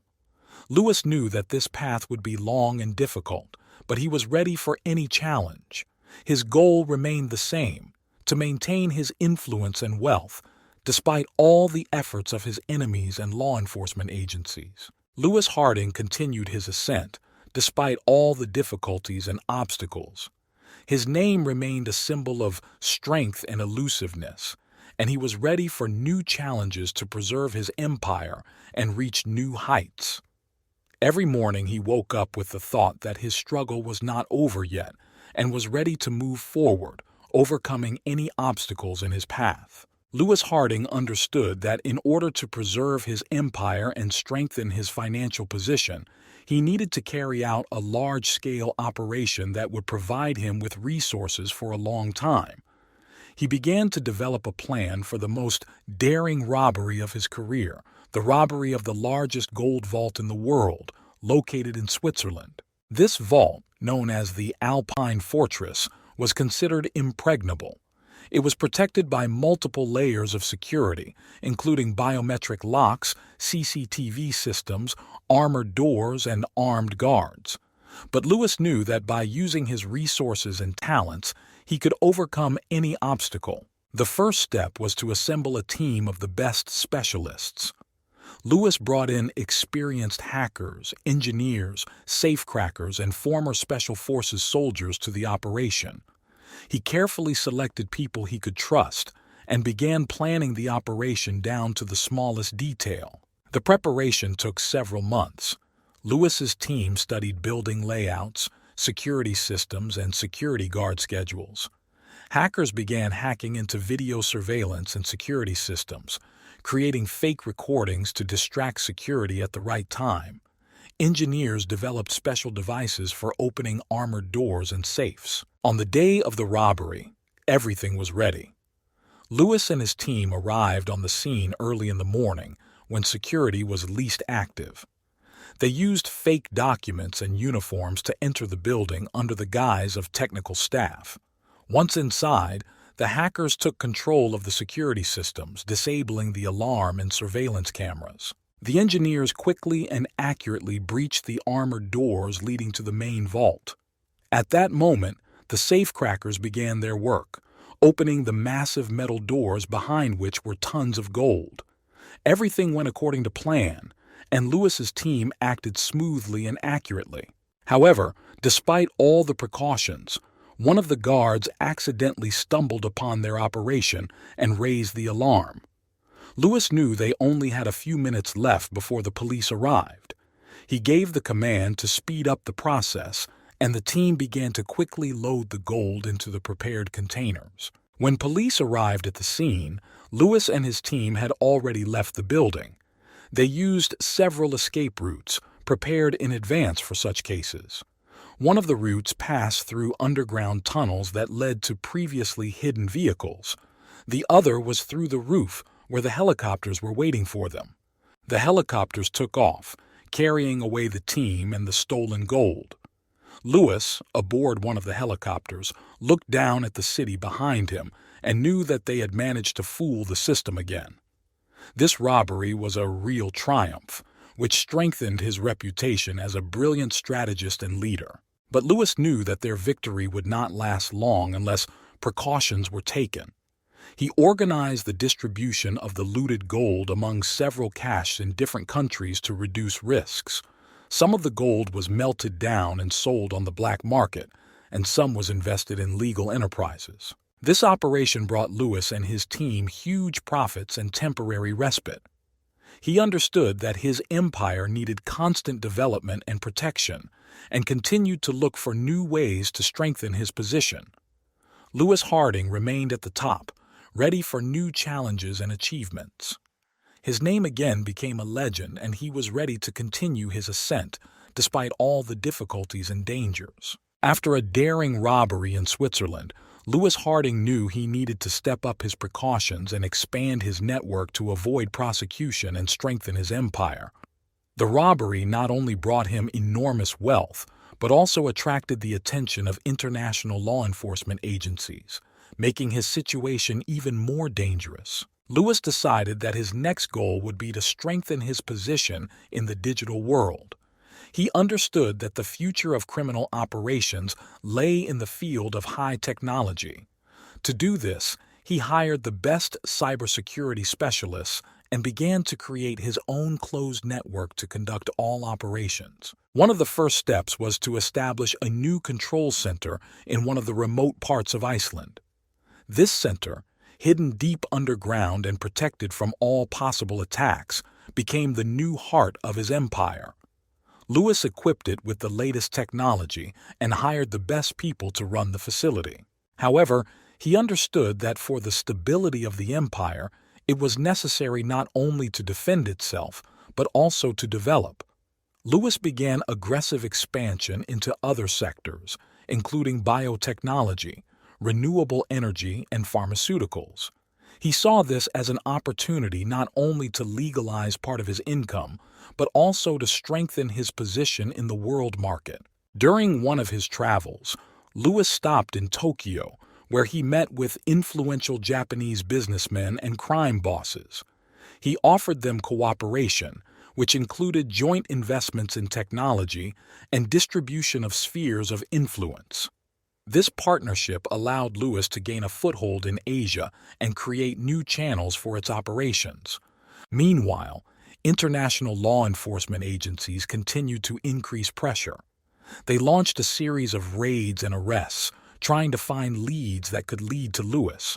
But thanks to his network of informants and warning system, Lewis was always one step ahead. One day, while Lewis was in his hideout in Iceland, he received disturbing news. A special forces team was preparing to seize his facility. Lewis quickly organized an evacuation and ordered his team to destroy all important data. He knew that this blow would be serious, but he was ready for it. Special forces arrived at the scene, but found only empty premises and debris of destroyed equipment. Lewis and his team managed to escape, taking with them all the necessary resources and information. This operation showed him that even the most fortified positions could be vulnerable and forced him to reconsider his strategy. Lewis decided that he needed to act more radically. He began to develop a plan for a new large-scale robbery, which was supposed to provide his empire with financial stability for many years. His target was one of the largest diamond storage facilities in the world, located in Antwerp, Belgium. Preparations for the operation were more thorough and detailed than ever. Lewis took into account all possible risks and developed several contingency plans. His team again consisted of the best specialists who knew their business down to the smallest detail. The robbery began late at night. Lewis and his team entered the building using fake passes and security uniforms. Hackers hacked the security systems and disabled the alarm, giving the team access to the vault. Safecrackers worked quickly and accurately, breaking open security doors and removing diamonds. But this time the police were ready for their actions. A special squad was stationed nearby, and as soon as the alarm was turned off, they began moving towards the robbery site.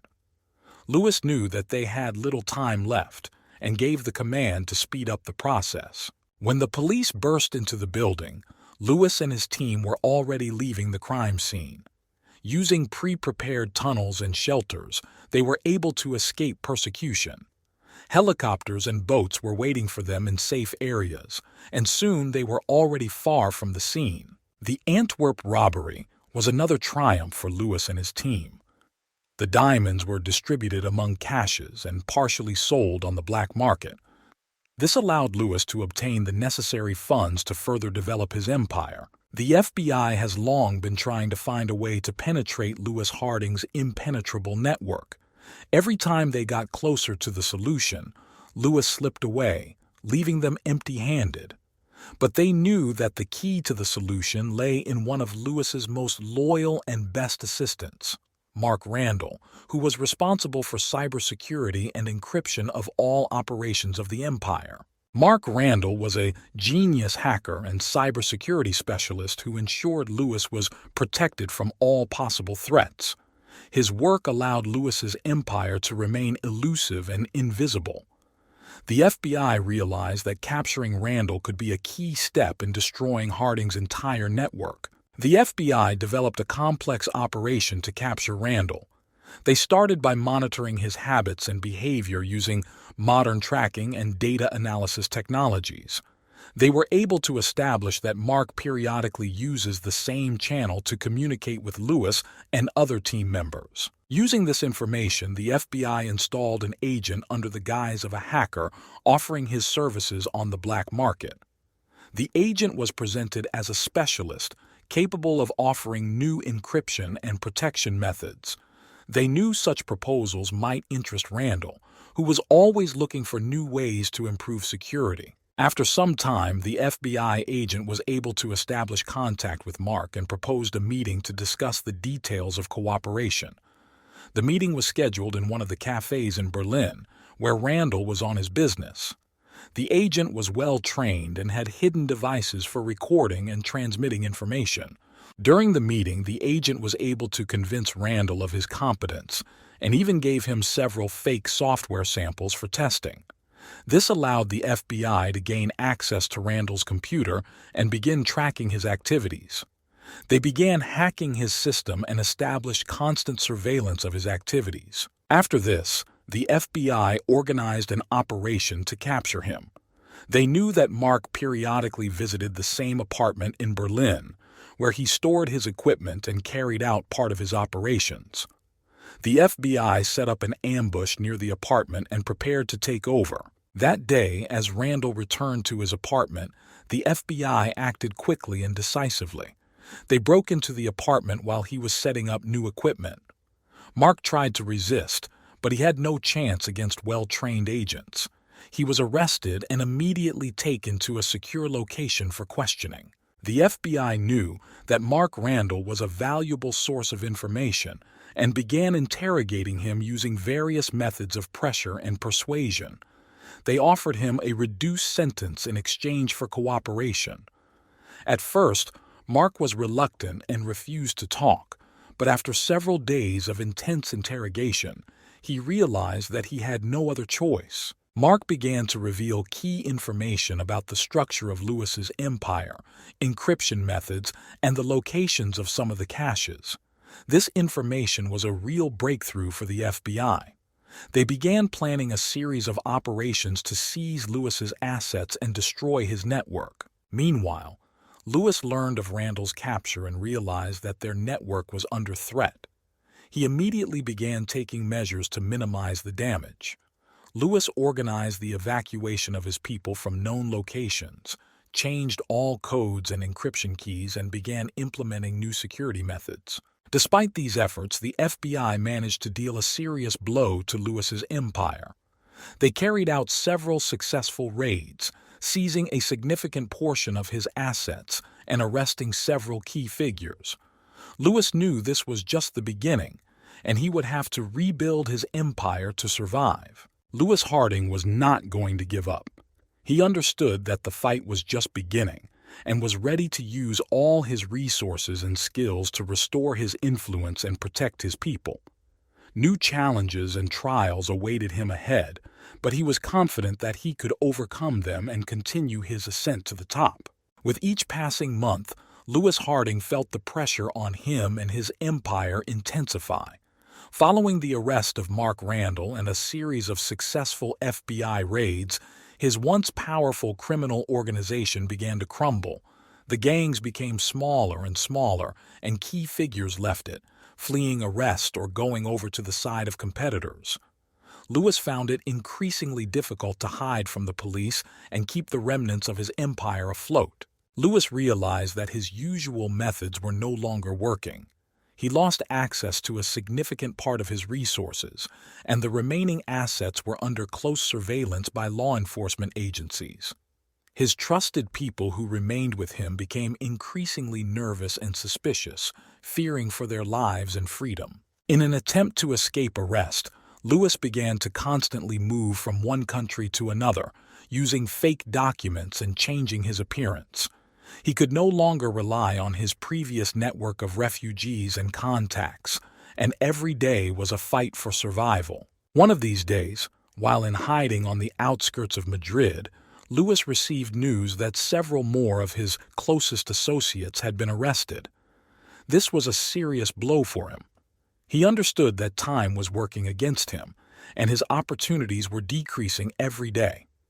His finances were rapidly melting, and his options for maneuver were becoming increasingly limited. Realizing that a new path had to be found, Lewis decided to hold a meeting with the remnants of his team. In an abandoned warehouse, away from prying eyes, they discussed possible courses of action. The remaining people were full of determination, but understood that without drastic changes, they would not survive. Lewis proposed a risky plan, one last big heist that could provide them with the funds for a new start. He chose a target, a large private bank in Geneva, which stored huge amounts of cash and jewelry. This bank was known for its impenetrable security system, but Lewis knew they had no other choice. The preparations for the robbery were rushed and intense. Lewis had to gather the remaining specialists and use all available resources to develop a plan. They knew this was their last chance, and every detail had to be planned perfectly. On the day of the robbery, the team entered the bank building using fake passes and hacking skills to bypass security systems. Everything went according to plan until one of the guards accidentally discovered them and raised the alarm. Soon the building was surrounded by police. Lewis and his men were trapped. They did not have time for long thoughts. They began to overload the safes, realizing that the chances of a successful escape were rapidly dwindling. Soon the building was filled with the sounds of sirens and approaching footsteps. They tried to break through the back exit, but the police were already there. A shootout ensued, and Lewis understood that the chances of salvation were minimal. Some of his men were wounded, and the situation became increasingly desperate. Lewis decided to send his men through a pre-prepared tunnel leading to a nearby underground garage. He himself stayed behind to hold off the police and give his team a chance to escape. He knew this was probably his last fight. Police stormed the building, and Lewis found himself face to face with dozens of armed agents. He resisted to the last, but the forces were unequal. He was eventually arrested and taken out of the building in handcuffs. This day marked the end of Lewis Harding's empire. The remnants of his team were able to escape through the tunnel, but their path was full of danger and uncertainty. Lewis was convicted and sentenced to life in prison without parole. His name became a symbol of the fall of the great crime boss. Lewis Harding, who was once elusive and powerful, finds himself behind bars, reflecting on his life and the mistakes he made. His empire collapsed, but his memory remained alive in the legends of the criminal world. After Lewis Harding's arrest, the FBI continued to actively search for and arrest the remnants of his team. Each member of the gang represented an important link in the chain, and their capture could provide new evidence and strengthen the case against Harding. Using information received from Mark Randall and other sources, the agents began carefully planning their operations. The first person to be tracked down was James "Cyber" Miller, a hacker who was responsible for hacking security systems and creating false documents. The FBI used cyber investigative techniques to track his whereabouts. They discovered that James had taken refuge in one of the old industrial areas of Los Angeles, where he continued his hacking operations. Agents surrounded the building in which Miller was hiding and began an operation to capture him. They cut off the building's power and internet connection, leaving him unable to resist or escape. After several hours of negotiations, James surrendered and was arrested. His computers and equipment were seized, giving the FBI additional evidence against the gang. Next in line was Thomas "Engineer" Reed, a specialist in hacking and creating special devices. He went into hiding in Rio de Janeiro, Brazil, where he lived under an assumed name. The FBI located him through financial transactions and assistance from Brazilian police. FBI agents and local police organized a joint operation to capture Reed. They surrounded his house and carried out a lightning raid, taking him by surprise. Reed tried to escape out the back exit, but was caught and arrested. In his house, they found many tools and equipment that were used for criminal operations. Anna Shadow Carter, master of disguise and logistics expert, was hiding in Hong Kong. She was one of the most cautious members of the team, and her capture posed a major challenge for the FBI. Using information received from other arrested gang members, agents located her and began surveillance. The operation to capture Anna was carried out in several stages. The FBI first established her route and schedule, and then set up an ambush at one of the places she frequented. When Anna appeared, the agents quickly and quietly detained her. She turned out to be a real treasure trove of information, as she kept records of many of the gang's operations. The final key member of the team was Michael "Muscle" Brown, responsible for physical security and force support for operations. He hid in the Nevada desert, hoping that the remoteness and desert landscape would help him evade capture. But the FBI used satellite intelligence and trackers to pinpoint his location. When Michael's location was confirmed, the FBI launched a sting operation using helicopters and ground teams. They surrounded his hideout and asked him to surrender. Michael tried to resist, but quickly realized that he had no chance. He surrendered and was arrested. With the capture of all the key members of Louis Harding's team, the FBI was able to finally destroy his once mighty empire. Each person arrested provided new evidence and information that helped strengthen the case against Harding and his gang. Their criminal organization was dismantled, and Harding himself remained in prison, realizing that his time had passed. The legend of Louis Harding and his gang will live on in crime history, but their era is over. The FBI has won a victory, exposing and dismantling one of the most powerful criminal organizations of our time. Louis Harding, during his many years of criminal career, managed to steal more than $500 million. His life was filled with daring robberies, complex schemes, and a constant game of cat and mouse with law enforcement. Despite all the difficulties and obstacles, he always stayed one step ahead, using his intelligence and skills to avoid arrest. However, with each new robbery and successful operation, the pressure on Louis grew. The authorities never tired of pursuing him, and every month it became more and more difficult to hide. His team was getting smaller, and resources were running out.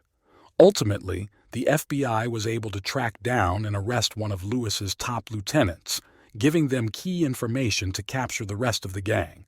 After Louis's arrest, the FBI continued to work aggressively, tracking down and arresting all of his associates.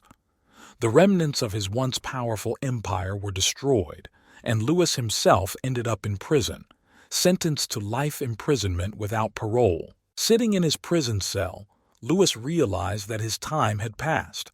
He thought about his career, about the millions of dollars that had passed through his hands, and about the sacrifices that remained along the way. He was a legend in the criminal world, but now it was just a story. However, even behind bars, Louis did not lose his sharp mind. He knew that he had left a mark on history, and perhaps his name would be remembered for a long time. But most importantly, he understood that his fate was now in the hands of the system, which he had deceived and bypassed for so many years. And although his life in prison was far from luxury and freedom, Louis Harding remained calm. He knew that his legacy of stolen millions and daring robberies would live on in people's memories. His story became a warning to others and an example of how high you can fly and how low you can fall. Louis Harding lived his life on the edge of the law and crime, and although his career ended behind bars, he left his mark on history as one of the most cunning and successful criminals of his time. The story of the fourth criminal. Jackson Rogers was born in a rough area of New York City where crime was part of everyday life. Already as a child, he was distinguished by his intelligence. but he often used these qualities for not the most legitimate purposes. At school, Jackson quickly earned a reputation as a bully who knew how to find a way out of the most difficult situations. As a teenager, Jackson met Marcus, Peter, and Sam, who also lived in his neighborhood and shared his desire for easy money. Together, they started with petty thefts and frauds, gradually honing their skills. Over time, their crimes became more daring and complex. When Jackson and his friends reached adulthood, they decided to organize their own gang and specialize in bank robberies. Their first big case was the robbery of a small bank in New Jersey. They carefully planned every step, studied security systems and police patrol routes. The robbery was successful, and this inspired them to take further action. With each new robbery, their reputation grew. The Jackson gang became known in criminal circles as an invincible team of professionals that leaves no trace. They used sophisticated technology to bypass security systems and were always one step ahead of the police. Robberies became their way of life, and each new success brought more adrenaline and money. They robbed banks in different cities of America, always changing their methods and leaving no evidence behind them. The Jackson gang became legends, and their stories were passed down by word of mouth, terrifying bankers and inspiring other criminals. One day, deciding to stage the most daring robbery of his career, Jackson and his team took on the largest bank in Los Angeles. The preparation took several months, but they were confident of their success. However, despite careful planning, something went wrong. The police were surprisingly well informed and prepared. A fierce shootout began, during which several gang members were wounded. Jackson and his friends barely escaped, but this robbery served as a serious warning to them. Realizing that their time was running out, they decided to hide and stop their activities for a while. While hiding from the police, the gang planned their next move. Jackson knew their days as legendary bank robbers were numbered, but he was determined to end his career on his own terms. Despite all the difficulties and failures, Jackson and his gang decided not to give up. They knew that their next move would not only have to be carefully planned, but also incredibly bold in order to re-establish their reputation as the best bank robbers in America. Several months have passed since their last robbery. Jackson and his team used this time to recuperate and reflect on their mistakes. They changed their appearance and left Los Angeles to get lost in another city. All of America was talking about them, and the police conducted an intensive search, but the gang skillfully hid, leaving a minimum of traces. The new target was chosen with special care. It was the largest bank in Chicago, holding millions of dollars in cash and securities. Jackson and his team spent several weeks studying building plans, security systems, and employee schedules. They even installed their man in the bank to get all the necessary information from inside. Finally, the day came when everything was ready. Once on the case, the gang acted with cold-blooded precision. Jackson led the operation, coordinating the actions of his men through hidden radio transmitters. They entered the bank through an underground tunnel, which they discovered thanks to old archives of city communications. Inside the bank, everything went according to plan. Security systems were disabled and employees were caught by surprise. The gang quickly headed to the vault where the main valuables were located. Jackson told his men more than once that the main thing was to act quickly and not lose their heads. They knew that every second counted. However, despite all the precautions, the bank turned out to be much better protected than they expected.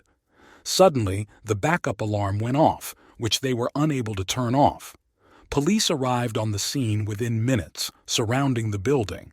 Jackson quickly realized it was a trap and decided to change the plan on the fly. He ordered his men to take hostages and prepare for a long siege. It was a risky step, but there was no other choice. For several hours they held their positions, negotiating with the police and trying to gain time. Each of the gang members understood that this could be their last fight. They weren't going to give up without a fight. Jackson hoped that at some point they would be able to find a loophole and get out of the encirclement. He knew that only their efforts and determination could save them. Meanwhile, the police were preparing for the assault. There was a tense silence inside the bank, broken only by occasional conversations and the noise of helicopters circling above the building. Jackson understood that time was against them, but did not lose hope for success. A new escape plan was already maturing in his head, which was to become a real triumph of their legendary career. The situation inside the bank became increasingly tense. Jackson knew the police wouldn't wait forever, and he knew they needed to find a way out before the assault began. A daring plan matured in his head, which could be their salvation. Jackson ordered his men to prepare for a diversion. He suggested using hostages as cover, but it had to be done with minimal risk to their lives. The gang split into two groups. One remained in the vault, and the other, led by Jackson, began moving towards the main exit, leading the hostages. Meanwhile, outside the bank, special forces were preparing for the assault. The police command negotiated with Jackson, trying to find out his intentions and convince him to surrender. But Jackson was adamant. He knew that the only way to get out of this trap was to act decisively and quickly. As they approached the main exit, Jackson pretended to surrender. He demanded a helicopter in a safe exit corridor. The police agreed to his terms, hoping that this would avoid bloodshed. Suddenly, Jackson gave a signal to his team. They threw smoke bombs and, under the cover of thick smoke, began to rapidly move towards an emergency exit that no one knew about. This was a carefully prepared part of their plan, which they had worked out in advance. The special forces were taken by surprise. In the confusion and chaos, they did not immediately realize that the gang was using the smoke as a diversion. Jackson and his men escaped the building through an old ventilation tunnel that led to a nearby street. Once outside, they quickly changed clothes and disappeared into the crowd. Jackson knew that their chances of success depended on how quickly they could leave the city. They headed to the previously prepared cars, which were waiting for them in a secluded place. The police soon realized that the gang had gotten away, and a massive chase ensued. Jackson and his team drove at full speed, changing cars and routes to confuse their pursuers. Thanks to their preparation and composure, they managed to evade the police and hide in an abandoned warehouse on the outskirts of the city. There, protected by walls and darkness, Jackson and his team began to consider their next steps. They knew that their legendary reputation was now under serious threat, and that their every move would be under close police surveillance. However, despite all the difficulties, Jackson was not going to give up. He knew their next move would have to be carefully planned and even more daring to restore their status as invincible bank robbers. They decided to lie low for a while to develop a new plan that would once again shock all of America. Several months have passed since Jackson and his gang escaped from the police. They remained undercover, carefully avoiding any attention. Their latest heist had become the stuff of legend, and now they were preparing for their next move. They knew that the police would be closely monitoring any movements, so their new plan had to be absolutely flawless. Jackson gathered his team in a new hideout, an abandoned mansion on the outskirts of Chicago. That evening they gathered in the basement to discuss their next move. The plan was ambitious and required incredible precision. The target was the Federal Reserve Bank in San Francisco, one of the most secure institutions in the country.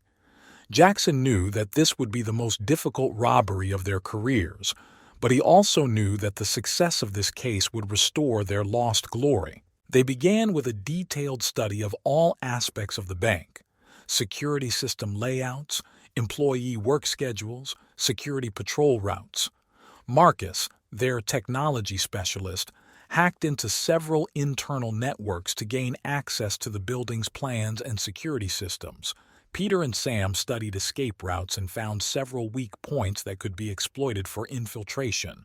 They planted several front workers in the bank to gather more information and pave the way for the operation.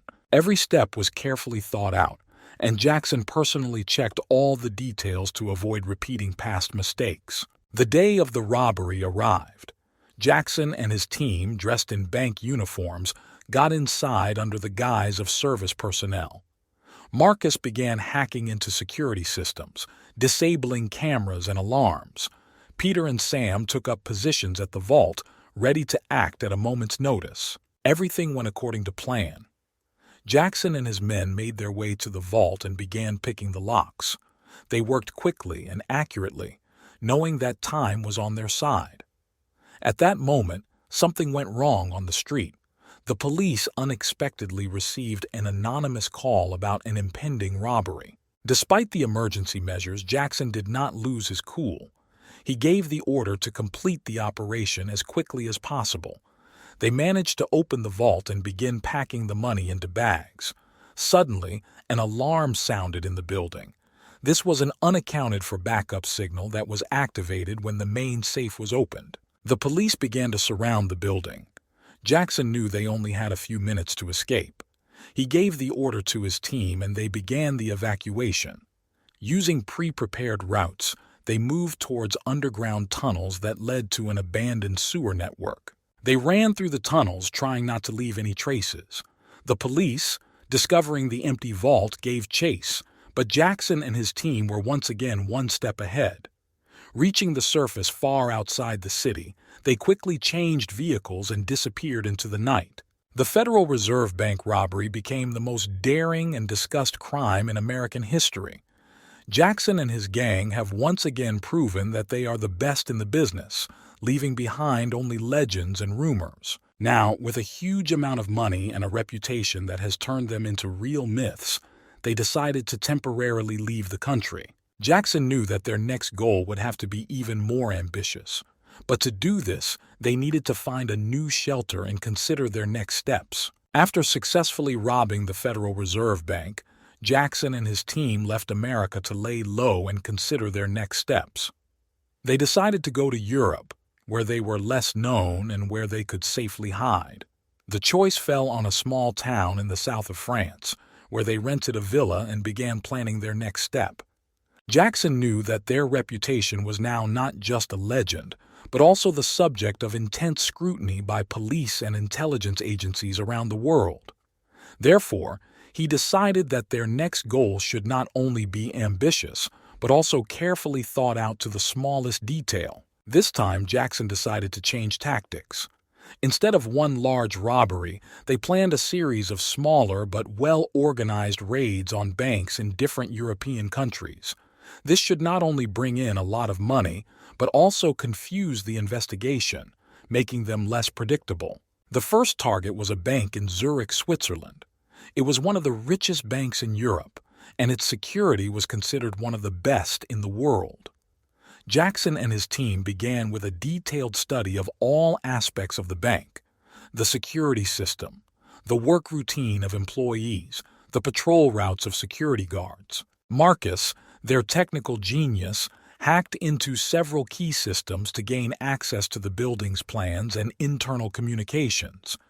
Peter and Sam developed an infiltration plan that included the use of fake documents and equipment. When everything was ready, the team moved to Zurich. They acted carefully so as not to attract attention. Jackson and Marcus entered the building under the guise of technical specialists. Peter and Sam took positions outside, ready for any developments. Everything went according to plan. Jackson and Marcus quickly disabled the security systems and entered the vault. They worked smoothly and quickly, using the latest technology to open locks and safes. At that moment, something went wrong. One of the bank employees returned early and found them in the vault. Wasting no time, Jackson neutralized the witness, but the alarm had already been activated. Peter and Sam reacted instantly, starting a diversion outside to buy time for their comrades. Soon, the police began to surround the building, but the team was ready for this. Jackson and Marcus managed to collect a significant amount of money and began evacuating through underground tunnels that they had prepared in advance. At this time, Peter and Sam distracted the police, causing a little chaos on the streets of the city. When they emerged from the tunnel, Cars were waiting for them. They quickly left Zurich and headed to a neighboring country, leaving only rumors and guesses behind them. The bank robbery in Zurich was another success and reaffirmed their status as the best bank robbers. Now, with significant funds in hand, Jackson and his team began preparing for their next heist. They knew that the police would pursue them around the world, but this only fueled their excitement and desire to once again prove their superiority. Their next target was a bank in Madrid, Spain. Jackson planned to use new tactics and technologies to avoid repeating past mistakes. He understood that each new raid would be more difficult than the previous one, but this only added to their confidence in their abilities. Preparations for the bank robbery in Madrid began immediately after the successful escape from Zurich. Jackson and his team carefully studied every aspect of the next case, understanding that every step must be thought out to the smallest detail. To begin with, they sent Marcus to Madrid under the guise of a tourist to collect information about the bank and its security system. He used hidden cameras and microphones to record anything that might be useful. At this time, Peter and Sam were selecting the necessary equipment and developing a detailed plan for penetration and evacuation. The target was a large bank in the center of Madrid, known for its vast reserves of cash and jewelry. Jackson knew that this heist had to be executed with perfect precision to avoid a repeat of the situation in Zurich. When everything was ready, the team moved to Madrid. They acted carefully so as not to attract attention. Jackson and Marcus again entered the building under the guise of maintenance workers. Peter and Sam took positions outside, ready for any unforeseen circumstances. Everything went according to plan. Jackson and Marcus quickly disabled the security systems and began opening the vault. This time they used the latest laser cutters and combination locks, which Marcus cracked using specially designed programs. However, despite careful preparation, their plans were again disrupted. At that moment, a security guard who was not supposed to be on duty suddenly entered the bank. The situation became tense, but Jackson acted quickly and calmly. He neutralized the guard, but this aroused suspicion among the rest of the employees. The alarm went off and the police were on their way. Peter and Sam began a diversion outside, causing a small collision with police cars to buy time. Jackson and Marcus managed to collect a significant amount of money and jewelry and began evacuating through previously prepared underground passages. When they got outside, cars were waiting for them. They quickly left Madrid and headed to a previously prepared shelter outside the city. The police were once again left empty-handed, and the Jackson gang added another successful robbery to their storied history. Now, with even more funds in hand, Jackson and his team began planning their next move. They decided to hide for a while and carefully consider their further actions.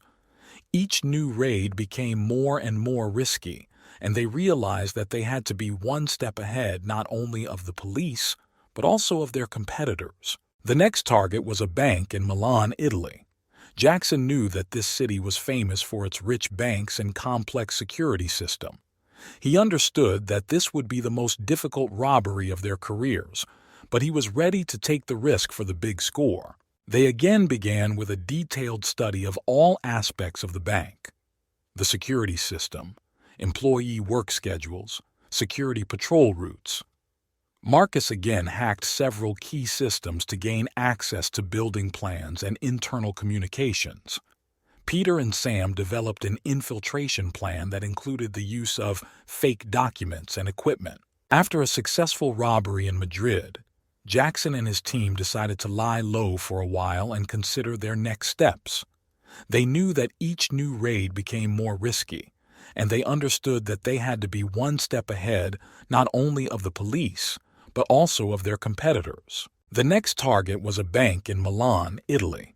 Jackson knew that this city was famous for its rich banks and complex security system. He understood that this would be the most difficult robbery of their careers, but he was ready to take the risk for the big score. They began with a detailed study of all aspects of the bank: the security system, employee work schedules, security patrol routes. Marcus again hacked several key systems to gain access to building plans and internal communications. Peter and Sam developed an infiltration plan that involved the use of fake documents and equipment. Jackson and his team traveled to Milan disguised as businessmen and tourists. They rented several apartments in different parts of the city so as not to attract attention to themselves and to be able to quickly change their place of residence if necessary. For several weeks they collected information and prepared everything necessary for the operation. The day of the robbery arrived. Jackson and Marcus entered the bank under the guise of maintenance employees. Peter and Sam took positions outside, ready for any unforeseen circumstances. Everything went according to plan. Jackson and Marcus quickly disabled the security systems and began opening the vault. This time they used the latest laser cutters and combination locks, which Marcus cracked using specially designed programs. However, despite careful preparation, their plans were again disrupted. At that moment, a high-ranking employee unexpectedly entered the bank who was supposed to be at a meeting in another city. The situation became tense, but Jackson acted quickly and calmly. He neutralized the employee, but this aroused suspicion among other bank employees. The alarm went off and the police were on their way. Peter and Sam began a diversion outside, causing a small collision with police cars to buy time. Jackson and Marcus managed to collect a significant amount of money and jewelry and began evacuating through previously prepared underground passages. When they got outside, cars were waiting for them. They quickly left Milan and headed for a previously prepared refuge in the Alps. The police were once again left empty-handed, and the Jackson gang added another successful robbery to their storied history. Now, with even more funds in hand, Jackson and his team began planning their next move. They decided to hide for a while and carefully consider their further actions. Each new raid became more and more risky, and they realized that they had to be one step ahead not only of the police, but also of their competitors. The next target was a bank in Vienna, Austria. Jackson knew that this city was famous for its rich banks and complex security system. He understood that this would be the most difficult robbery of their careers, but he was ready to take the risk for the big score. They again began with a detailed study of all aspects of the bank: the security system, employee work schedules, security patrol routes. Marcus again hacked several key systems to gain access to building plans and internal communications. Peter and Sam developed an infiltration plan that included the use of fake documents and equipment. Planning for a bank robbery in Vienna began immediately after the successful escape from Milan. Jackson and his team knew that with each new raid the stakes grew, and they had to be even more careful and resourceful. Jackson sent Marcus to Vienna under the guise of a researcher to gather all the necessary information about the bank. Marcus spent several weeks studying security systems, employee routines, and security patrol routes. Peter and Sam at this time were engaged in selecting the necessary equipment and developing a detailed plan for penetration and evacuation. The target was one of the largest banks in Vienna, known for its vast reserves of cash and jewelry. Jackson knew this heist had to be executed with perfect precision to avoid repeating past mistakes. When everything was ready, the team moved to Vienna. They acted carefully so as not to attract attention. Jackson and Marcus again entered the building under the guise of maintenance workers. Peter and Sam took positions outside, ready for any unforeseen circumstances. Everything went according to plan. Jackson and Marcus quickly disabled the security systems and began opening the vault. They used the latest laser cutters and combination locks, which Marcus cracked using specially designed programs. However, despite careful preparation, their plans were again disrupted. At that moment, a high-ranking employee unexpectedly entered the bank, who was supposed to be at a meeting in another city. The situation became tense, but Jackson acted quickly and calmly. He neutralized the employee, but this aroused suspicion among other bank employees. The alarm went off and the police were on their way. Peter and Sam began a diversion outside, causing a small collision with police cars to buy time. Jackson and Marcus managed to collect a significant amount of money and jewelry and began evacuating through previously prepared underground passages. When they got outside, cars were waiting for them. They quickly left Vienna and headed for a previously prepared shelter in the Alps. The police were once again left empty-handed, and the Jackson gang added another successful robbery to their storied history. Now, with even more funds in hand, Jackson and his team began planning their next move. They decided to hide for a while and carefully consider their further actions. Each new raid became more and more risky, and they realized that they had to be one step ahead not only of the police, but also of their competitors. This time, they decided to return to America and carry out another major robbery, which would be the final chord of their criminal career. The target was the largest bank in New York, where billions of dollars in cash and securities were stored. Jackson knew that this would be the most difficult robbery of their careers, but he was willing to take the risk for the big score. Preparations for the robbery of the largest bank in New York began immediately after Jackson's team returned to America. They knew that this would be their last and largest robbery, which was supposed to immortalize their names in criminal history. Jackson and his team took up temporary shelter on the outskirts of the city. They understood that their every step would be under the close scrutiny of the police and intelligence services, so they acted as carefully as possible. Marcus once again took on the task of studying the bank's security systems and internal communications. Peter and Sam were busy gathering equipment and developing a detailed plan for the operation. The target was a Wall Street bank known for its vast holdings of cash and jewelry. Jackson knew this heist had to be executed with perfect precision to avoid repeating past mistakes and end their careers on a high note. When everything was ready, the team moved to the bank. Jackson and Marcus entered the building under the guise of technical specialists. Peter and Sam took positions outside, ready for any unforeseen circumstances. Everything went according to plan. Jackson and Marcus quickly disabled the security systems and began opening the vault. This time, they used the latest laser cutters and combination locks, which Marcus cracked using specially developed programs. However, despite careful preparation, their plans were again disrupted. At that moment, a high-ranking employee unexpectedly entered the bank, who was supposed to be at a meeting in another city. The situation became tense, but Jackson acted quickly and calmly. He neutralized the employee, but this aroused suspicion among other bank employees. The alarm went off and the police were on their way. Peter and Sam began a diversion outside, causing a small collision with police cars to buy time. Jackson and Marcus managed to collect a significant amount of money and jewelry and began evacuating through previously prepared underground passages. When they got outside, cars were waiting for them. They quickly left New York and headed to a previously prepared shelter.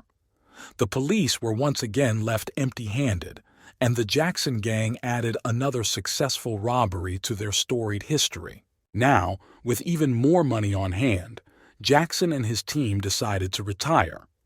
They realized that each new raid was becoming more and more risky, and decided that it was better to leave at the peak of glory than to be caught.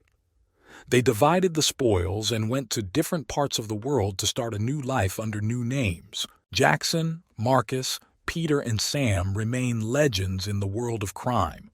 Their robberies became the subject of much research and discussion, and their names went down in history as the best bank robbers in America.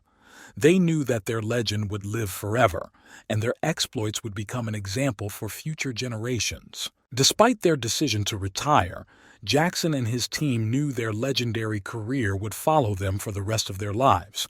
They scattered to different parts of the world, but continued to communicate through encrypted channels to keep abreast of events and remain ready if necessary. Several months have passed since their last robbery in New York.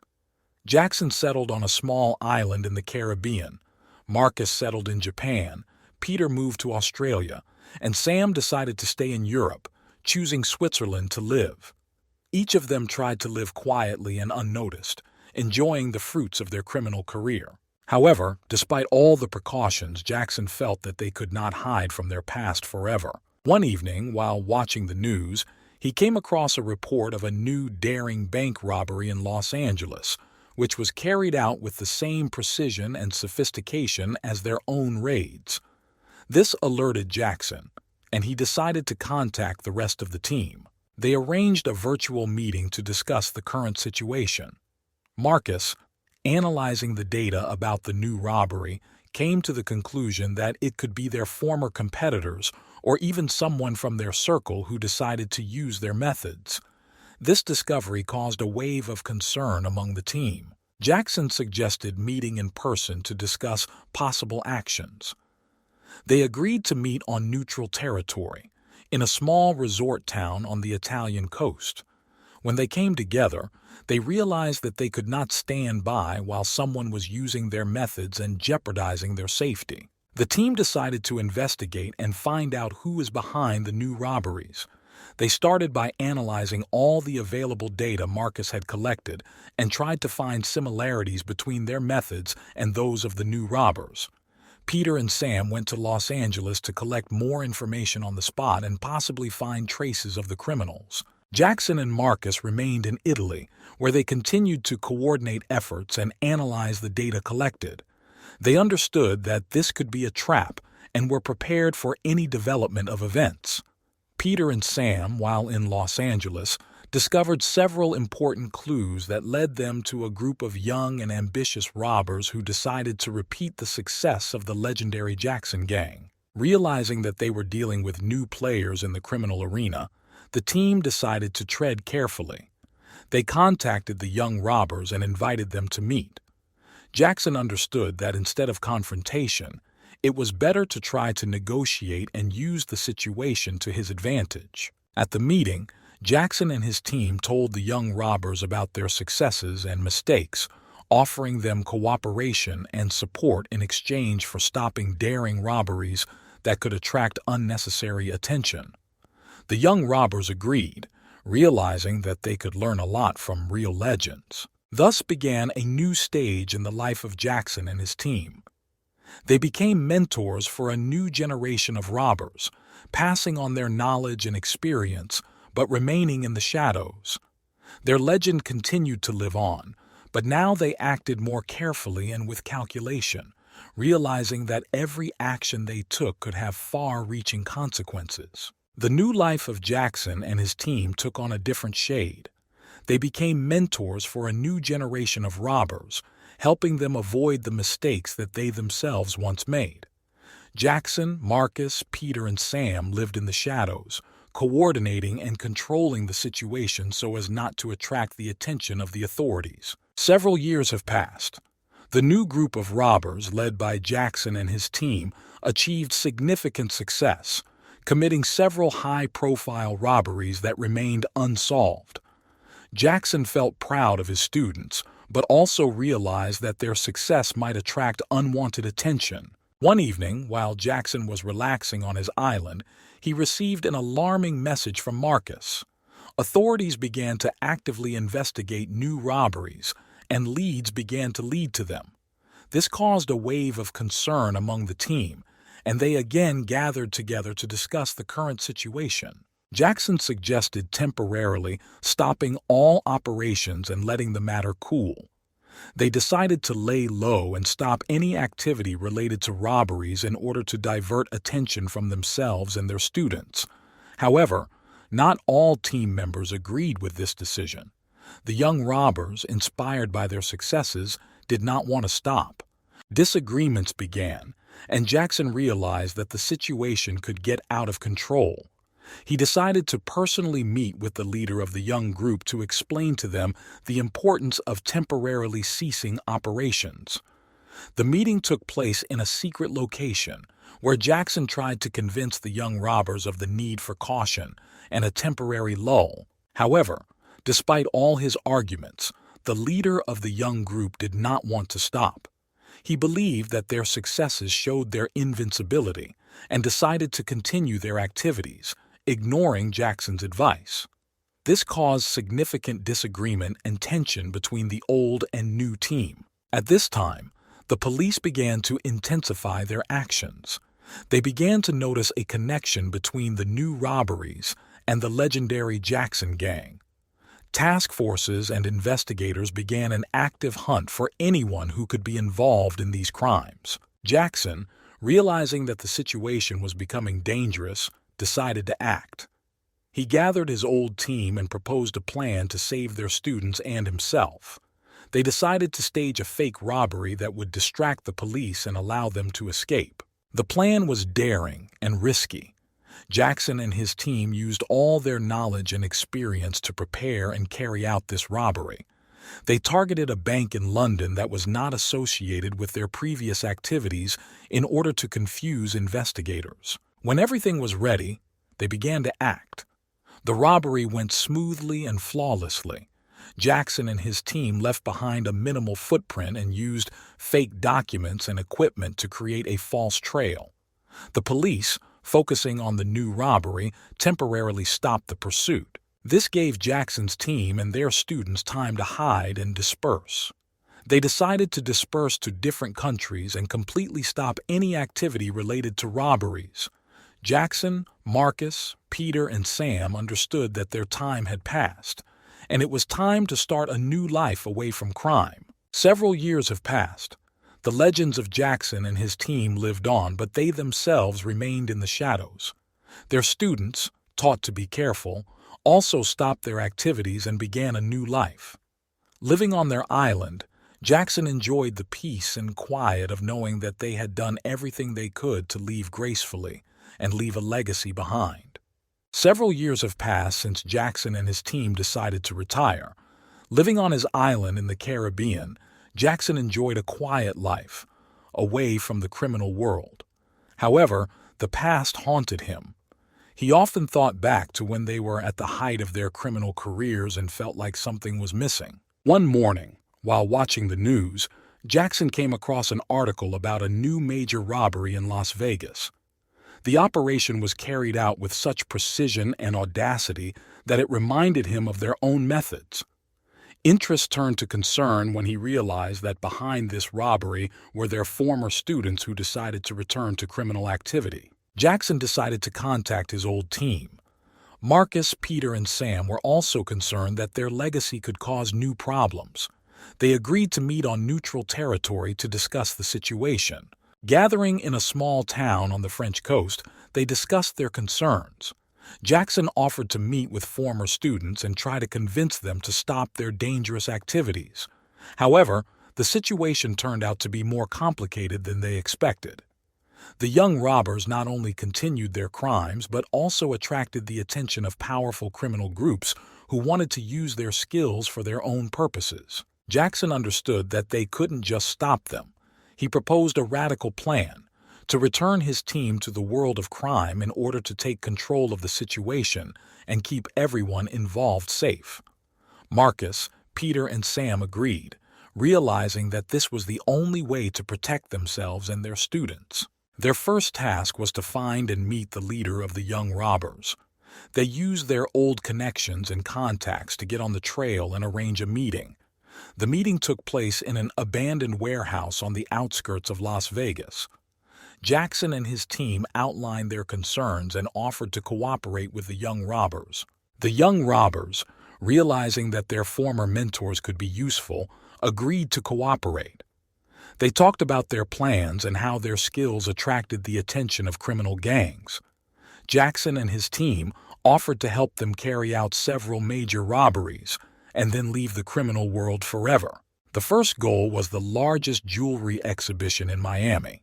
Jackson and his team took charge of developing the plan and coordinating the efforts. Marcus started hacking security systems.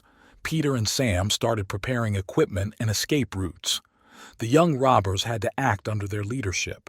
The operation went smoothly and successfully. They were able to steal millions of dollars worth of jewelry without leaving a trace.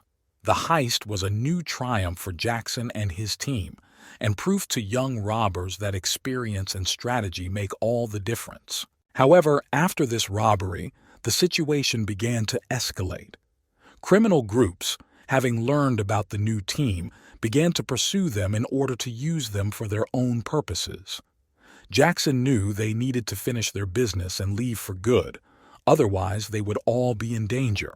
The latest case was a series of bank robberies in several American cities, planned in such a way as to simultaneously enrich and confuse investigators. Jackson and his team worked quickly and accurately, coordinating the actions of the young robbers. After successfully completing a series of robberies, they decided to lay low. Jackson, Marcus, Peter, and Sam gave their final instructions to their students and went to different parts of the world, deciding to leave the criminal world behind forever. Despite their decision to retire, Jackson and his team felt one last case could end their careers on their terms. They decided to organize a grand bank robbery in Chicago to ensure a comfortable future for themselves and their loved ones. Jackson gathered his team at a secret base, which they set up in an abandoned warehouse on the outskirts of the city. Peter and Sam began studying the bank's plans, guard routes, and security systems, while Marcus took on the task of hacking into electronic systems and obtaining information from the bank's internal networks. The target was the largest bank in Chicago, the Chicago National Bank, known for its large reserves of cash and jewelry. Jackson and his team knew that this heist had to be executed with perfect precision to avoid failure. The plan was as follows. Marcus would hack the bank's security system by disabling the cameras and alarms. Peter and Sam prepared the necessary equipment to break into the vault, including laser cutters and special devices for opening safes. Jackson coordinated the entire team to ensure everything went smoothly.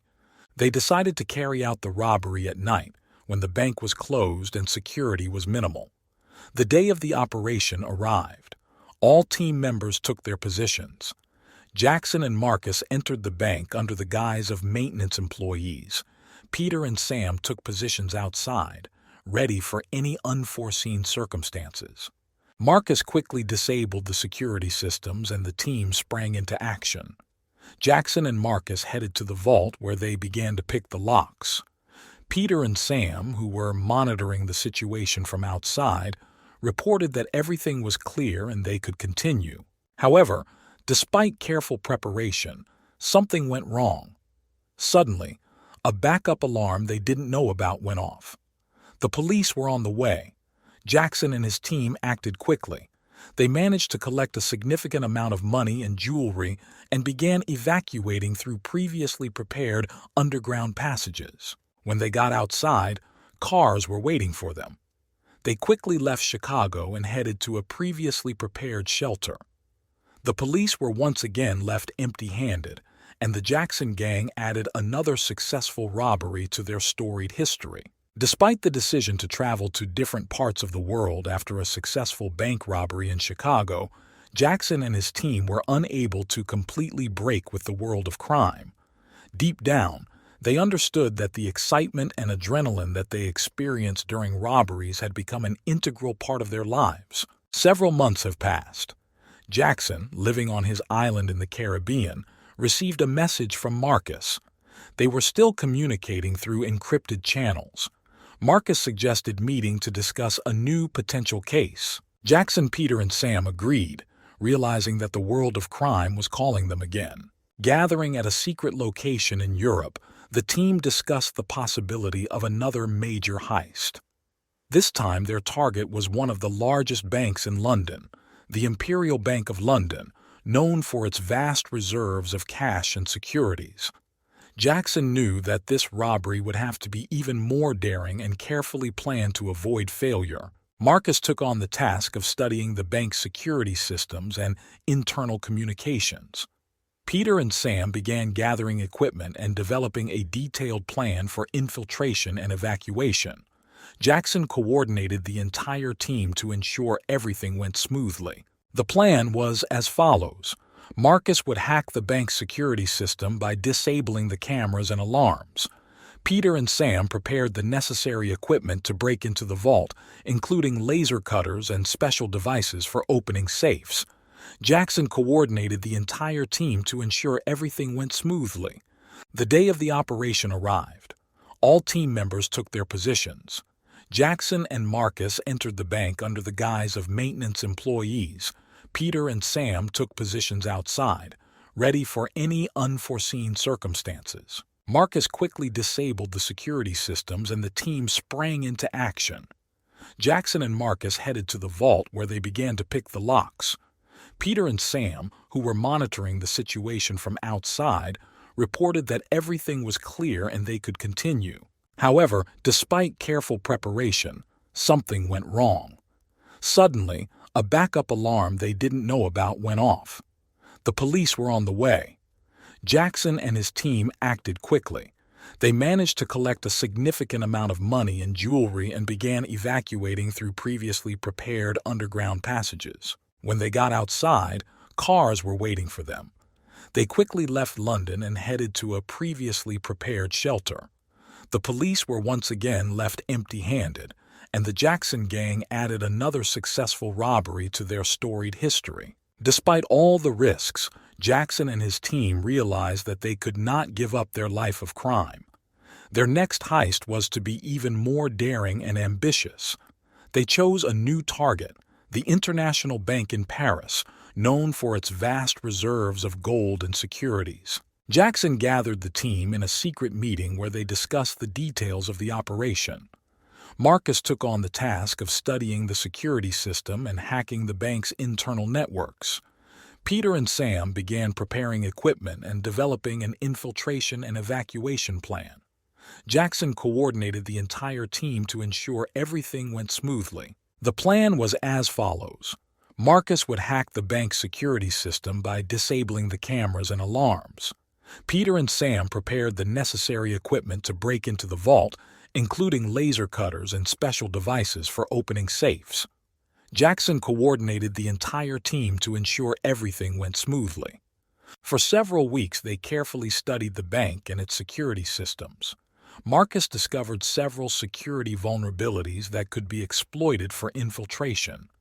Peter and Sam developed an evacuation plan that included the use of underground tunnels leading to the Seine River. The day of the operation arrived. Jackson and Marcus entered the bank under the guise of maintenance employees. Peter and Sam took up positions outside, ready for any eventuality. Marcus quickly disabled the security systems and the team sprang into action. Everything went according to plan. Jackson and Marcus headed to the vault and began picking the locks. Peter and Sam, who were monitoring the situation from outside, reported that everything was clear and they could continue. They worked quickly and smoothly, understanding that every second counted. However, despite careful preparation, their plans were again disrupted.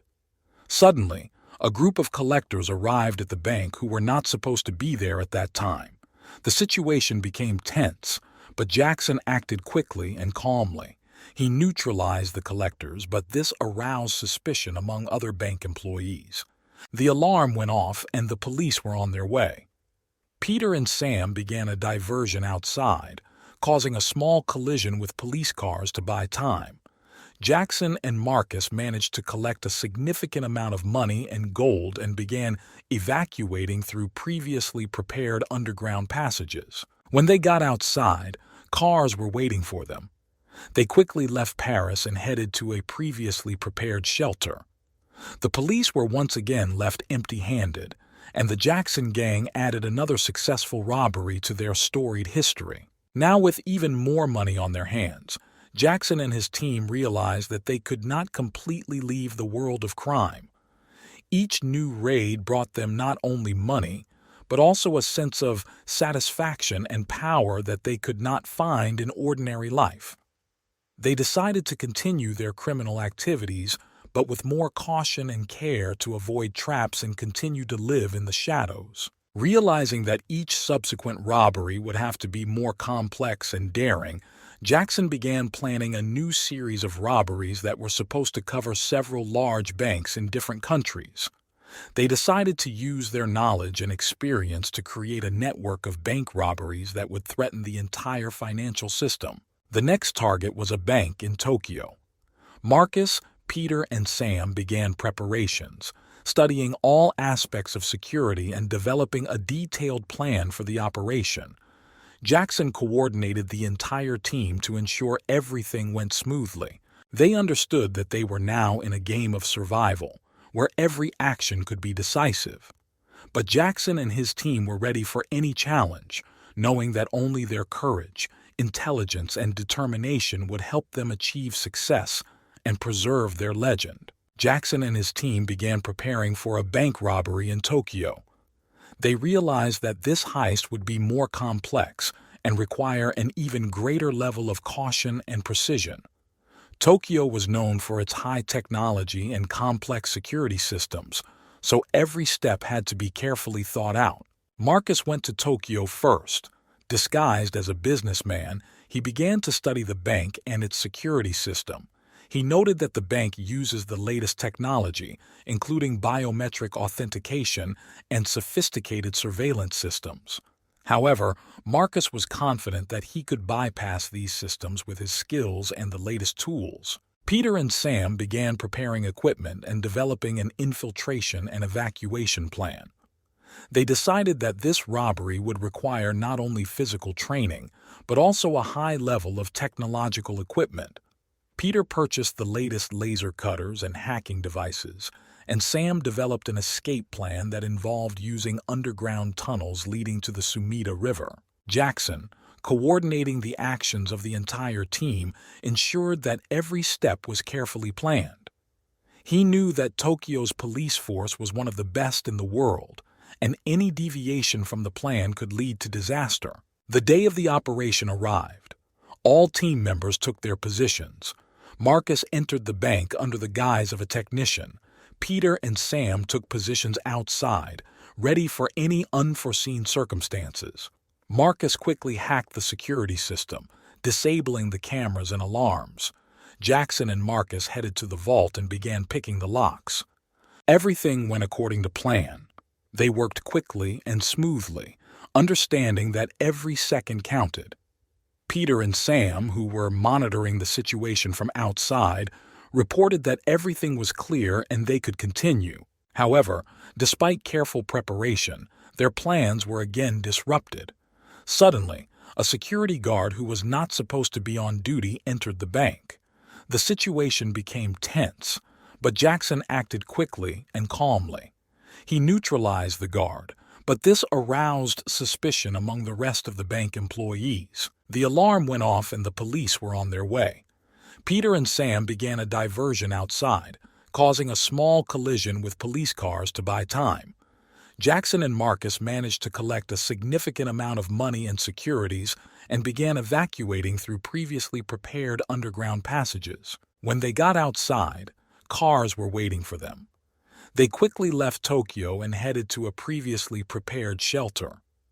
The police were once again left empty-handed, and the Jackson gang added another successful robbery to their storied history. Now, with even more money on their hands, Jackson and his team realized that they could not completely leave the world of crime. Each new raid brought them not only money, but also a sense of satisfaction and power that they could not find in ordinary life. They decided to continue their criminal activities, but with more caution and care to avoid traps and continue to live in the shadows. They began planning a series of robberies in different countries to create a network of bank raids that would threaten the entire financial system. The next target was a bank in Moscow. Marcus, Peter, and Sam began preparations, studying all aspects of security and developing a detailed plan for the operation.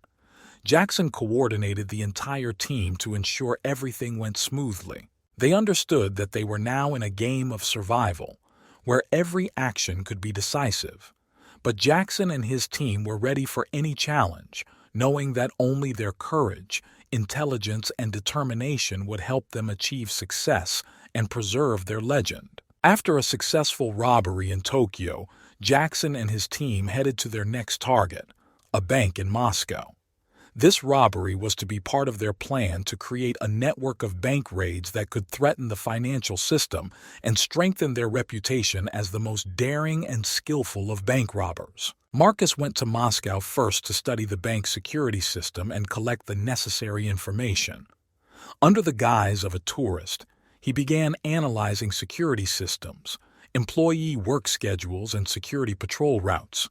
Peter and Sam began preparing equipment and developing an infiltration and evacuation plan. The target was the Moscow Central Bank, known for its large reserves of cash and securities. Jackson knew this heist had to be executed with perfect precision to avoid failure. The plan was as follows. Marcus would hack the bank's security system by disabling the cameras and alarms. Peter and Sam prepared the necessary equipment to break into the vault, including laser cutters and special devices for opening safes. Jackson coordinated the entire team to ensure everything went smoothly. They rented several apartments in different parts of the city so as not to attract attention to themselves and to be able to quickly change their place of residence if necessary. For several weeks, they carefully studied the bank and its security systems. Marcus discovered several security vulnerabilities that could be exploited for infiltration. Peter and Sam developed an evacuation plan that included the use of underground tunnels leading to the Moscow River. The day of the operation arrived. All team members took their positions. Jackson and Marcus entered the bank under the guise of maintenance employees. Peter and Sam took positions outside, ready for any unforeseen circumstances.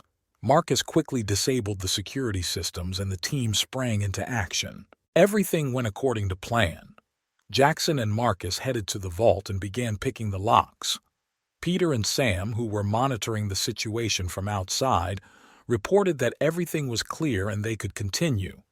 They worked quickly and smoothly, understanding that every second counted. However, despite careful preparation, their plans were again disrupted. Suddenly, a group of security guards who were not supposed to be on duty entered the bank. The situation became tense, but Jackson acted quickly and calmly. He neutralized the guards, but this aroused suspicion among the rest of the bank employees. The alarm went off and the police were on their way. Peter and Sam began a diversion outside, causing a small collision with police cars to buy time. Jackson and Marcus managed to collect a significant amount of money and securities and began evacuating through previously prepared underground passages. When they got outside, cars were waiting for them. They quickly left Moscow and headed to a previously prepared shelter. The police were once again left empty-handed, and the Jackson gang added another successful robbery to their storied history. Now with even more money on their hands, Jackson and his team realized that they could not completely leave the world of crime. Each new raid brought them not only money, but also a sense of satisfaction and power that they could not find in ordinary life. They decided to continue their criminal activities, but with more caution and care to avoid traps and continue to live in the shadows. The next target was a bank in Hong Kong. Marcus, Peter, and Sam began preparations, studying all aspects of security and developing a detailed plan for the operation.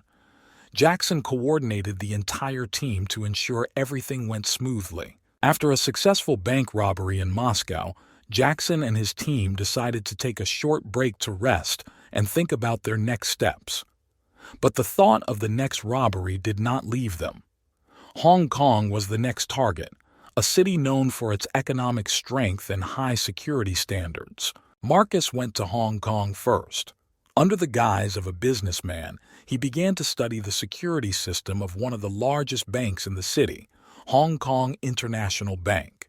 He noted that the bank uses the latest technology, including biometric authentication, sophisticated surveillance systems, and numerous redundant security systems. Peter and Sam, who remained in Europe, began preparing equipment and developing an infiltration and evacuation plan. They decided that this robbery would require not only physical training, but also a high level of technological equipment. Peter purchased the latest laser cutters and hacking devices, and Sam devised an escape plan involving the use of sewer tunnels leading to Victoria Harbor. Jackson, coordinating the actions of the entire team, ensured that every step was carefully planned. He knew that the Hong Kong police force was one of the best in the world, and any deviation from the plan could lead to disaster. The day of the operation arrived. All team members took their positions. Jackson and Marcus entered the bank under the guise of maintenance employees. Peter and Sam took up positions outside, ready for any eventuality. Marcus quickly hacked the security system, disabling the cameras and alarms. Jackson and Marcus headed to the vault and began picking the locks. Everything went according to plan. They worked quickly and smoothly, understanding that every second counted. Peter and Sam, who were monitoring the situation from outside, reported that everything was clear and they could continue. However, despite careful preparation, their plans were again disrupted. Suddenly, a group of security guards who were not supposed to be on duty entered the bank. The situation became tense, but Jackson acted quickly and calmly. He neutralized the guards, but this aroused suspicion among the rest of the bank employees. The alarm went off and the police were on their way. Peter and Sam began a diversion outside, causing a small collision with police cars to buy time. Jackson and Marcus managed to collect a significant amount of money in securities and began evacuating through previously prepared underground passages. When they got outside, cars were waiting for them. They quickly left Hong Kong and headed to a previously prepared shelter. The police were once again left empty-handed, and the Jackson gang added another successful robbery to their storied history. Now, with even more money on their hands, Jackson and his team realized that they could not completely leave the world of crime. Each new raid brought them not only money, but also a sense of satisfaction and power that they could not find in ordinary life. They decided to continue their criminal activities, but with more caution and care to avoid traps and continue to live in the shadows. The next target was a bank in Sydney. Marcus, Peter, and Sam began preparations, studying all aspects of security and developing a detailed plan for the operation. Jackson coordinated the entire team to ensure everything went smoothly. After a successful heist in Hong Kong, Jackson and his team decided to change their approach to the next case to avoid repeating the same mistakes. They understood that they needed to adapt and use new strategies to achieve success. The next target was a bank in Sydney, Australia. Jackson gathered the team in a secret meeting where they discussed the need to change tactics.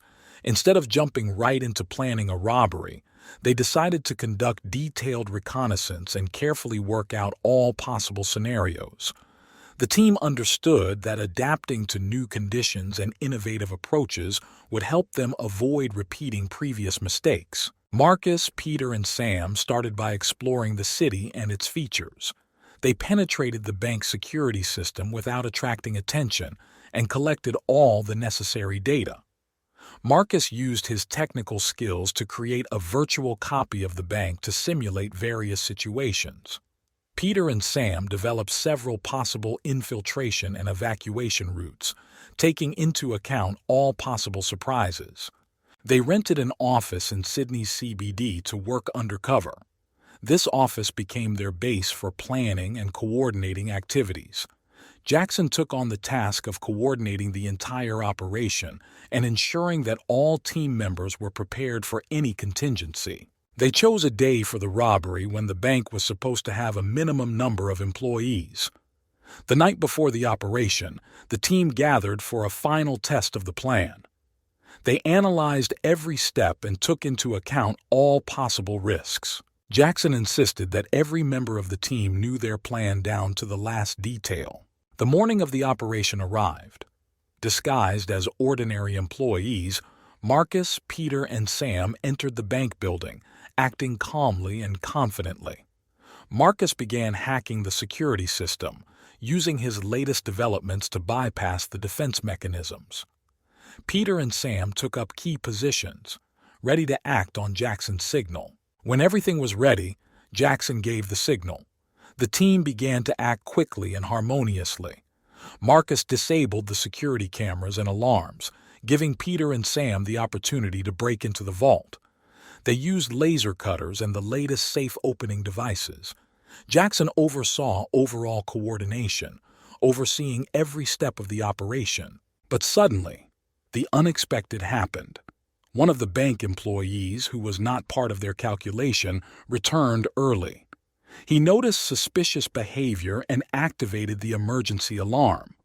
The police began to approach the bank. Jackson made a quick decision to change the evacuation plan. The team used one of the alternate routes they had worked out in advance. They left the building through an underground tunnel leading to a hidden exit in one of the neighboring streets. Pre-prepared cars were waiting for them on the street. The team quickly left the area and headed to a previously prepared shelter.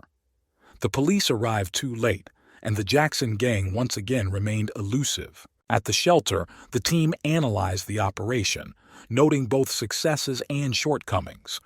They understood that they needed to continue to adapt and improve to stay one step ahead of the police. Jackson and his team realized that their strategy had to constantly change and adapt to new conditions.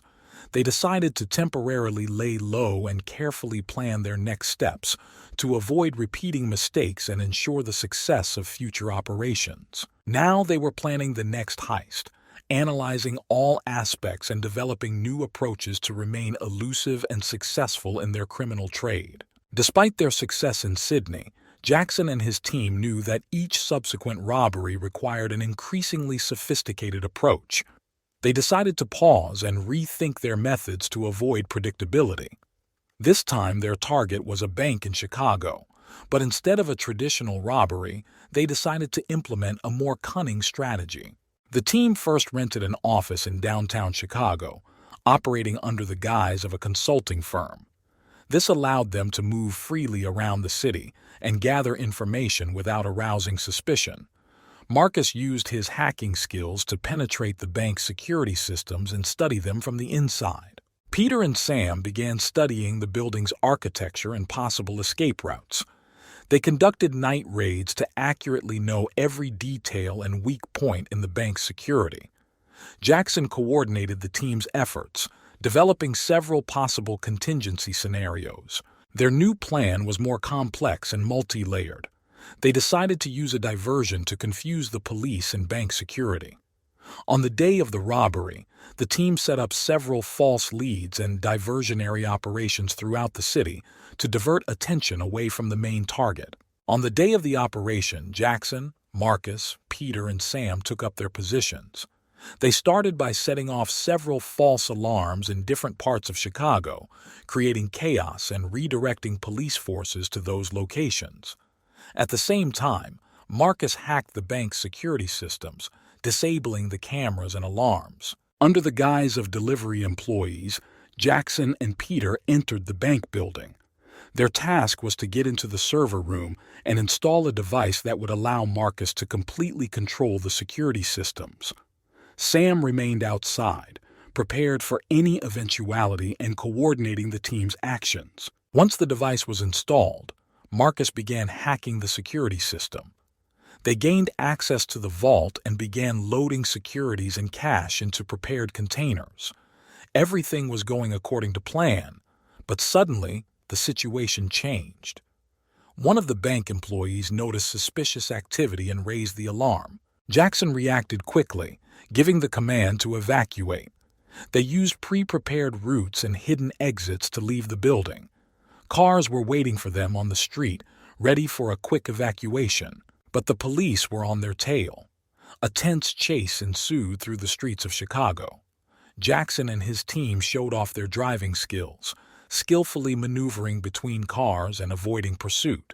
They used pre-prepared hiding spots and traps to confuse the police. Finally, having reached a safe place, the team switched to another vehicle and fled the city.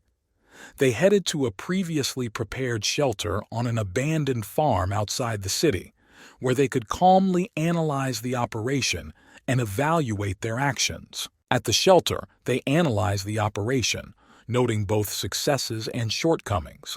They realized they needed to continue to adapt and improve to stay one step ahead of the police. Now they were planning the next heist, analyzing all aspects and developing new approaches to remain elusive and successful in their criminal trade. Jackson and his team knew that each new operation had to be unique and carefully planned to avoid predictability and maintain its legendary reputation. After a tense robbery in Chicago, Jackson and his team decided to take a short break to thoroughly prepare for their next case. They understood that each new robbery required even greater sophistication and creativity. Their next target was a bank in Zurich, Switzerland, known for its high security standards and significant securities holdings. The team knew that the Zurich heist would be a daunting challenge. Marcus, using his hacking skills, began by exploring the bank's digital infrastructure, breaking into security systems and obtaining the necessary information. Peter and Sam worked on developing an infiltration and evacuation plan, studying the building's architecture and underground utilities. Jackson decided to introduce a new element to their strategy, creating a fake security system supply company. This allowed them to infiltrate the bank under the guise of security update specialists. They rented an office in Zurich, completed all the necessary paperwork, and began working on creating a flawless cover. After several months of preparation, the team was ready for the operation. The day of the robbery arrived. Jackson, Marcus, and Peter entered the bank posing as employees of a security installation company, while Sam remained on call outside, prepared for any eventuality. Marcus quickly hacked the security system, disabling the cameras and alarms. Jackson and Peter headed to the vault where they began to pick the locks using the latest technology they had developed. They worked quickly and smoothly, understanding that every second counted. However, despite careful preparation, their plans were again disrupted. One of the bank employees, who was not part of their calculation, returned early and noticed suspicious activity. The alarm was activated, and the police began to approach the bank. Jackson reacted quickly, giving the command to evacuate. They used pre-prepared routes and hidden exits to leave the building. Cars were waiting for them on the street, ready for a quick evacuation. The chase through the streets of Zurich was intense, but the team used their driving skills and knowledge of the city to escape. They headed to an abandoned villa on the outskirts of the city, where they had prepared a shelter in advance. The police were once again left empty-handed, and the Jackson gang added another successful robbery to their storied history. After analyzing the operation, the team realized that they needed to constantly adapt and use new strategies to stay one step ahead of the police. They decided that their next goal would be even more ambitious and challenging. Jackson proposed carrying out a series of robberies in different countries to confuse investigators and create the illusion that they were operating in several places at the same time. Marcus, Peter, and Sam supported this idea, realizing that it would help them maintain their reputation and avoid detention. Their first target in a new series of robberies was a bank in Amsterdam. Jackson and his team began preparations, studying all aspects of security and developing a detailed plan for the operation. They used all their knowledge and experience to create the perfect plan that would allow them to succeed. The day of the operation arrived. All team members took their positions. They acted harmoniously and quickly, realizing that every step could be decisive. Marcus hacked the security system, Peter and Sam broke into the vault, and Jackson coordinated the actions of the entire team. The operation was successful, and the team was able to collect a significant amount of money and securities. They quickly left Amsterdam and headed to a pre-prepared shelter. The police were once again left empty-handed, and the Jackson gang added another successful robbery to their storied history. After a successful heist in Amsterdam, Jackson and his team decided it was time to begin phasing out their storied career. They understood that each new robbery increased the risk of being caught, and they wanted to leave at the peak of their fame. However, for this it was necessary to carry out one more, most ambitious robbery, which would secure their status forever. The target was a bank in New York, known for its huge reserves of cash and jewelry. This was the largest and most heavily guarded bank they had ever encountered, and their latest raid was to be the real climax. Preparations began immediately after returning from Amsterdam. The team rented several apartments in New York to work undercover. Marcus began hacking security systems to gain access to building plans and internal communications. Peter and Sam were developing equipment and working out infiltration and evacuation routes. Jackson understood that the success of this operation depended on the smallest details. They spent months working out every step and every possible scenario. The team trained in simulations using replicas of the bank's security systems and circuitry. They also infiltrated several people into the bank to gather information from the inside. The day of the robbery arrived. All team members took their positions. Jackson and Marcus entered the building under the guise of maintenance workers. Peter and Sam took positions outside, ready for any unforeseen circumstances. Marcus quickly hacked the security system, disabling the cameras and alarms. They entered the vault, working quickly and smoothly. Marcus and Jackson picked the locks. Peter and Sam controlled the situation from the outside. They collected a huge amount of cash and jewelry, but suddenly the situation changed. High-ranking employees who were not supposed to be there unexpectedly arrived at the bank. The alarm was activated and the police began to approach the bank. Jackson reacted quickly and gave the command to evacuate. They used pre-prepared routes and hidden exits to leave the building. Cars were waiting for them on the street, ready for a quick evacuation. A tense chase began through the streets of New York. Jackson and his team showed off their driving skills, skillfully maneuvering between cars and avoiding pursuit. They used pre-prepared hiding spots and traps to confuse the police. Having reached a safe place, the team switched to another vehicle and fled the city. They headed to a previously prepared shelter outside the city, where they could calmly analyze the operation and evaluate their actions. After analyzing the operation, the team realized that despite all the difficulties, they achieved their goal. They collected a huge amount of money and jewelry, and their legend as the most successful bank robbers in history was cemented. Jackson and his team decided that this was their last raid. They divided the loot and went to different parts of the world to start a new life away from crime. Each of them knew that their names would remain in history, and their exploits would be passed on from mouth to mouth. Several years have passed. Jackson, Marcus, Peter, and Sam lived a quiet life, enjoying the fruits of their success. They no longer met or kept in touch, knowing that their past was behind them. The legend about them continued to live, but they themselves remained in the shadows, happy with their new life. Several years have passed since Jackson and his team carried out their last great raid in New York. They moved to different parts of the world to start a new life, leaving behind their criminal past. Each of them enjoyed peace and security, knowing that their legend would live on forever. Jackson settled on a tropical island in the Caribbean. His days were spent in tranquility, surrounded by natural beauty and comfort. Sometimes he remembered the past and smiled, knowing that he and his team had achieved unprecedented success. Marcus settled in Japan, where he began developing security software. His hacking skills were put to use in legal activities, and he enjoyed a new career using his intelligence and talents for good. Peter moved to Australia, where he opened a small workshop restoring vintage cars. His love of technology was embodied in this work, and he was pleased that he could find his place in the new world. Sam chose Europe and settled in Switzerland. He opened a sports club where he trained young athletes and shared his experience. His days were filled with physical activity and mentoring, which brought him satisfaction and joy.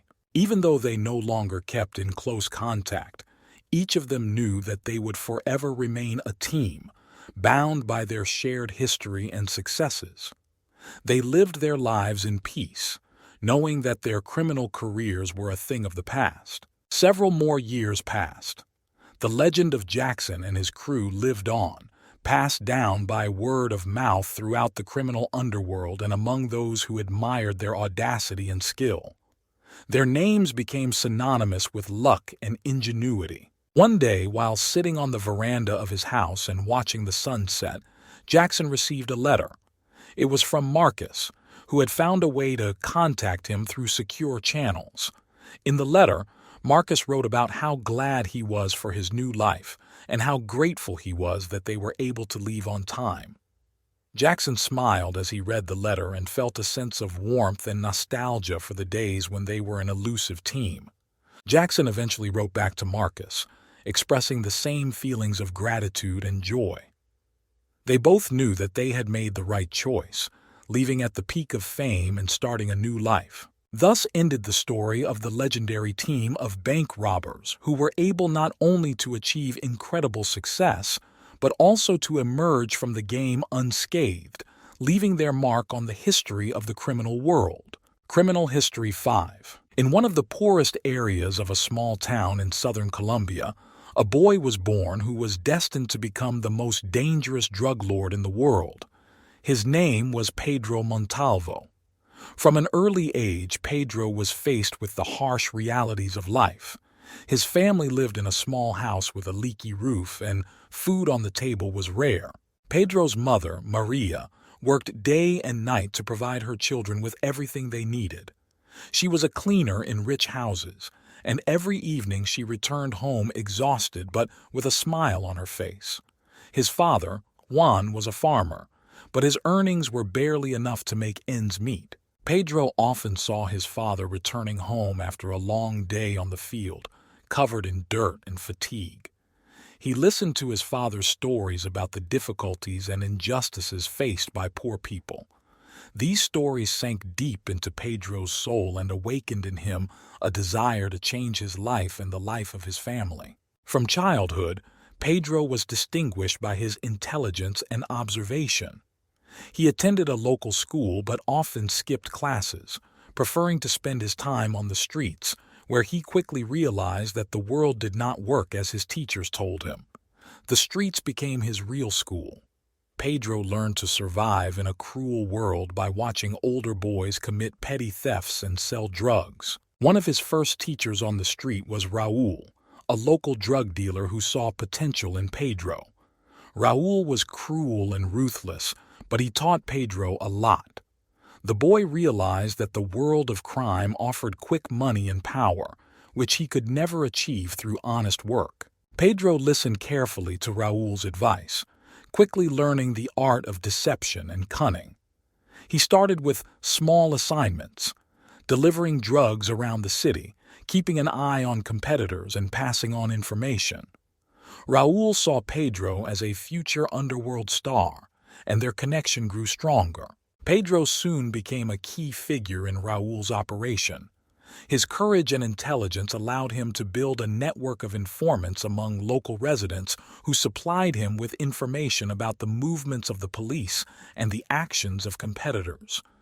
At the age of 14, Pedro already had a reputation that made even adult criminals respect him. But the world of the streets was merciless. One day, Raul was ambushed by competitors and was brutally killed. For Pedro, this was the moment of truth.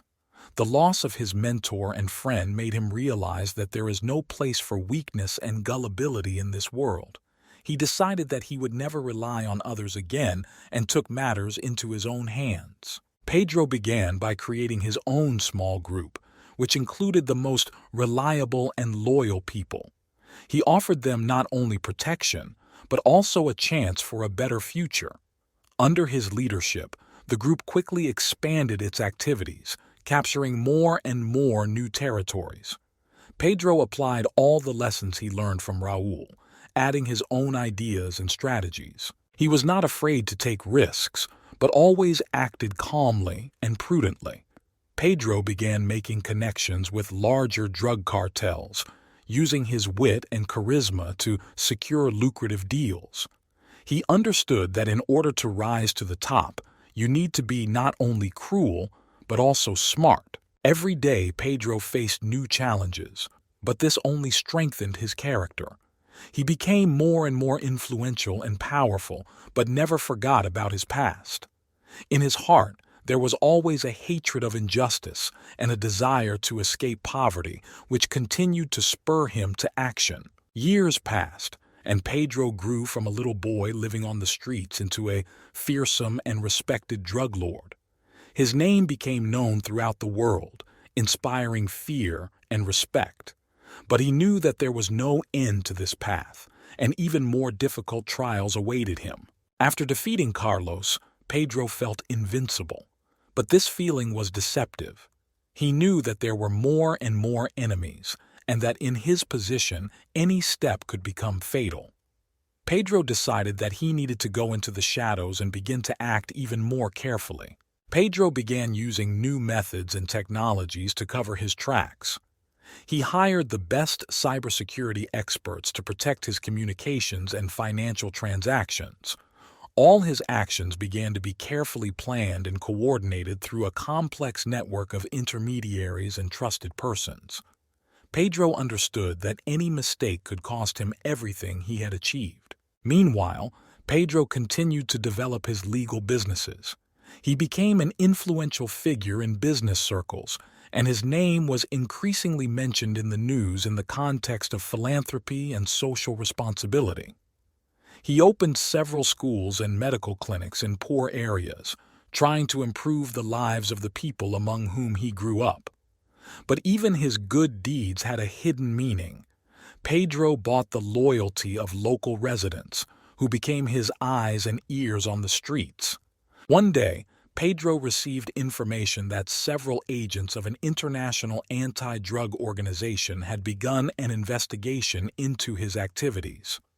They worked undercover, trying to gather evidence that could lead to his arrest. Pedro decided to be proactive. He ordered his men to find out everything they could about the agents and their methods of work. With the help of bribed informants and hacked databases, Pedro learned about plans for an operation against him. He realized that the only way to maintain his freedom and influence was to eliminate the threat. Pedro developed a cunning plan that would allow him to lead the agents onto the wrong trail. He organized a fake operation to transport a large shipment of drugs, setting everything up so that the agents received information about it. When the agents arrived at the scene, an unpleasant surprise awaited them. Pedro and his men captured them and took them to a secret hideout. Pedro personally interrogated the agents, learning about all the details of the investigation. He realized that the problem was much more serious than he thought. Not only local law enforcement agencies, but also international intelligence agencies were working against him. Realizing that his enemies had become even more dangerous, Pedro decided to make a move that would shock everyone. He released the agents, but not before forcing them to convey a message to their superiors. Pedro said that he was ready to negotiate, and that his power was so great that no one could stop him. It was a bold move that was meant to show his confidence and power. However, Pedro knew inside that the game had become too dangerous. He began to prepare escape routes if the situation became unbearable. Pedro developed several false identities and secret hideouts around the world where he could hide if necessary. Time passed and tension grew. Pedro knew that each new day could be his last free, but he was determined to go to the end. In his heart there was always a hatred of injustice and a desire to escape poverty, and now he was ready to defend everything he had built until his last breath. Despite pressure from law enforcement, Pedro continued to expand his empire. He began to play on the international stage, making deals with cartels from Mexico, as well as with European and Asian criminal organizations. His name became synonymous with power and fear in the criminal world. However, Pedro knew that his enemies would not stop. He needed to find a way to strengthen his position and reduce the risk of exposure. He began to look for allies among high-ranking officials and government officials. Through bribes, threats, and blackmail, Pedro managed to recruit several influential people who could protect his interests. One of these people was General Armando Velázquez, head of the Colombian National Police. Velázquez was known for his intransigence towards criminals, But Pedro managed to find incriminating evidence on him and use it for his own purposes. The general reluctantly agreed to cooperate, realizing that this was the only way to save his career and life. Pedro began to receive information about all the operations planned against him. This allowed him to always be one step ahead of his enemies. He organized false operations to divert the attention of the police and intelligence agencies, and also held secret meetings with international partners, strengthening his connections. Soon, Pedro decided to expand his influence in the political sphere. He began supporting several up-and-coming politicians by financing their election campaigns. In exchange for this, they promised to protect and lobby Pedro's interests in government circles. One of these politicians, Rafael Garcia, became the mayor of a large city. With his help, Pedro gained access to information about the actions of local law enforcement agencies and control over some city enterprises. But despite all the precautions, Pedro could not get rid of the feeling that the circle around him was shrinking.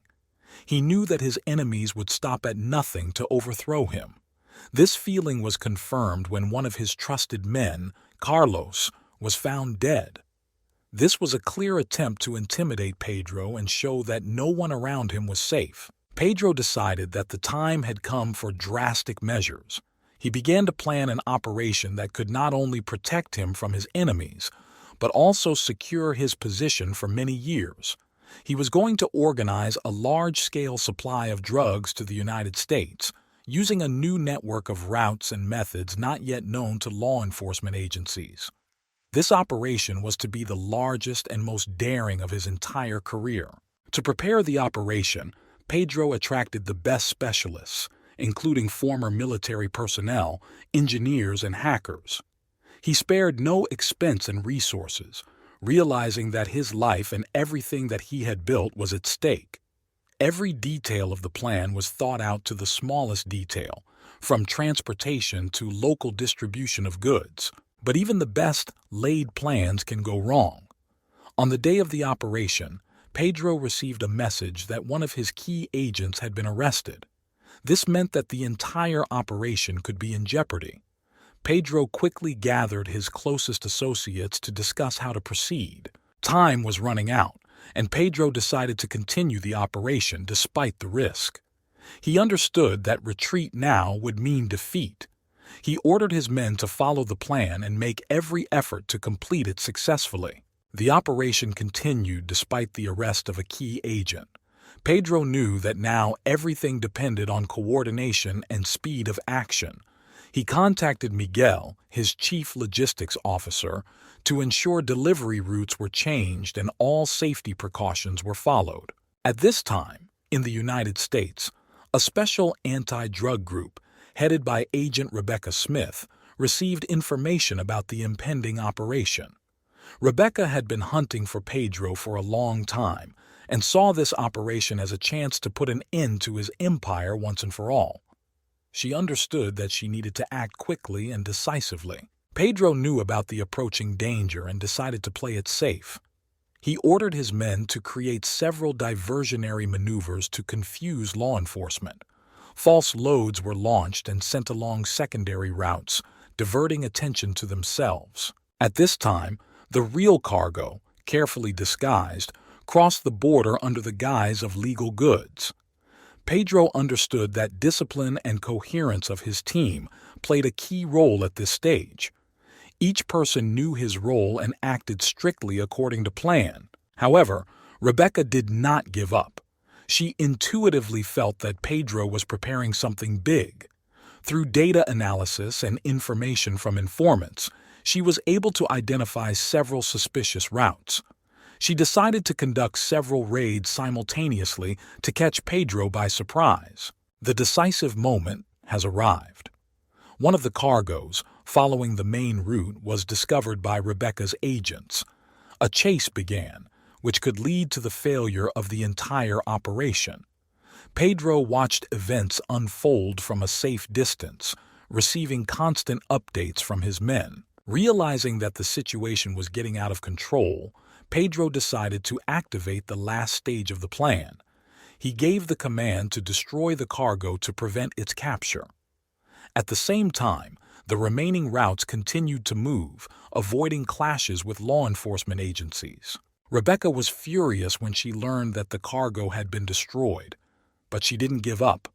Her team continued to follow other routes, hoping to find at least some traces of Pedro's activities. Despite all the difficulties and risks, most of the cargo achieved its goals. Pedro knew that the victory was temporary, and that Rebecca and her team would not stop there. But he also understood that every successful move brought him closer to the unattainable ideal of complete immunity and control. Pedro decided that he needed to strengthen his defense. He began investing in even more sophisticated security systems, including biometric locks and monitoring systems. He also stepped up measures to protect his loved ones, aware that his enemies might try to use them to put pressure on him. Meanwhile, Rebecca was developing new strategies.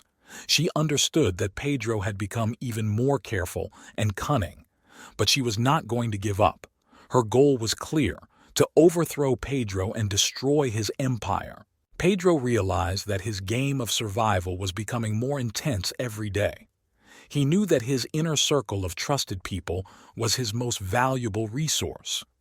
Two people stood out among them: Alejandro, his chief strategist, and Sofia, a talented analyst who could predict the moves of enemies several moves ahead. Alejandro proposed expanding operations to other regions where Pedro's influence was still weak. This would provide an opportunity to create additional sources of income and reduce dependence on current routes that were already under the radar of law enforcement. Sofia, in turn, developed a comprehensive plan to collect and analyze data on the movements of Rebecca's agents in order to always be one step ahead. During this time, Rebecca realized that she needed to go beyond standard methods to catch Pedro. She decided to involve international organizations in the investigation and strengthen cooperation with the authorities of other countries. Her goal was not just to catch Pedro, but to destroy his entire network. Pedro continued to strengthen his position. He began investing in high-tech companies that could give him access to advanced security and monitoring systems. One of these companies was an artificial intelligence development company that created a unique data analysis and threat prediction system for Pedro. One day, Pedro received disturbing news. One of his closest associates, Ricardo, was captured by Rebecca's agents. This was a serious blow, since Ricardo knew many of the organization's secrets. Pedro knew he needed to act quickly to prevent information leakage. Pedro called an emergency meeting with Alejandro and Sofia. They decided that they needed to carry out an operation to save Ricardo, but to do it in such a way as not to arouse suspicion. It was decided to use a diversion to divert the attention of Rebecca and her team. On the night of the operation, Pedro's team set off a series of explosions at several sites associated with his activities. This forced Rebecca and her agents to focus their efforts on investigating these incidents, leaving the base where Ricardo was being held with minimal security. Meanwhile, a specially trained group led by Alejandro entered the base. They acted quickly and decisively, using advanced technology and equipment. Ricardo was rescued and taken to safety. The operation was successful, but Pedro understood that it was only a temporary victory. Rebecca was furious. Her plan to capture Ricardo failed, and she realized that Pedro was willing to do anything to protect his people. She decided it was time to use unconventional methods. Rebecca enlisted the help of an old friend and colleague, a psychological profiler, to try to predict Pedro's next moves. Pedro, in turn, understood that he needed to further strengthen security. It began installing facial recognition and biometric identification systems at all its facilities. Each member of his team was thoroughly vetted and trained to operate in high-threat environments. Several months passed and the situation seemed to have stabilized. But Pedro knew that this was just the calm before the storm. He continued to develop new strategies and plans, preparing for the inevitable clash with Rebecca and her team. As months turned into years, Pedro continued to strengthen his empire despite Rebecca's relentless attempts to destroy him. Each new obstacle only strengthened his character and made his operations more sophisticated. With the help of Alejandro and Sofia, Pedro created increasingly complex schemes to evade justice and expand his network. Pedro decided that he needed to infiltrate the political elite, not only of Colombia, but also of neighboring countries. He started with Mexico, where he found several promising politicians willing to cooperate in exchange for financial support. He created a powerful coalition that allowed him to control important transport routes and expand his operations into new territories. One of his key allies was the governor of the Mexican state of Sinaloa, Miguel Aguirre. Miguel was an ambitious, well-connected politician with a willingness to take risks. He provided Pedro with access to ports and logistics centers, making it much easier to transport drugs to the United States and other countries. In exchange, Pedro supported Miguel's election campaign, ensuring his victory in the elections. With the help of his new allies, Pedro developed an even more complex smuggling network. He began using underground tunnels running under the U.S.-Mexico border, as well as underwater transport systems that allowed drugs to be delivered almost undetected. His operations became so sophisticated that even Rebecca's most experienced agents were unable to uncover them. Rebecca, in turn, did not give up. She understood that Pedro had become much more powerful than before, and his influence had spread to several countries. She began to cooperate with international law enforcement agencies, including Interpol and Europol, to join forces in the fight against him. She also stepped up measures to protect her informants and agents, knowing that Pedro would stop at nothing to protect his empire. One day, Pedro received information that Rebecca was planning a major operation against him. She assembled an international coalition to simultaneously strike several of his targets in different countries. Pedro knew that this could be the decisive moment in their confrontation. He called an emergency meeting with his closest associates. Alejandro suggested setting a trap for Rebecca by giving her false information about a large drug shipment that was about to cross the border. Sofia devised a plan to misinform Rebecca's agents in order to divert their attention from the real operations. The plan was simple and risky. Pedro orchestrated a series of fake operations that were intended to divert the attention of law enforcement and make them believe that they were close to capturing Pedro. While Rebecca's agents were pursuing false targets, the real drug trafficking operation took a completely different route. Rebecca and her team were ready. They received information about a large shipment of drugs that was supposed to cross the border on the night of the operation. All efforts were devoted to intercepting this shipment. However, when agents arrived at the scene, they found empty containers and dummies that were distracting their attention. The real cargo, carefully camouflaged, has already crossed the border through tunnels and underwater systems. The operation was successful, and Pedro was once again one step ahead of his enemies. But he understood that this was only a temporary victory. Pedro knew he needed to continue to strengthen his position and look for new ways to defend. It began investing in advanced technologies, including artificial intelligence and biometric security systems, to protect its operations from intrusion. He also stepped up measures to protect his loved ones, aware that his enemies might try to use them to put pressure on him. Several years passed and Pedro continued to rule his empire, becoming more powerful and influential. But there was always anxiety in his heart. He knew that sooner or later his enemies would find a way to break through his defenses. And when this happens, he will have to face the greatest test of his life. After a temporary respite, Pedro decided to redouble his efforts to strengthen his criminal empire. He realized that he needed to not only defend himself, but also attack. His enemies must understand that it is better not to mess with him. The first thing Pedro did was strengthen his security. He hired the best mercenaries from the former military and intelligence agencies, providing them with the most modern weapons and equipment. He also created several hidden bases throughout the country where his men could take refuge and regroup if attacked. Next, he decided to strengthen his network of informants. Pedro knew that information was the key to power. He began paying generous bribes to police officers, officials, and ordinary citizens to inform him of all the movements and plans of his enemies. Thus, he was always one step ahead of his competitors and law enforcement agencies. Pedro also decided to strike at his enemies. He knew that Rebecca and her team would not rest until they caught him. So he began to develop a plan to neutralize them. With the help of his informants, he learned about several key agents who were working with Rebecca. He decided that they needed to be eliminated.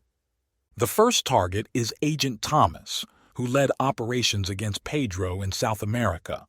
Pedro sent his best men into an ambush, and Thomas was killed under mysterious circumstances. This sent a strong signal to the other agents.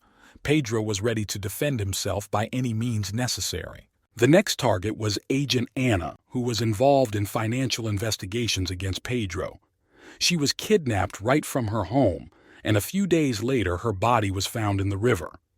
This caused a wave of fear among the agents, and many of them began to leave Rebecca's team, fearing for their lives. Rebecca was furious. She understood that Pedro would stop at nothing to protect his empire, but she also knew that these actions made him even more vulnerable. She decided it was time for a decisive blow. Rebecca began working to create an international coalition to capture Pedro. She contacted authorities in the US, Europe, and Asia to organize joint raids on his facilities around the world. This operation had to be coordinated down to the smallest detail so as not to give Pedro any chance of escape. Pedro learned about the impending operation through his own channels. He understood that this would be the most difficult battle of his life. He gathered his best people and began to prepare for defense. He ordered to strengthen the security of all his facilities and prepare alternate routes for retreat. The day of the operation arrived. Raids on Pedro's properties began around the world, but he was ready. His people fought back fiercely, using all available resources and technology. In some places they managed to repel the attack, but in others they suffered serious losses. Pedro personally supervised the defense of his facilities. He knew that his life and everything he had built depended on the outcome of this battle. He fought to the last, but understood that the forces were unequal. He had to make the difficult decision to retreat.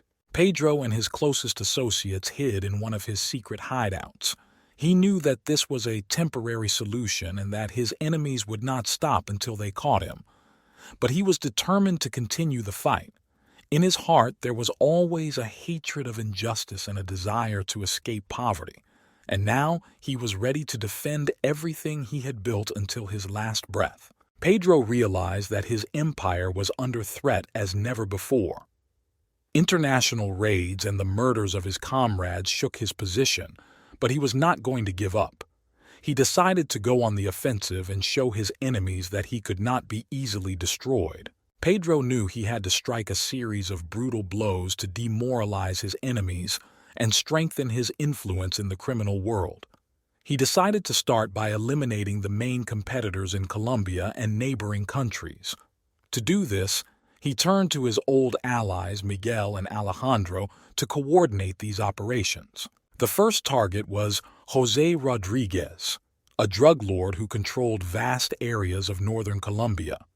Pedro sent a group of his best mercenaries to capture and destroy his entire organization. The operation was quick and merciless. Pedro's gunmen broke into José's mansion, destroying all the guards and José himself. This sent a signal to other competitors: no one can feel safe. The next target was a cartel from Venezuela, which began to threaten Pedro's border operations. Pedro developed a plan that included bribing corrupt military personnel and launching an organized attack on the cartel's main bases. At the same time, he used his connections in the Venezuelan army to provide cover for his operations. The plan was carried out with cold-blooded precision. The cartel's bases were destroyed and their leaders were either killed or captured. These actions strengthened Pedro's reputation as a ruthless and all-powerful leader. His influence spread, and even his enemies began to think twice before challenging him. Meanwhile, Pedro decided to expand his operations in the United States. He began working with local gangs, providing them with drugs in exchange for support and protection. These gangs helped distribute the goods and eliminate competitors who tried to enter Pedro's market. One of these gangs was especially important to Pedro. This was the Northern Wolves Group, which controlled a significant part of drug trafficking on the west coast of the United States. Pedro offered them a deal that included regular supplies of drugs, as well as financial and military support. In exchange, the Northern Wolves pledged to protect Pedro's interests and ensure the safety of his operations. With the help of the Northern Wolves, Pedro was able to quickly expand his network throughout the United States. He used bribery and blackmail to subjugate corrupt officials and police officers. His influence grew and he began to feel more confident. But even in this success, Pedro understood that his main threat remained Rebecca. He knew she wouldn't stop until she got her way. Therefore, he decided to strike at her too.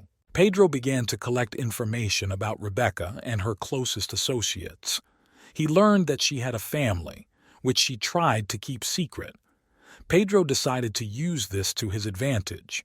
He developed a plan that involved kidnapping her family members to force her to stop hunting him. The operation was carefully planned and executed with precision. Pedro's men kidnapped Rebecca's son and husband, leaving her a message demanding that she stop all operations against him. It was a daring and cruel move that should have forced her to retreat. Rebecca was furious, but she understood that now not only her life was at stake, but also the lives of her loved ones. She decided to take a risky step and enter into negotiations with Pedro. She proposed a temporary truce and a meeting to discuss the terms of her family's release. Pedro agreed to the meeting, but he did not trust Rebecca. He understood that this could be a trap. He prepared for any eventuality by placing his men around the perimeter of the meeting place and installing hidden cameras for surveillance. At the meeting, Pedro and Rebecca came face to face for the first time. There was tension in the air. Pedro offered his own conditions. He would release her family if Rebecca stopped all operations against him and revoked the international warrants for his arrest. Rebecca reluctantly agreed, realizing that this was the only way to save her loved ones. After the release of Rebecca's family, a temporary truce took effect. But Pedro knew it was only a matter of time before Rebecca started hunting again. He began to prepare for the next stage of his struggle, realizing that every day could be decisive. After meeting with Rebecca and a temporary truce, Pedro decided to take advantage of the respite to further strengthen his empire. He understood that this truce was only an illusion of security and that Rebecca would soon resume the hunt. Pedro decided to be proactive. The first step was the creation of a new, more complex smuggling network. Pedro began collaborating with international crime syndicates to expand his drug supply routes into Europe and Asia. He established connections with the Italian mafia, Russian and Chinese triads. These alliances allowed him to strengthen his position and create a powerful network spanning the entire world. One of Pedro's key partners in Europe was Lorenzo De Luca, the head of the Italian mafia in Naples. Lorenzo was known for his cruelty and skill in business. Pedro offered him a deal that included joint operations to transport drugs through the ports of Italy and other European countries. In exchange, Pedro gave Lorenzo access to his supply chains and protection from competitors. In Russia, Pedro established connections with an influential crime lord named Sergei Volkov. Volkov controlled a significant part of drug trafficking in Eastern Europe and was interested in expanding his activities. Pedro offered him a partnership that included a mutually beneficial exchange of resources and information. This allowed Pedro to strengthen his position in the region and expand his network.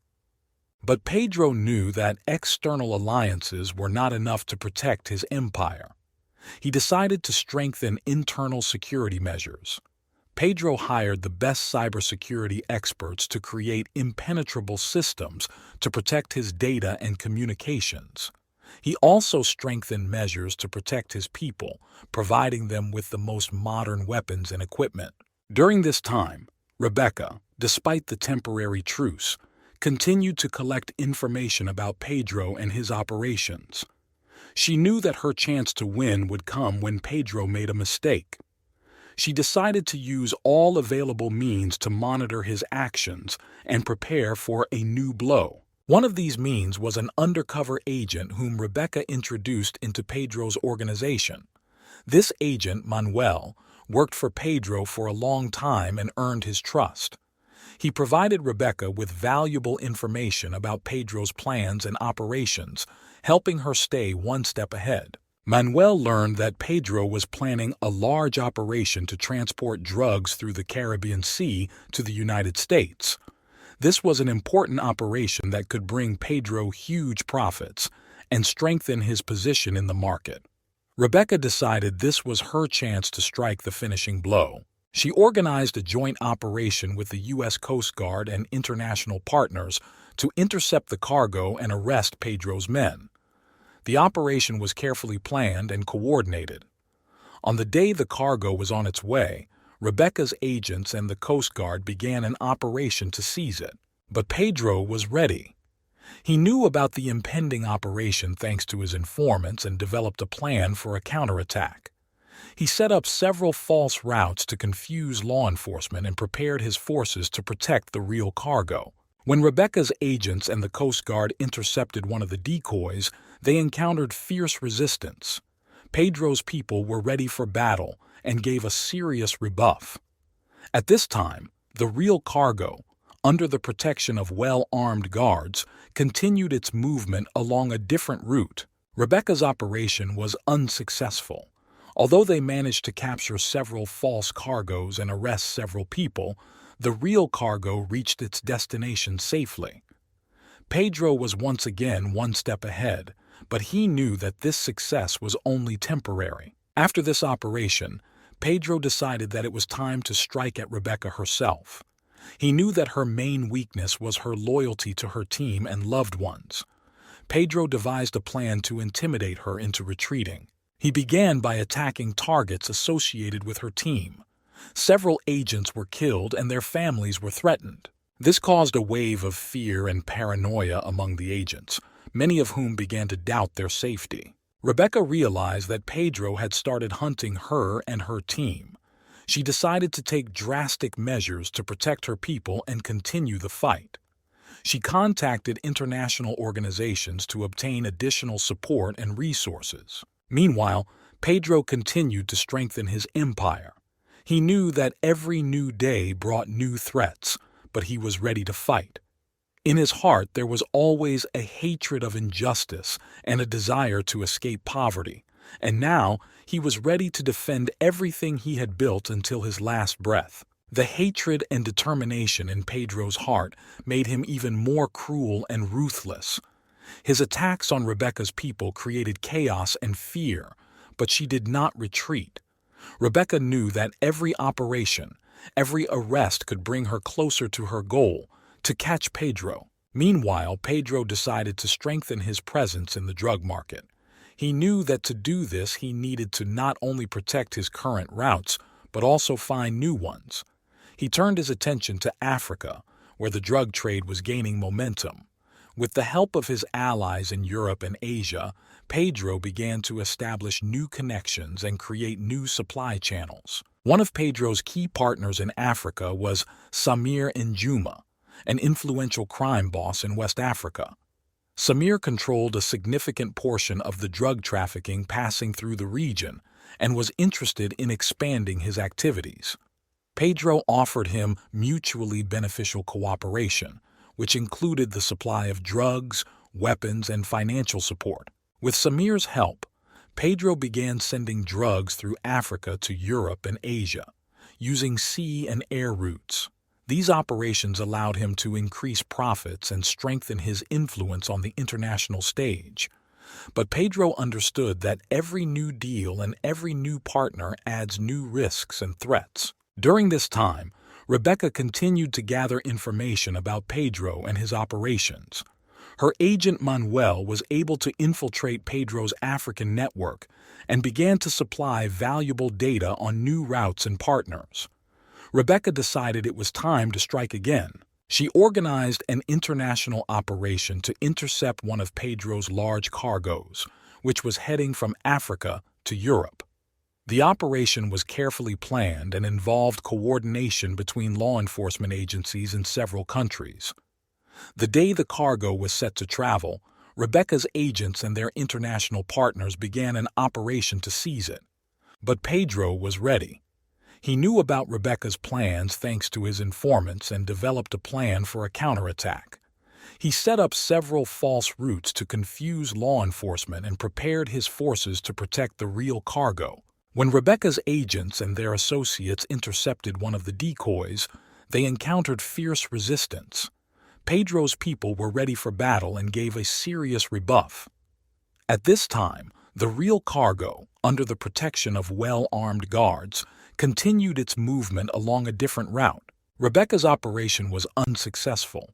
Although they managed to capture several false cargoes and arrest several people, the real cargo reached its destination safely. Pedro was once again one step ahead, but he knew that this success was only temporary. After this operation, Pedro decided that it was time to strike again at Rebecca.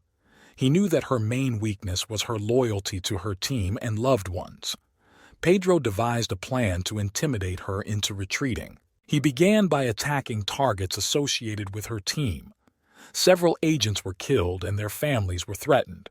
This caused a wave of fear and paranoia among the agents, many of whom began to doubt their safety. Rebecca realized that Pedro had started hunting her and her team. She decided to take drastic measures to protect her people and continue the fight. She contacted international organizations to obtain additional support and resources. Meanwhile, Pedro continued to strengthen his empire. He knew that every new day brought new threats, but he was ready to fight. In his heart there was always a hatred of injustice and a desire to escape poverty, and now he was ready to defend everything he had built until his last breath. To strengthen his position, Pedro began to attract new technologies. He hired the best cybersecurity and artificial intelligence experts to create systems that would help him predict the actions of his enemies and protect his operations. This allowed him to further increase his efficiency and reduce risks. Soon, Pedro decided to strike again at Rebecca. He organized a series of explosions at facilities associated with its operations. These actions were meant to demoralize her team and show that he was ready to do anything to protect his empire. The explosions caused chaos and fear, but Rebecca did not back down. She knew that her only chance to defeat Pedro was to continue fighting, despite all the threats. Pedro and Rebecca continued their cruel game of cat and mouse. Each new day brought new attacks, new victims, and new strategies. Both understood that their confrontation could only end when one of them was destroyed. Pedro knew that Rebecca was his main threat. He knew that as long as she lived and continued her hunt, his empire would not be safe. Therefore, he decided to hire the best assassins to eliminate her. These men were professionals, ruthless and efficient, willing to complete any task for the right price. Pedro contacted Dmitry Volkov, the leader of a renowned international group of mercenaries who specialized in eliminating high-profile targets. Dmitry was known for his coolness and professionalism, and his team consisted of former special forces and operatives. Pedro offered Dmitry a generous sum for the murder of Rebecca and her closest associates. Dmitry and his team began to carefully plan the operation. They studied all aspects of Rebecca's life, her habits, travel routes, and security. They knew it would be a difficult task as Rebecca was an experienced agent and always took precautions. But Dmitri was confident in his people and their abilities. The operation began early in the morning as Rebecca was heading to work. She was traveling in an armored car with guards, but Dmitri's mercenaries were ready. They set up an ambush on one of the narrow sections of the road, where it was easiest to attack. An explosive device planted in advance disabled Rebecca's armored car, forcing her to stop. The security immediately became combat ready, but Dmitri's mercenaries acted quickly and decisively. A fierce firefight ensued, during which most of Rebecca's guards were killed. Rebecca, using her skills and experience, was able to escape from the car and take refuge in a nearby building. She understood that her life was in danger, but she was ready to fight to the end. Dmitri and his men began to comb the building, methodically and mercilessly destroying everything in their path. At this time, Rebecca contacted her team, who immediately went to help. She knew she had to hold out until reinforcements arrived. Using her knowledge of tactics and terrain, Rebecca set several traps for the mercenaries, delaying them and ambushing them. But Dmitri was an experienced fighter. He understood that Rebecca would not give up without a fight, and he was preparing for a protracted fight. During the shootout, Rebecca managed to wound several mercenaries, but she herself was wounded in the shoulder. Despite the pain, she continued to fight, knowing that her life depended on her every move. Finally, Rebecca's reinforcements arrived. Her team burst into the building, starting a shootout with Dmitri's mercenaries. Chaos ensued, and in the confusion, Rebecca was able to escape. She knew that she urgently needed to leave the battlefield and go to a safe shelter. Realizing that the operation had failed, Dmitri gave the order to his men to retreat. They quickly left the building, leaving destruction and chaos in their wake. Rebecca was injured but alive. She knew that this incident was a direct blow to Pedro and that he would not stop until he got his way. Returning to her hideout, Rebecca realized she needed to take drastic measures. She decided it was time to go on the offensive and strike back. She began to develop a plan to capture key figures in Pedro's organization in order to weaken his influence and force him to make a mistake. Pedro, upon learning of the failure of the operation, was furious. He understood that Rebecca would become even more cautious and decisive. He knew that eliminating her had become an even more difficult task, but he was not going to back down. Pedro decided that he needed to find a new approach and strike a blow that Rebecca would not be able to anticipate. Pedro couldn't afford to show weakness.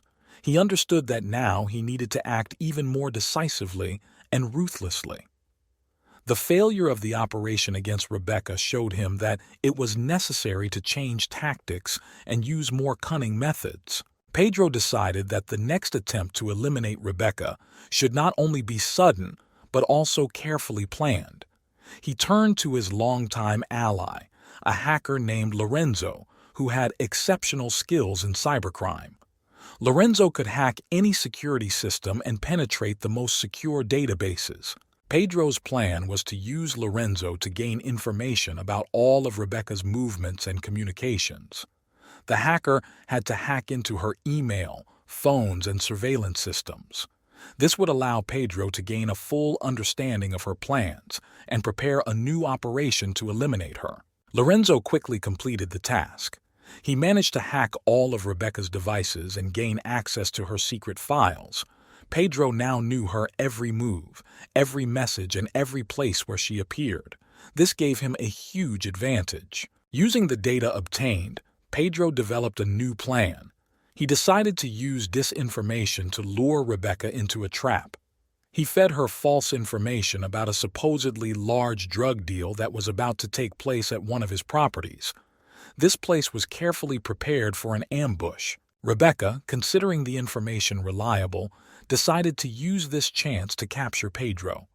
She gathered her team and began preparing for the operation. They devised a plan of attack, thinking they could take Pedro by surprise and finally capture him. The day of the operation arrived. Rebecca and her team arrived on the scene, ready to fight. But when they entered the building, they were greeted not by drugs and dealers, but by empty rooms and silence. Suddenly, the doors slammed shut and the building was filled with Pedro's men, armed to the teeth. A fierce firefight began. Rebecca and her team were trapped, unable to escape. Pedro's people acted coordinatedly and mercilessly, trying to destroy everyone without exception. Rebecca realized that they had fallen into a carefully planned trap. However, she was not going to give up. Using her skills and experience, she began to organize a defense. Her team, although it suffered losses, began to counterattack, using any available cover. In the midst of the battle, Rebecca was able to reach the communications device and call for reinforcements. Pedro watched what was happening through surveillance cameras. He saw Rebecca and her team fighting for their lives, and realized that eliminating her had become even more difficult than he had imagined. But he had no intention of backing down. He ordered his men to continue the attack no matter what. Rebecca's reinforcements arrived a few minutes later. They burst into the building, starting a fierce firefight with Pedro's men. In the chaos and confusion, Rebecca was able to organize a counterattack and break through the enemy's defenses. Her team acted smoothly and efficiently, pushing Pedro's men out of the building. Realizing that the situation was getting out of control, Pedro ordered his men to retreat. He knew that another failure could cost him dearly. He decided he needed to step back and reconsider his methods. Rebecca and her team were victorious in this battle, but they suffered significant losses. She knew that Pedro would not stop and would continue to try to eliminate her. She decided it was time to go on the offensive and strike back, which could be decisive. Pedro, in turn, realized that his enemies were becoming more and more dangerous. He began to prepare for a new stage of the struggle, knowing that even more brutal and merciless clashes awaited him. Pedro retreated to his refuge, holding his anger and determination. He knew that his attempts to eliminate Rebecca had only escalated the situation. Now he needed to strike a blow that would once and for all break her resistance and establish his power in the underworld. At this moment, Pedro decided to attract even more brutal and experienced mercenaries, those who were ready to do anything for a large sum of money. He became involved with a group of international hitmen known as the Shadows, who were known for their ruthlessness and professionalism. These people asked no questions and left no witnesses. Pedro gave them a mission: to eliminate Rebecca and all of her closest associates, including informants and undercover agents. He wanted this strike to be fast, precise, and uncompromising. The Shadows began their hunt. They acted secretly, carefully planning their every action. Their first target was one of Rebecca's closest associates, Agent Mark, who was involved in financial investigations against Pedro. Mark was tracked down and killed in his own home, leaving only traces that led to Pedro. The next target was Agent Sarah, who was responsible for coordinating operations against Pedro. Shadows entered her apartment and ambushed her. They waited for her to return home and struck when she least expected it. Sarah was killed quickly and quietly, leaving her body as a warning to others. Rebecca was furious and horrified. She understood that Pedro would not stop until he destroyed everyone who stood in his way. She tightened security and ordered her people to be ready. But even this could not prevent the next attack. The Shadows continued the hunt, eliminating Rebecca's agents and informants one after another. Their actions were fast and deadly, leaving no time to react. Soon, Rebecca's entire department was in danger of being destroyed. Rebecca knew she had to strike back or her team would be destroyed. She decided to use the latest resources and information to deal a powerful blow to Pedro's empire. She contacted international law enforcement agencies and organized a major operation to seize several of Pedro's key assets. The operation began with simultaneous raids on Pedro's warehouses, laboratories, and logistics centers in several countries. Rebecca personally led one of the raids to show that she did not give up and was ready to fight to the end. During the raids, dozens of Pedro's people were arrested and huge quantities of drugs and weapons were seized. This was a serious blow to his empire, which showed that Rebecca did not intend to retreat. Pedro, learning about the losses, was furious. He knew that Rebecca had gone on the offensive and that he needed to take drastic measures. He decided to use his entire arsenal to regain control and show who was in charge. Pedro ordered his men to launch a series of attacks on key law enforcement-related installations and infrastructure. These attacks were meant to create chaos and fear, showing that Pedro was willing to do anything for his empire. The attacks began with explosions at several police stations and law enforcement offices. The explosions were carefully planned and synchronized to cause maximum damage and paralyze the police. At the same time, Pedro's men began to ambush patrols and detainee convoys, initiating brutal firefights and freeing their own. Rebecca knew the situation was getting out of control. She knew that Pedro was becoming more desperate and dangerous. She needed to find a way to stop him before it was too late. In a desperate attempt, Rebecca decided to use an old government connection. She turned to her former colleague, who now held a senior position in the Ministry of Defense. She told him everything that was happening and asked for help in organizing an operation using military force. The colleague agreed to help, realizing that Pedro posed a threat not only to law enforcement, but also to national security.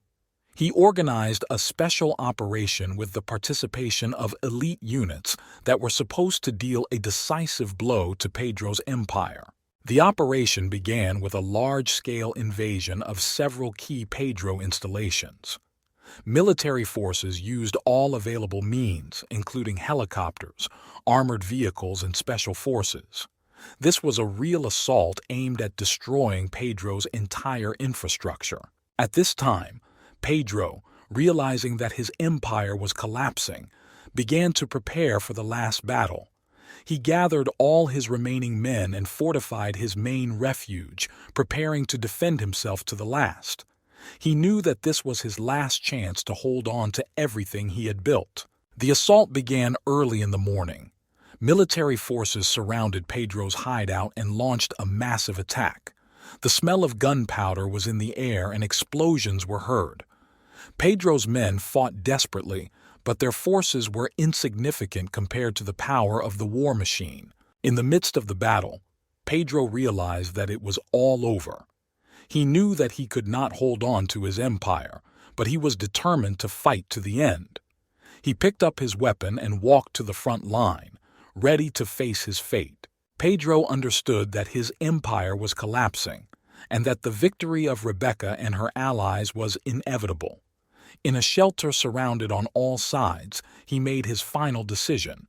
He knew that he could not escape capture, and that his enemies would do anything to break his spirit and show the world his fall.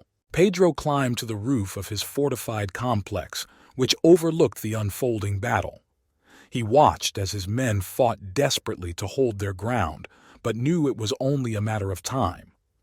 The smell of gunpowder and burning equipment was in the air, and explosions and screams were heard in the distance. Pedro knew that his death should be symbolic, that it should leave a mark on the hearts of those who supported him and those who hated him. He pulled out a photo of his family from his pocket, his mother and father, who had always been a source of strength and motivation for him. He looked at their faces and remembered how it all began, with a dream to escape poverty and injustice. He took out his pistol, which he always had with him. This was the weapon with which he fought through many battles and survived many dangerous situations. Pedro knew that it was with this pistol that he would meet his death. Raising the weapon to his temple, Pedro took a deep breath and closed his eyes for a moment. At that moment, his whole life flashed before his eyes, his childhood on the streets, his first steps in the criminal world, his rise to the top of the drug business, and numerous battles for his survival. He understood that every step he took, every decision led him to this moment. Taking one last look at the chaos around him, Pedro clutched the gun tightly and said in a quiet voice, "I was what I was supposed to be." Then he pulled the trigger. The sound of the shot drowned out all other sounds of the battle. Pedro fell onto the roof of his shelter, leaving behind only a bloody stain and a pistol that rolled to the side. At that moment, everything around froze. His men, seeing that their leader had fallen, began to surrender or retreat. Rebecca and her allies heard the shot and knew the battle was over. Rebecca went up to the roof to make sure Pedro was dead. She saw his body lying in a pool of blood and felt mixed feelings. It was a victory, but a bitter victory. Pedro was her greatest enemy, but he was also her greatest challenge, an adversary who forced her through many trials. Soon news of Pedro's death spread throughout the world. His death became a symbol of the fall of a great empire, but also a warning to all who sought to follow his path. His name remains in history as one of the most dangerous and influential drug lords, but also as a man who could not escape his end. After Pedro's death, his empire quickly fell apart. Without their leader, his people lost morale and organization. Rebecca and her allies began a massive operation to seize Pedro's remaining assets, arresting his closest associates and dismantling his criminal networks. The remnants of Pedro's cartel tried to resist, but without his strategic mind and leadership, they could not hold out. Many of them were arrested, and those who escaped arrest fled or died in internecine wars for the remaining inheritance. Rebecca was finally able to catch her breath.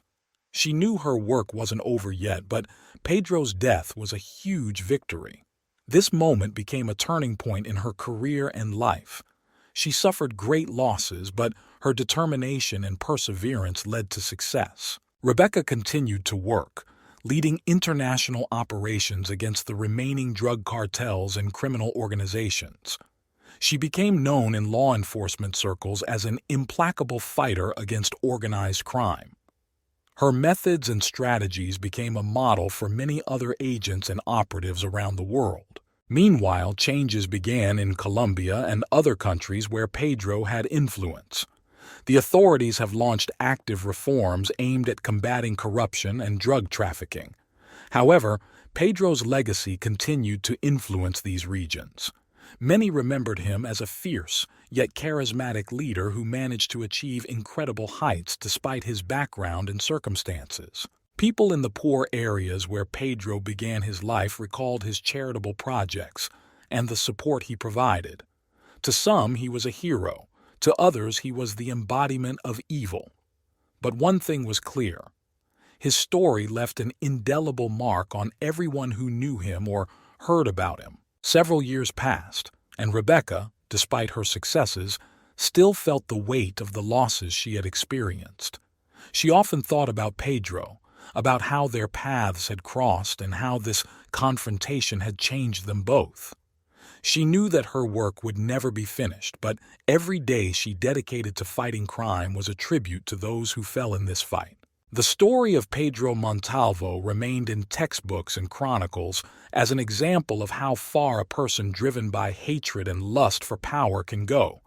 His life and death became a lesson for all who choose the path of crime, showing that even the most powerful empires can collapse, and their leaders can be vulnerable. Thus ended the story of one of the most dangerous drug lords in the world. But the fight against crime continued, and new heroes stood up to defend the law, inspired by Rebecca's example and her determination to see the matter through to the end. Criminal History 6. At the very beginning of his life, Jake Harper was an ordinary boy from the suburbs of New Jersey. Born into a poor family, he early learned to value every penny and understand that survival requires cruelty and intelligence. His father, a former sailor, constantly repeated, "In this world, son, it's either you or you." This philosophy was deeply etched into Jake's consciousness, shaping his future. At school, Jake was not an excellent student.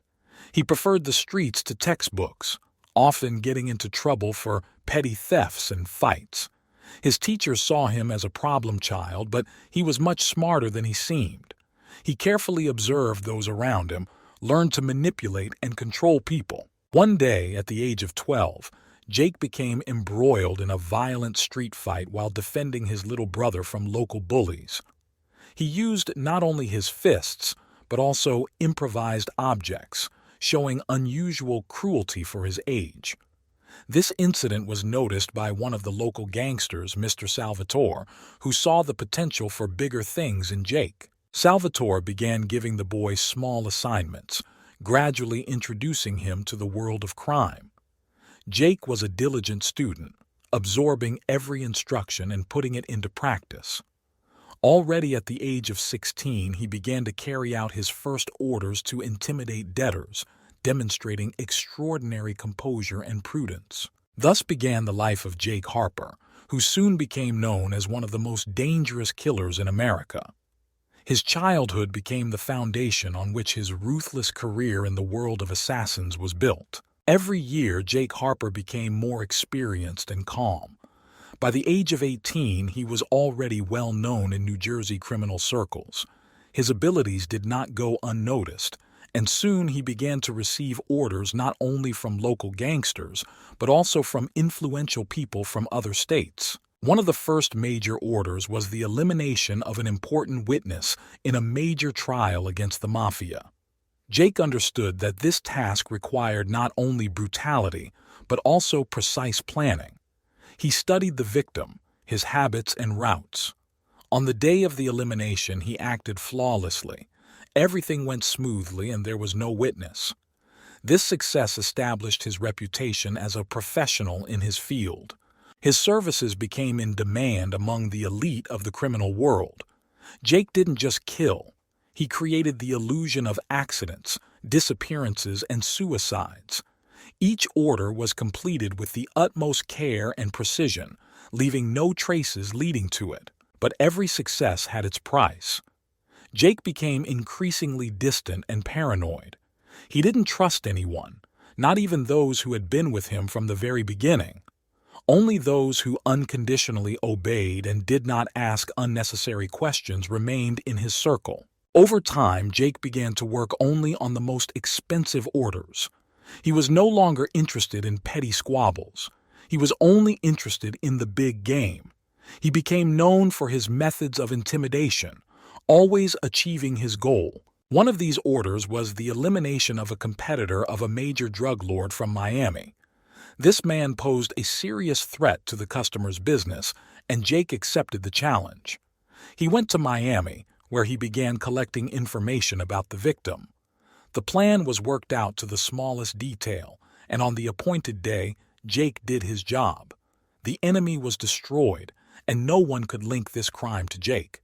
His name became a legend in criminal circles, and each new story about him only strengthened his reputation. However, despite his success, he felt his soul sinking deeper into darkness. Jake Harper has become what his father warned him to be, a man ready to destroy anyone who stands in his way. Over time, Jake Harper realized that his reputation was both a blessing and a curse. On the one hand, he was at the peak of his career. His services cost incredible amounts of money, and clients considered it an honor to receive his help. On the other hand, fame attracted the attention of not only customers, but also law enforcement agencies. The FBI and local police departments have launched active investigations in an attempt to catch the elusive killer. Jake knew he had to be even more careful. He began to change tactics, avoiding old methods and creating new ways to fulfill orders. One of these methods was working undercover. He developed several false identities and used them to infiltrate various sections of society. One day, he received an order that changed everything. He was hired by an influential politician to eliminate a competitor in the upcoming elections. This order was especially difficult since the target was under constant guard. Jake accepted the challenge, seeing it not only as an opportunity to make money, but also as a chance to establish his reputation on a whole new level. He began by observing the target, learning its schedule, habits, and weaknesses. Jake developed a complex plan that included infiltrating closed events and using front men. On the day of elimination, He acted as accurately and prudently as always. The target was destroyed and not a single piece of evidence pointed to Jake. This success made him even more famous, but also attracted even more attention from the police. The FBI began an active search, attracting the best agents and using the latest technology. Jake felt that his environment was becoming more and more hostile, and he had to work more and more secretly. His world began to crumble when one of his trusted people turned out to be a traitor. During the next order, Jake was framed and the police almost caught him. He managed to escape but lost a lot: money, connections, and security. Now he was alone against the whole world, hiding and trying to find the traitor. Jake knew this was the end of his old life. He began to make new plans to once and for all get rid of everyone who betrayed him. He decided that the last order would be his own, to eliminate those who tried to destroy him. Jake Harper prepared for the final battle, knowing that it would be the most dangerous and difficult order of his life. Jake Harper knew he needed all his skills and resources to successfully complete his latest assignment. He spent several weeks in hiding, recovering and carefully planning his every move.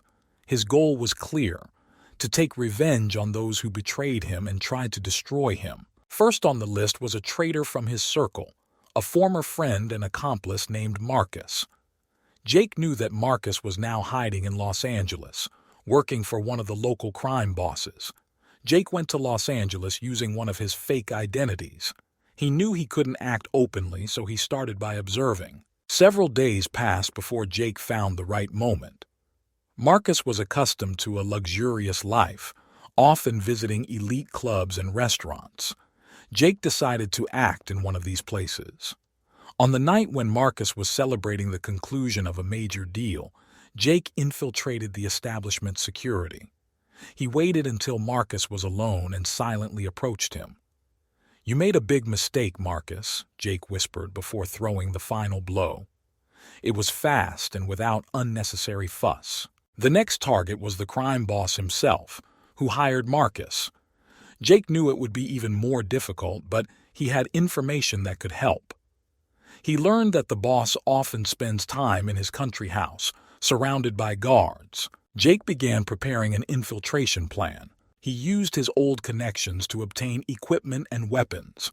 On the night of the operation, he entered the territory unnoticed. Every step was carefully thought out. Every guard was neutralized without noise.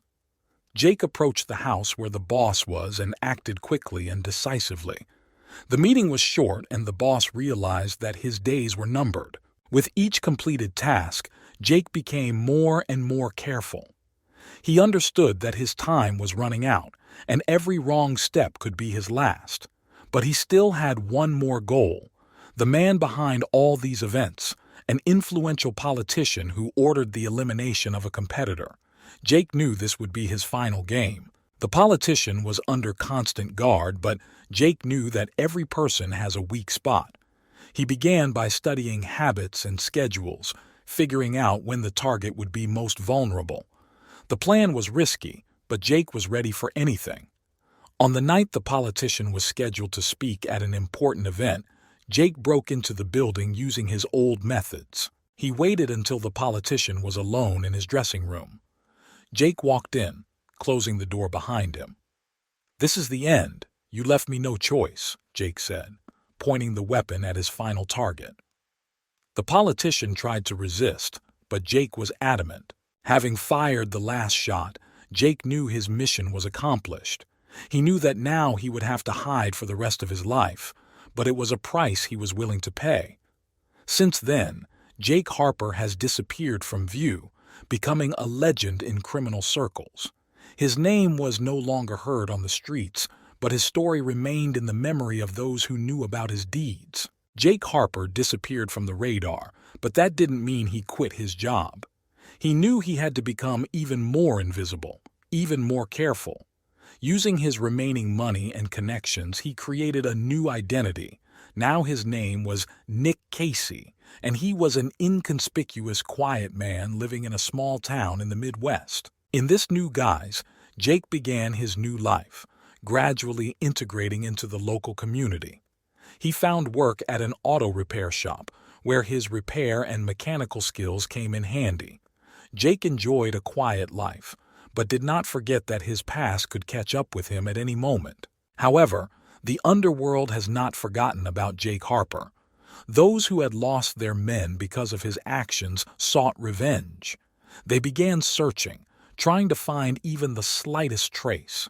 Jake knew that sooner or later someone would come for him, so he was always on guard. One day, a stranger came to his workshop. He looked like an ordinary customer, but there was something familiar in his eyes. Jake immediately felt threatened. The stranger asked to fix the car, but Jake realized that this was just an excuse. They started talking, and the stranger suddenly called him by his old name. "You're Jake Harper, right?" he asked. Jake realized that he had been found. He quickly assessed the situation and realized that it could be a trap. The stranger was not alone. He was surrounded by other people, ready to attack. Jake didn't waste a second and used his skills to disarm and neutralize them. The battle was short but fierce. Jake managed to deal with the attackers, but he realized that this was only the beginning. Now he knew that he was being pursued and he needed to act.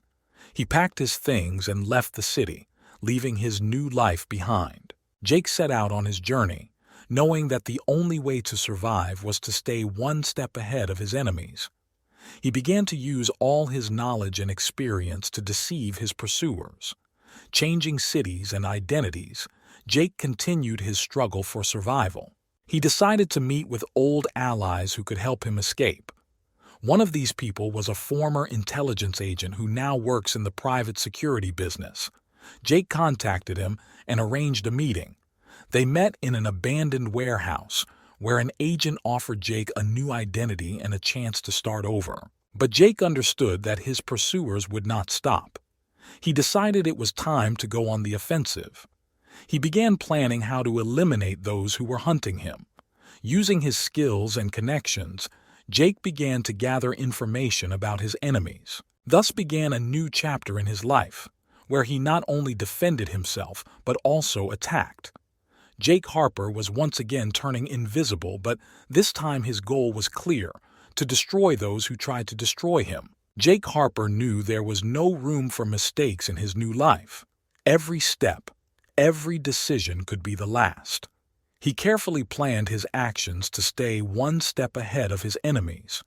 With the help of a former intelligence agent who provided him with a new identity and the necessary resources, Jake began hunting down those who were hunting him. His first target was Lucas Drake, a former fellow criminal who now led a small but dangerous gang. Jake knew that Drake was behind the attack on him at the auto repair shop. He began to collect information about Drake, his habits and weaknesses. Jake realized that Drake often spent time at his nightclub where he met with his henchmen. One night, Jake entered the club disguised as one of the security guards. He waited until Drake remained in his office and quietly walked inside. Drake didn't expect to see Jake, and their meeting was short and brutal. Jake left the club without leaving any traces leading to it and continued on his way. The next target was Victor Cruz, a drug lord from Miami, who also had a grudge against Jake. Jake went to Miami where he began to follow Cruz. He knew that Cruz was better guarded than Drake and penetration would be more difficult. Jake found a weak point. Cruz loved to relax on his luxury yacht where he often held parties. Jake waited for the right moment and snuck onto the yacht under the guise of service personnel. He prepared thoroughly, using the tools at hand and his skills. That night, Cruz didn't even have time to understand what happened. Jake acted quickly and ruthlessly, leaving the yacht unnoticed. With each completed task, Jake became more and more confident. He knew that there were still several names left on his list, and each of them was important to his final victory. Next was Raymond Brown, a former mercenary who worked for those who wanted to kill Jake. Brown was an experienced fighter and knew how to defend himself. Jake decided to approach him through his family. He learned that Brown often visited his brother, who lived in a Chicago suburb. Jake hatched a plan to meet Brown at this house. The night Brown arrived at his brother's, Jake acted quickly and accurately. Brown was unprepared for such an attack, and their fight was brutal and merciless. With each elimination, Jake felt his past recede further, but he knew he couldn't relax. The last target remained, the man behind all the attacks, a mysterious boss whose name only a select few knew. Jake began to collect information about him, realizing that this would be the most difficult task. He learned that the boss was under constant guard and was running his empire from abroad. Jake understood that he would have to cross the border and infiltrate a new environment. He began preparing for this mission, using all his skills and connections to get to the final goal. Jake Harper knew his life was on the line and he couldn't afford to make a mistake. His new life required complete focus and determination, and he was willing to do anything to finish what he started and finally find peace. Jake Harper knew his final target, a mysterious boss, was out of the country. He began planning his trip, carefully selecting routes and preparing new fake documents. During his preparations, he came across information about a wealthy drug dealer known as Raul Escobar. This man had his reasons for hating his competitors and wanted to eliminate them at any cost. Raul was not only rich, but also an extremely dangerous man. His organization was one of the most influential in Latin America. He controlled vast territories and had connections with high-ranking officials and security forces. Jake learned that Raul was looking for a hitman who could eliminate his competitors and decided to take advantage of this opportunity. Jake went to Colombia, preparing false documents and carefully planning his cover. He established contact with Raul through proxies and offered his services. Raul, impressed by his track record, agreed to meet him at one of his luxurious mansions. The meeting took place in strict secrecy. Raul presented Jake with a list of his competitors who needed to be eliminated. Each of them posed a serious threat to his business. Jake, having carefully studied the goals, realized that this task would not only bring him a lot of money, but would also provide an opportunity to strengthen his position in the criminal world. The first target was in one of the major cities of Colombia. It was a local drug lord who had recently begun to threaten Raul's interests. Jake began the task, carefully planning every step. He followed the target for several days, studying its habits and movement routes. At the right moment, Jake acted quickly and quietly, eliminating the drug lord and leaving the crime scene undetected. With each completed task, Jake became more and more confident. He understood that his reputation was growing, and with it, the risks were increasing. The next targets were no less dangerous. Each of Raul's competitors was well protected and ready for possible attacks. Jake used all his skills and experience to deal with them. Raul was pleased with the results and began to trust Jake with increasingly complex tasks. However, Jake knew he had to be on guard. In this world, trust was rare, and every step could be fatal. He continued to work, eliminating his competitors one by one, but did not forget that his real goal was to find and destroy the mysterious boss who was trying to destroy him. Eventually, Jake received information about the location of his final target. He realized that it was time to finish what he started and regain his freedom. Jake went in search of his boss, knowing that this would be the most dangerous task of his life. He was ready for any difficulties, because his life and the opportunity to start over with a clean slate were at stake. Jake Harper remained true to his criminal nature, realizing that his world was one of cruelty and violence. By carrying out orders from Raul, he strengthened his reputation in criminal circles, while simultaneously increasing his resources and connections. Each eliminated competitor of Raul brought Jake not only money, but also additional influence. Over time, Jake realized that Raul himself could become a profitable target for him. Raul Escobar, despite his power, also had weaknesses and vulnerabilities. Jake began to collect information about Raul, his habits, weaknesses, and enemies.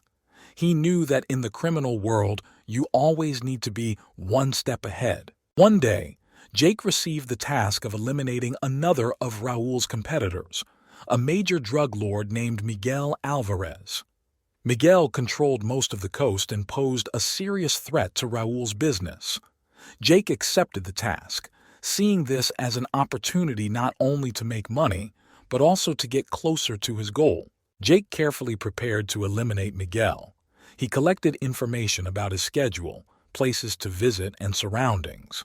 The plan was risky, but Jake was confident in his abilities. He chose the moment when Miguel was to hold a meeting with important partners at his villa. On the night of the operation, Jake infiltrated the villa using his skills and equipment. He acted quickly and silently, neutralizing the guards and entering the house. Miguel and his partners did not expect an attack, and Jake completed the task without much difficulty. The entire operation was clean and professional. After eliminating Miguel, Jake decided it was time to strike at Raul himself. He knew that Raul trusted him, and this trust could be used. Jake began to develop a plan to eliminate Raul and take his place in the criminal hierarchy. Jake continued to carry out tasks for Raul, strengthening his position and waiting for the right moment. He knew that every task brought him closer to his final goal. Eventually, Jake received an invitation to a closed meeting where important matters of the organization were to be discussed. It was the perfect moment to strike. Jake prepared everything he needed and went to the meeting. On the spot, he acted quickly and decisively, neutralizing the guards and approaching Raul. In the final battle, Jake used all his experience and skills to eliminate Raul and his inner circle. With the murder of Raul, Jake Harper took his place in the criminal world, becoming the new leader of a powerful organization. He continued his criminal activities, strengthening his position and expanding his influence. Jake had no intention of stopping. His life was full of risk and danger, and he enjoyed every moment of his ruthless career. Jake Harper, having eliminated the Shadow, continued to run his criminal empire with an iron grip. Every day his power and influence only grew, and he skillfully used this to strengthen his position and eliminate any competitors. However, a new threat soon appeared on the horizon. Rumors have come from Mexico about a new drug cartel led by a brutal and ambitious leader named Carlos Mendoza. Carlos was known for his cruelty and stopped at nothing to expand his territories and business. He began to force out competitors, resorting to cruel methods and not sparing anyone in his path. Jake realized that Carlos posed a serious threat to his business and empire. He decided that it was necessary to act quickly and decisively to eliminate the new danger. Jake and Marco began gathering information about Carlos and his cartel using their connections and resources. They learned that Carlos was planning a major drug trafficking operation across the border in the coming weeks. Jake devised a plan to disrupt the operation and deal a serious blow to the Mendoza cartel. He gathered the best people and prepared everything necessary for the successful completion of the task. On the day of the operation, Jake personally led the group to the rendezvous point. They acted quickly and decisively, neutralizing the guards and seizing the cargo. During the shootout, Jake came face to face with Carlos Mendoza. It was a brutal and intense fight in which both opponents showed their best fighting skills. In the end, Jake was stronger. He was able to wound Carlos and capture him alive. Jake realized that Carlos could be a valuable source of information about other competitors and enemies, so he decided to let him live. The capture of Carlos was a major victory for Jake and further strengthened his position in the criminal world. Returning from a successful operation, Jake continued to plan his further actions. He knew that his life would always be full of risks and dangers, but this did not frighten him. Jake Harper remained a ruthless and decisive leader, willing to do anything for his empire and power. Jake Harper, having captured Carlos Mendoza, decided to use him as a source of information and leverage over other competitors.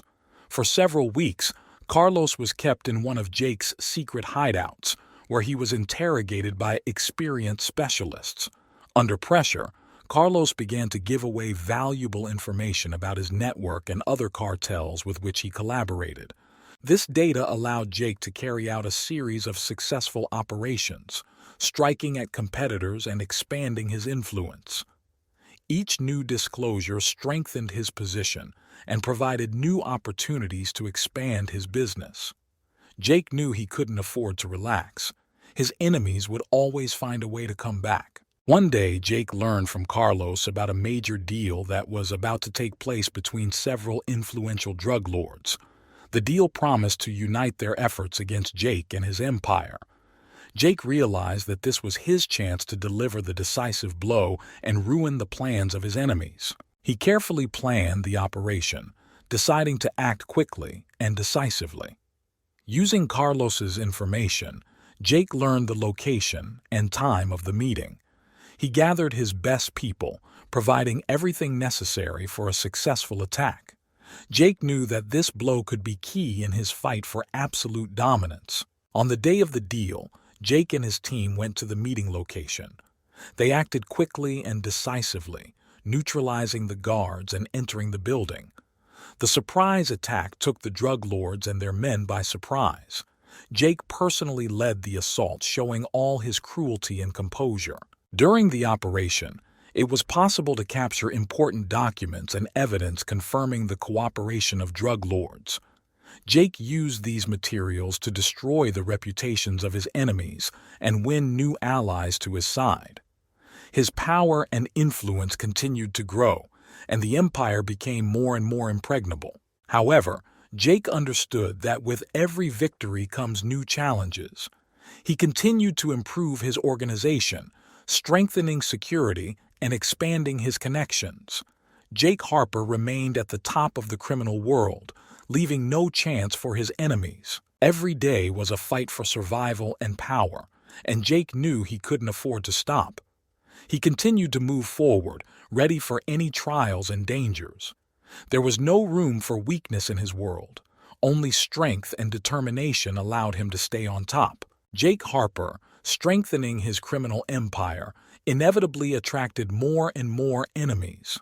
With each successful strike against competitors and the expansion of its influence, it became a target for many criminal groups wanting to regain lost territories and resources. One of Jake's most dangerous enemies was an organization called the Black Claws.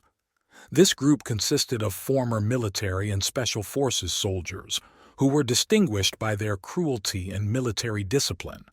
Their leader, Conrad Wolf, was a ruthless strategist who held a personal grudge against Jake for destroying his business. Conrad began by organizing a series of attacks on Jake's facilities. These attacks were well planned and carried out with military precision. Jake realized that he was dealing with a serious enemy and began to prepare for a full-fledged war. He strengthened his security, attracted additional specialists, and began to actively act against the Black Claws.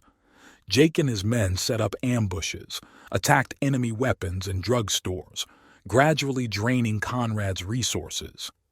Each operation was carefully planned and executed with cold calculation. Meanwhile, Jake's other enemies were also not asleep. Small factions banded together to oppose him, and even some of his former allies began plotting against him. Jake knew he had to act decisively and ruthlessly to maintain power. One of these small but persistent groups was the Red Pursuit. Their leader, Juan Pablo Rodriguez, was Jake's former partner who betrayed him for his own gain.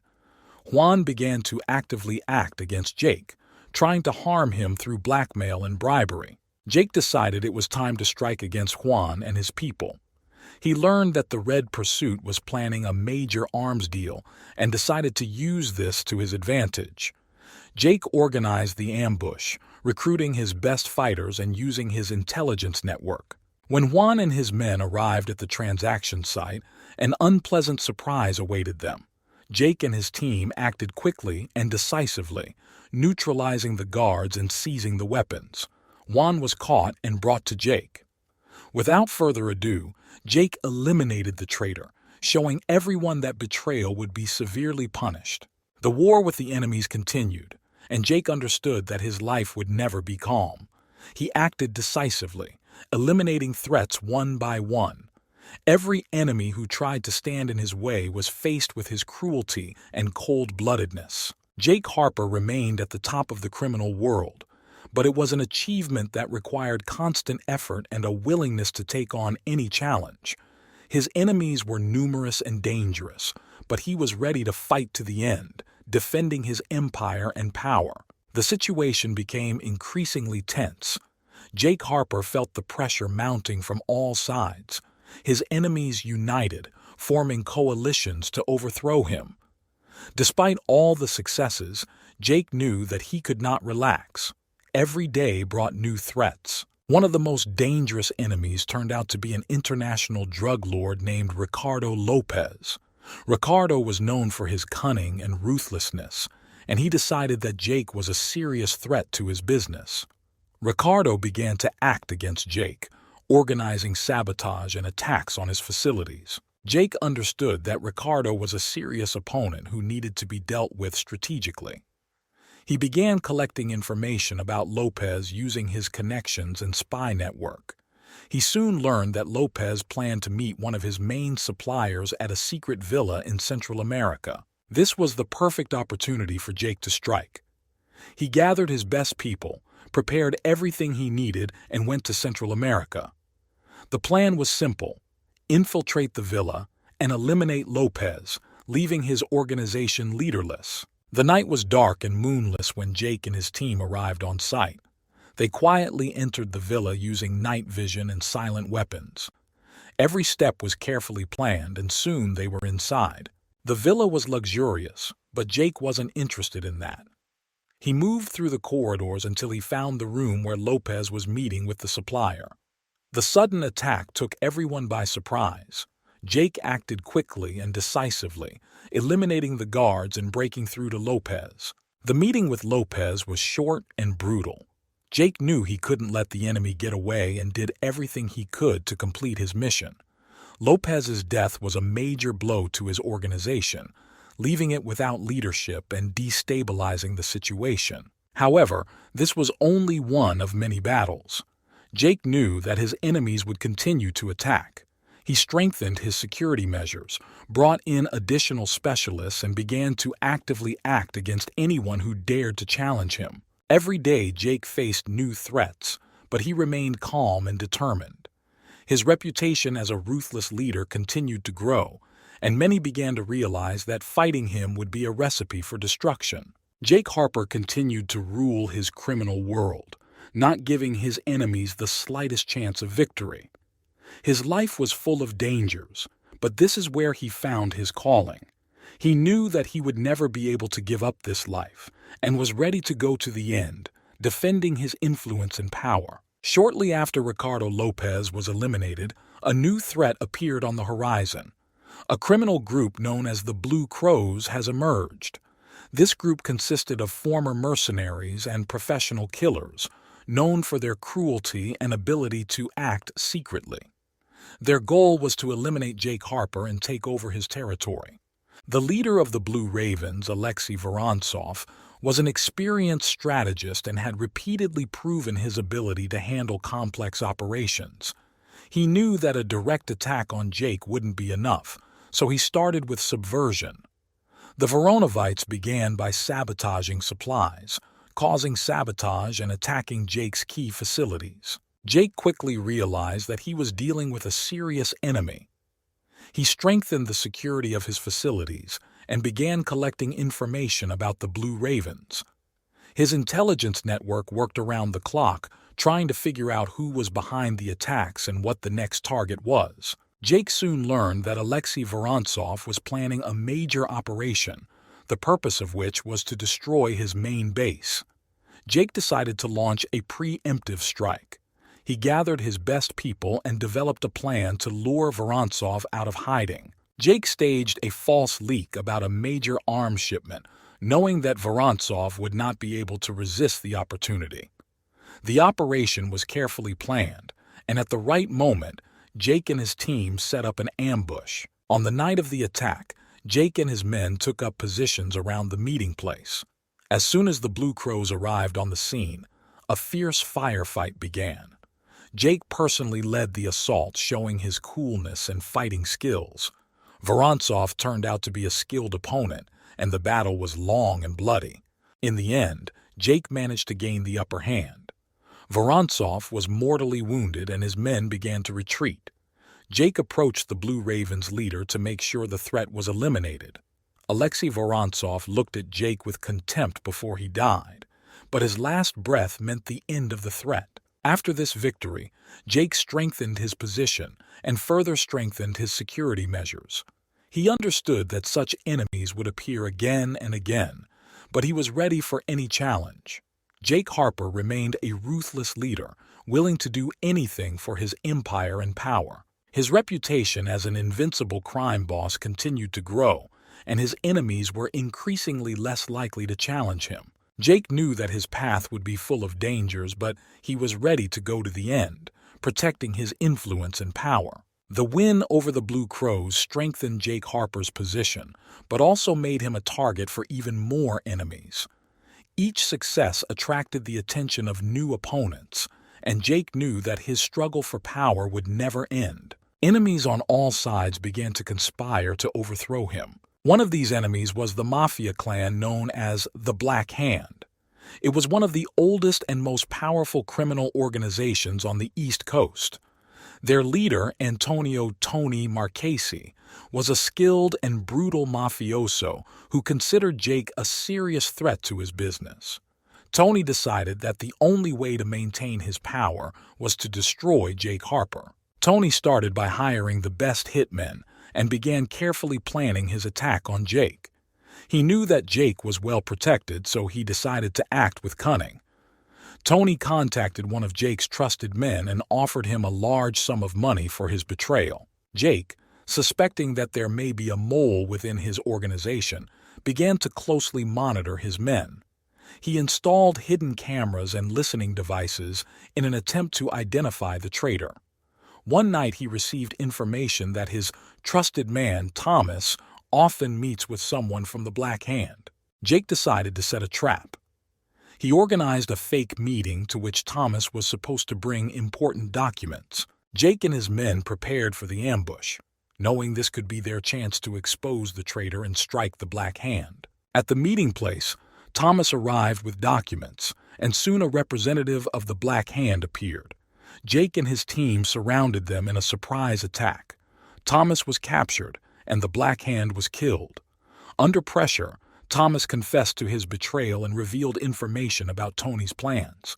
Jake used the information he received to prepare for the Black Hand's attack. He gathered his best men and began planning a counterattack. On the night the Black Hand was to attack his main base, Jake and his men were ready. When Tony's men launched their attack, they were taken by surprise. Jake and his team acted quickly and decisively, eliminating the attackers one by one. Jake personally approached Tony Marchesi, knowing that this would be a decisive fight. The battle was brutal, but Jake again showed his superior training and composure. Tony Marchesi was defeated and his clan was beheaded. Jake Harper has proven once again that no one can topple him that easily. He understood that the struggle for power would continue, but he was ready for any challenge. His empire remained strong and he continued to rule his world with an iron grip. Every day Jake strengthened his power, eliminating enemies and expanding his influence. He knew that his life would be full of dangers, but this only fueled his determination. Jake Harper remained an invincible and ruthless leader, ready to do anything for the sake of his empire and power. Jake Harper knew there was no peace in his world. Every day brought new threats and new challenges. He strengthened his empire but understood that his enemies would not give up trying to overthrow him. Now, he had to become even more cunning and tougher. A new threat has emerged on the horizon, a crime syndicate called Scorpion. This organization consisted of former military, special forces, and professional killers who decided to join forces for one goal: to eliminate Jake Harper and take his place. Their leader, Maximilian Duval, was not only an experienced strategist but also a master of conspiracy. He knew that a direct attack on Jake would not be enough, so he began to act from within. Duval began by introducing his people into Jake's circle. They worked quietly and unnoticed, gathering information and undermining trust within the organization. Jake began to notice that his operations were becoming less successful, and information about his plans began to leak out. One day, Jake received an anonymous message warning him of an impending conspiracy. He knew he couldn't trust anyone, so he decided to act on his own. Jake set a trap for the traitors by staging a false operation. When the information leaked, he found out which of his people worked for Scorpio. Having cleared his circle of traitors, Jake began to prepare for the final battle. He gathered the best fighters and prepared his headquarters for defense. Duval decided that the time had come to strike the decisive blow. He sent his best men to attack Jake's base. The night was dark and tense. Jake and his team were waiting for the attack, ready to fight. When the Scorpions launched their attack, they were met with fierce resistance. Jake fought alongside his men, demonstrating his determination and composure. The battle was long and bloody. Maximilian Duval personally led the attack, seeking to destroy Jake. Ultimately, they came face to face. Duval turned out to be a worthy opponent, but Jake was ready for any outcome. In a furious battle, Jake gained the upper hand, delivering the decisive blow and killing Duval. The victory over Scorpio was an important moment in Jake's life. He has proven that he is able to withstand any threat and preserve his empire. But he knew that his struggle would not end there. In the world of crime, there will always be new enemies and new challenges. Jake Harper remained at the top of the criminal world, ready for any challenge. His life was full of dangers, but this is where he found his calling. Each victory made him stronger, and he continued to move forward, protecting his influence and power. After defeating Scorpio, Jake Harper decided not to stop there. His empire flourished, but he understood that maintaining power would be more difficult than conquering it. Jake became even more careful, improving his methods and strengthening his connections. A new challenge was the Tiger Claw organization, known for its cruelty and cunning. Their leader, Li Jian, was a master of covert operations and did not tolerate defeat. He decided that Jake was a threat to his business and must be eliminated. Li began by hiring top hackers to attack Jake's financial systems. Over the course of several weeks, Jake's bank accounts were attacked, resulting in serious losses. Jake realized that he was dealing with a serious opponent. He began searching for information about Li Jiang and his organization. He soon learned that Li was planning a major drug smuggling operation through his territory. Jake decided to take advantage of this information and strike first. He devised a plan to disrupt Li's operation. Jake gathered his best men and prepared an ambush along the smuggling route. On the night of the operation, they acted quickly and decisively, seizing the cargo and neutralizing the guards. Li Jian was angry at the failure and decided to personally take down Jake. Li prepared a large-scale attack on one of Jake's bases, hoping to take him by surprise. However, Jake was ready for this. He installed additional security measures and prepared his men for the attack. When Li and his men launched their assault, they were met with fierce resistance. The battle was brutal and bloody. Jake personally led the defense, demonstrating his determination and fearlessness. Li Jian proved to be a worthy opponent, but Jake knew that he could not afford to lose. Ultimately, Jake and his men were victorious, destroying most of Li's fighters and capturing the leader himself. Li Jian was brought to Jake, who eliminated him without hesitation, sending a clear message to all enemies. The victory over Tiger Claw strengthened Jake's position and showed everyone that he could not be overthrown. Jake continued to rule his empire, knowing that his enemies would always try to destroy him. He strengthened his security measures, developed his intelligence network, and began actively searching for potential threats. Jake knew that his life would be full of dangers, but he was ready for any challenge. Every new day brought new challenges, but Jake Harper remained an invincible leader, ready to do anything for the sake of his empire. He continued to move forward, protecting his influence and power, without giving his enemies the slightest chance of victory. Jake Harper, confidently sitting at the top of his criminal empire, never gave himself time to rest. Every day was filled with a continuous struggle for survival, and he did not allow himself to loosen his grip.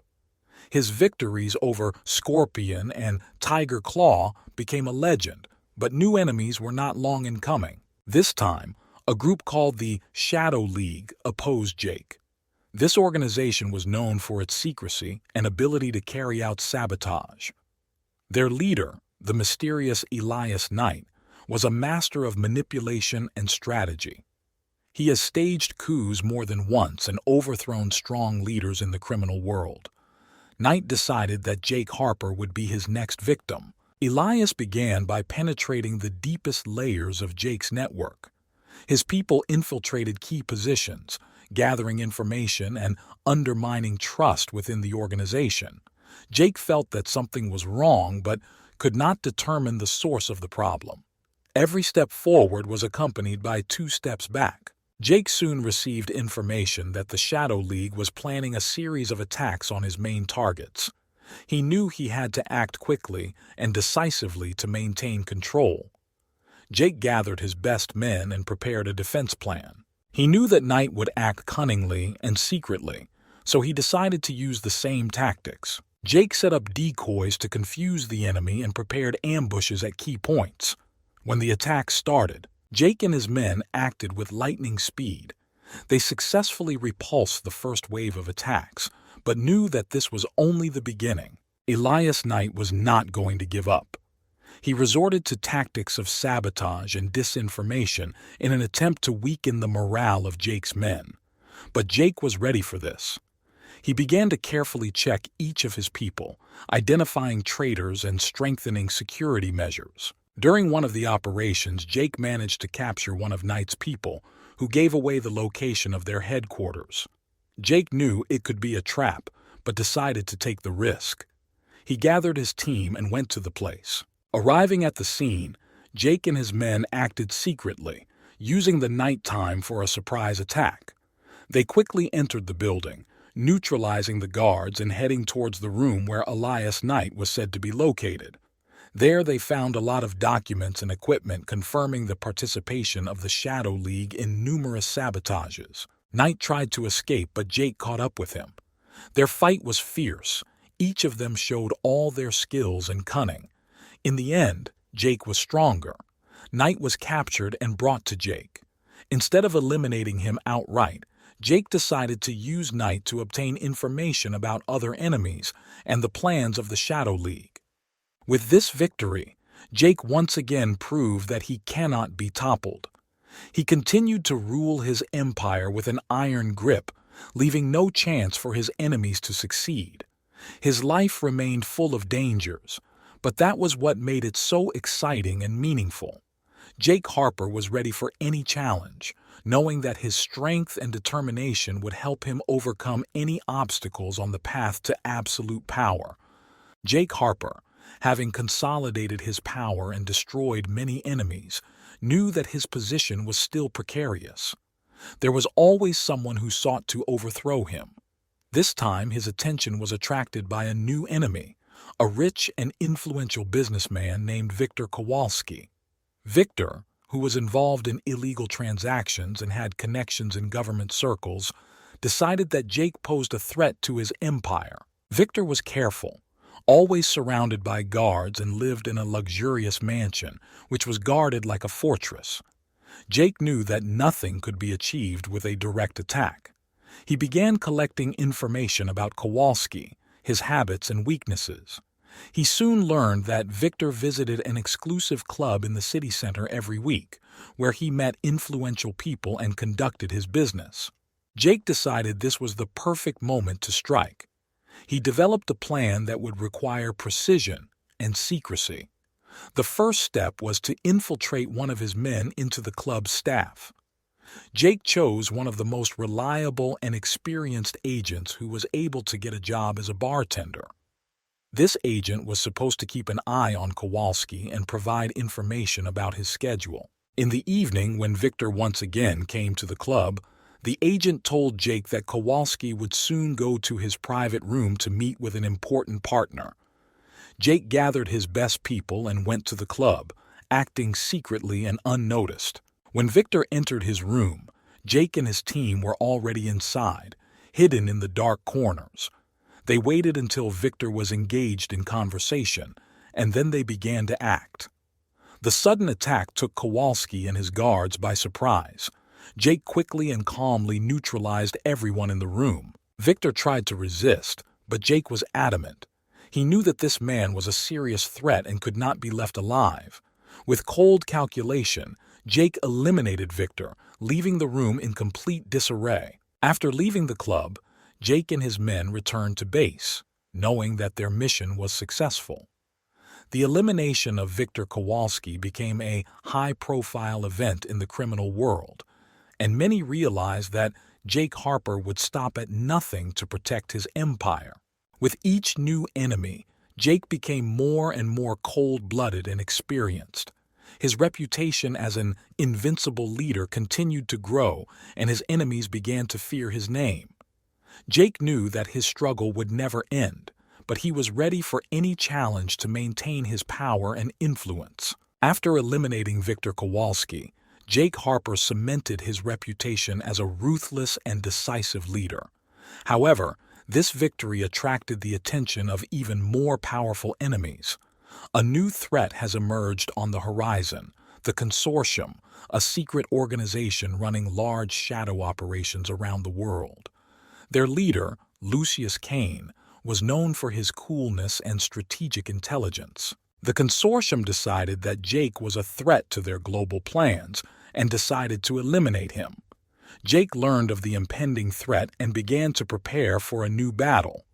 He understood that the Consortium was not just a group of criminal elements, but a powerful structure with extensive resources. Jake began collecting information about Kane and his organization.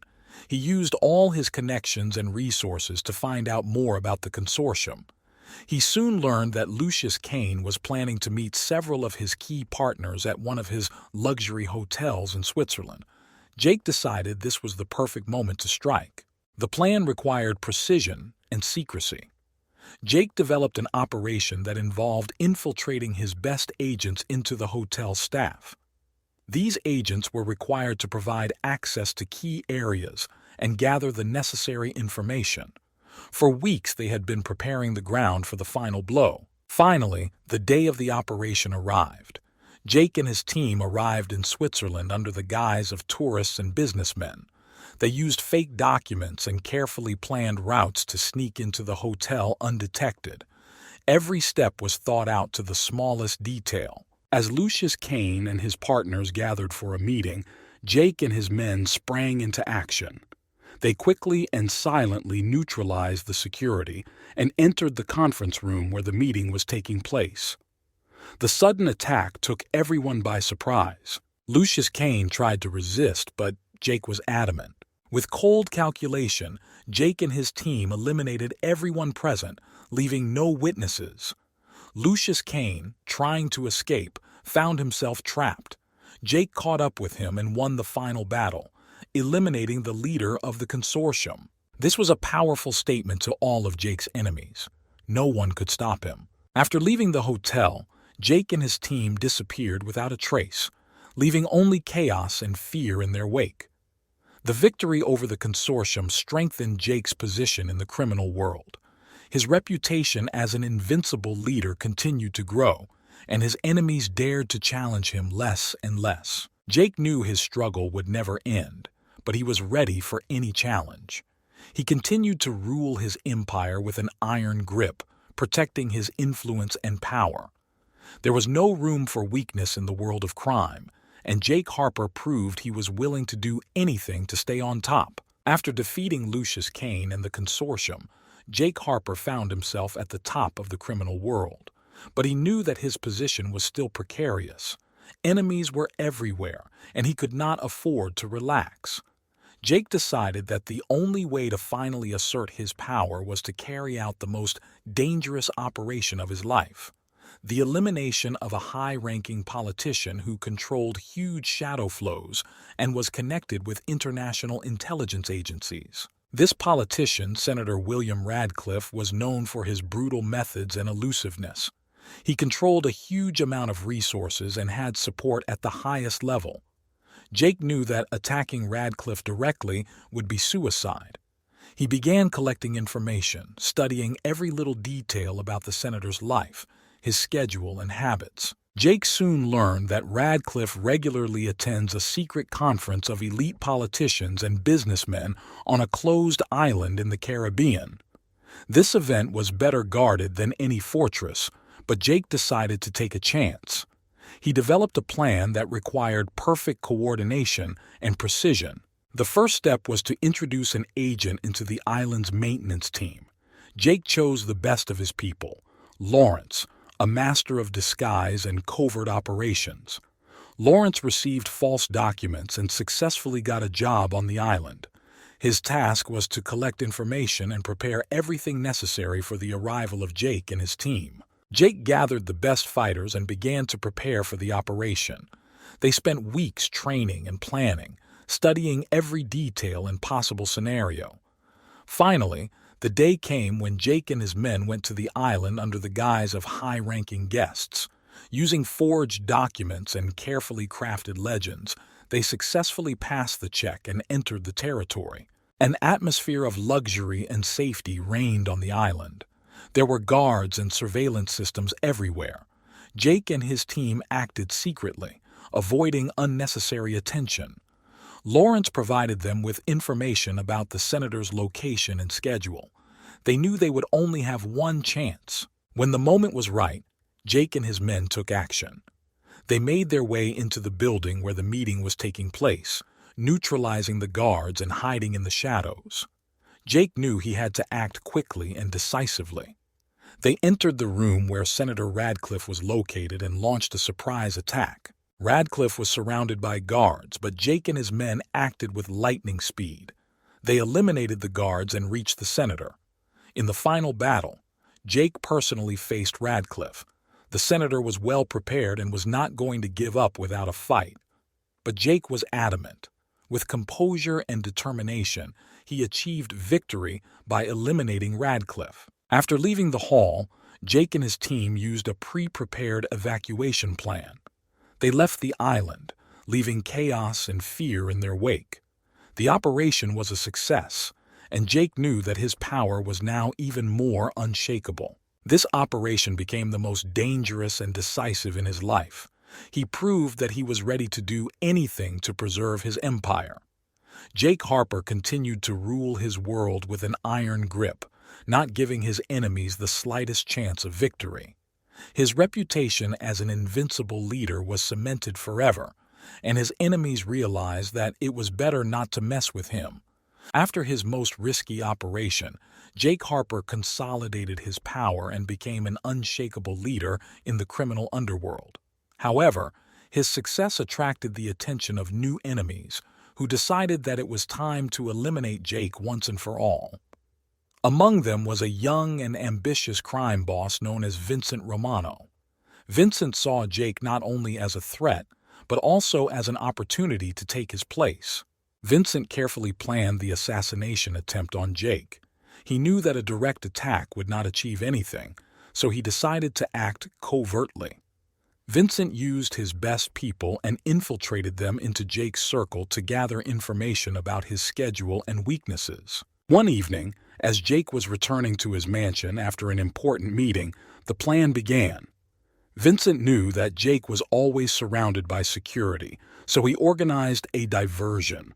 Several mercenaries set off an explosion on the other side of the city to divert the attention of the police and security. At this moment, when Jake drove up to his house, he and his guards were attacked. The sudden attack took everyone by surprise. Vincent personally led the attack to ensure Jake was eliminated. Jake's guards desperately resisted, but the attackers were well prepared and armed. Jake fought with coolness and determination, but in the chaos of the firefight he suffered several severe wounds. The bullets pierced his bulletproof vest, and he fell to the ground, bleeding. Vincent, seeing that Jake was defeated, ordered his men to retreat, leaving destruction and chaos in their wake. Jake was rushed to the hospital, where doctors fought to save his life. He underwent several complex operations, but the injuries were too serious. Jake survived, but his condition remained critical. Doctors warned that recovery would be long and difficult. A year passed in the struggle for survival. Jake underwent numerous surgeries and underwent rehabilitation, but his health never fully recovered. He remained bedridden, having lost his former strength and energy. At this time, his enemies began to divide his empire, trying to take advantage of his weakness. Vincent Romano, confident of his victory, began to expand his influence and seize Jake's territories. He became the new leader in the criminal underworld, but always remained on guard, knowing that Jake's followers might try to take revenge. In the last year of his life, Jake realized that his time was coming to an end. He understood that his empire was collapsing, but he was ready to meet his end with dignity. One night, surrounded by his faithful people, he felt that his strength was finally leaving him. In the silence of his room, Jake Harper, the former unstoppable leader of the criminal underworld, passed away quietly, leaving behind a legacy of struggle, victory, and loss. His death marked the end of an era, but his memory continued to live in the hearts of those who knew and respected him. Vincent Romano took control of much of Jake's empire, but never forgot the cost of his victory. He knew there was no room for weakness in the world of crime, and he always prepared for new challenges, knowing that the story of Jake Harper was a reminder of how quickly you can rise to the top and how quickly you can fall. The death of Jake Harper left a deep mark on the criminal world. Enemies and allies, friends and traitors, everyone remembered his rule, full of cruelty and determination.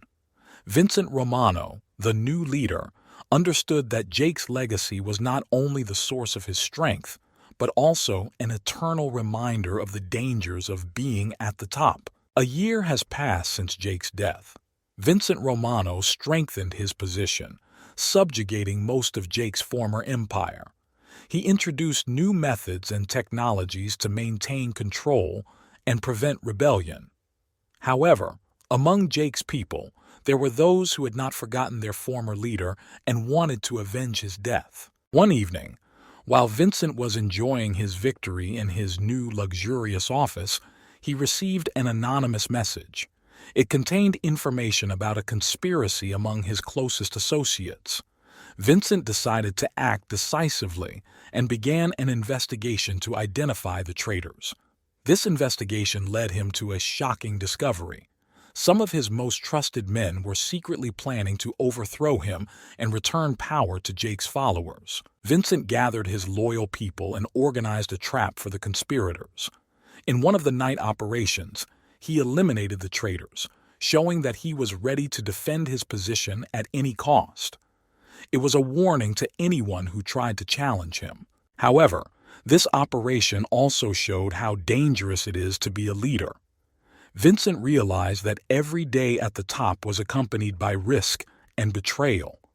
He began increasing his security measures, surrounding himself with only the most reliable people and improving his defensive strategies. Meanwhile, in the shadows, a new generation of criminal leaders, inspired by the story of Jake Harper, began to gain strength. They studied his methods, his mistakes, and his successes, seeking to create their own empire. Vincent knew that the fight would never end, and there would always be someone who wanted to overthrow him and take his place. The story of Jake Harper has become a legend, a reminder of the cruelty and ruthlessness of the criminal world. His name evoked fear and respect, and even in death he remained a symbol of strength and determination. Vincent Romano, despite his successes, understood that he was only a temporary ruler in a world where power belongs to those who are ready to fight to the end. Thus, the criminal world continued to revolve in an endless cycle of power and betrayal, where each leader knew that his time at the top was limited. Jake Harper's story was over, but his spirit lived on in the heart of darkness, where strength and survival were the only laws.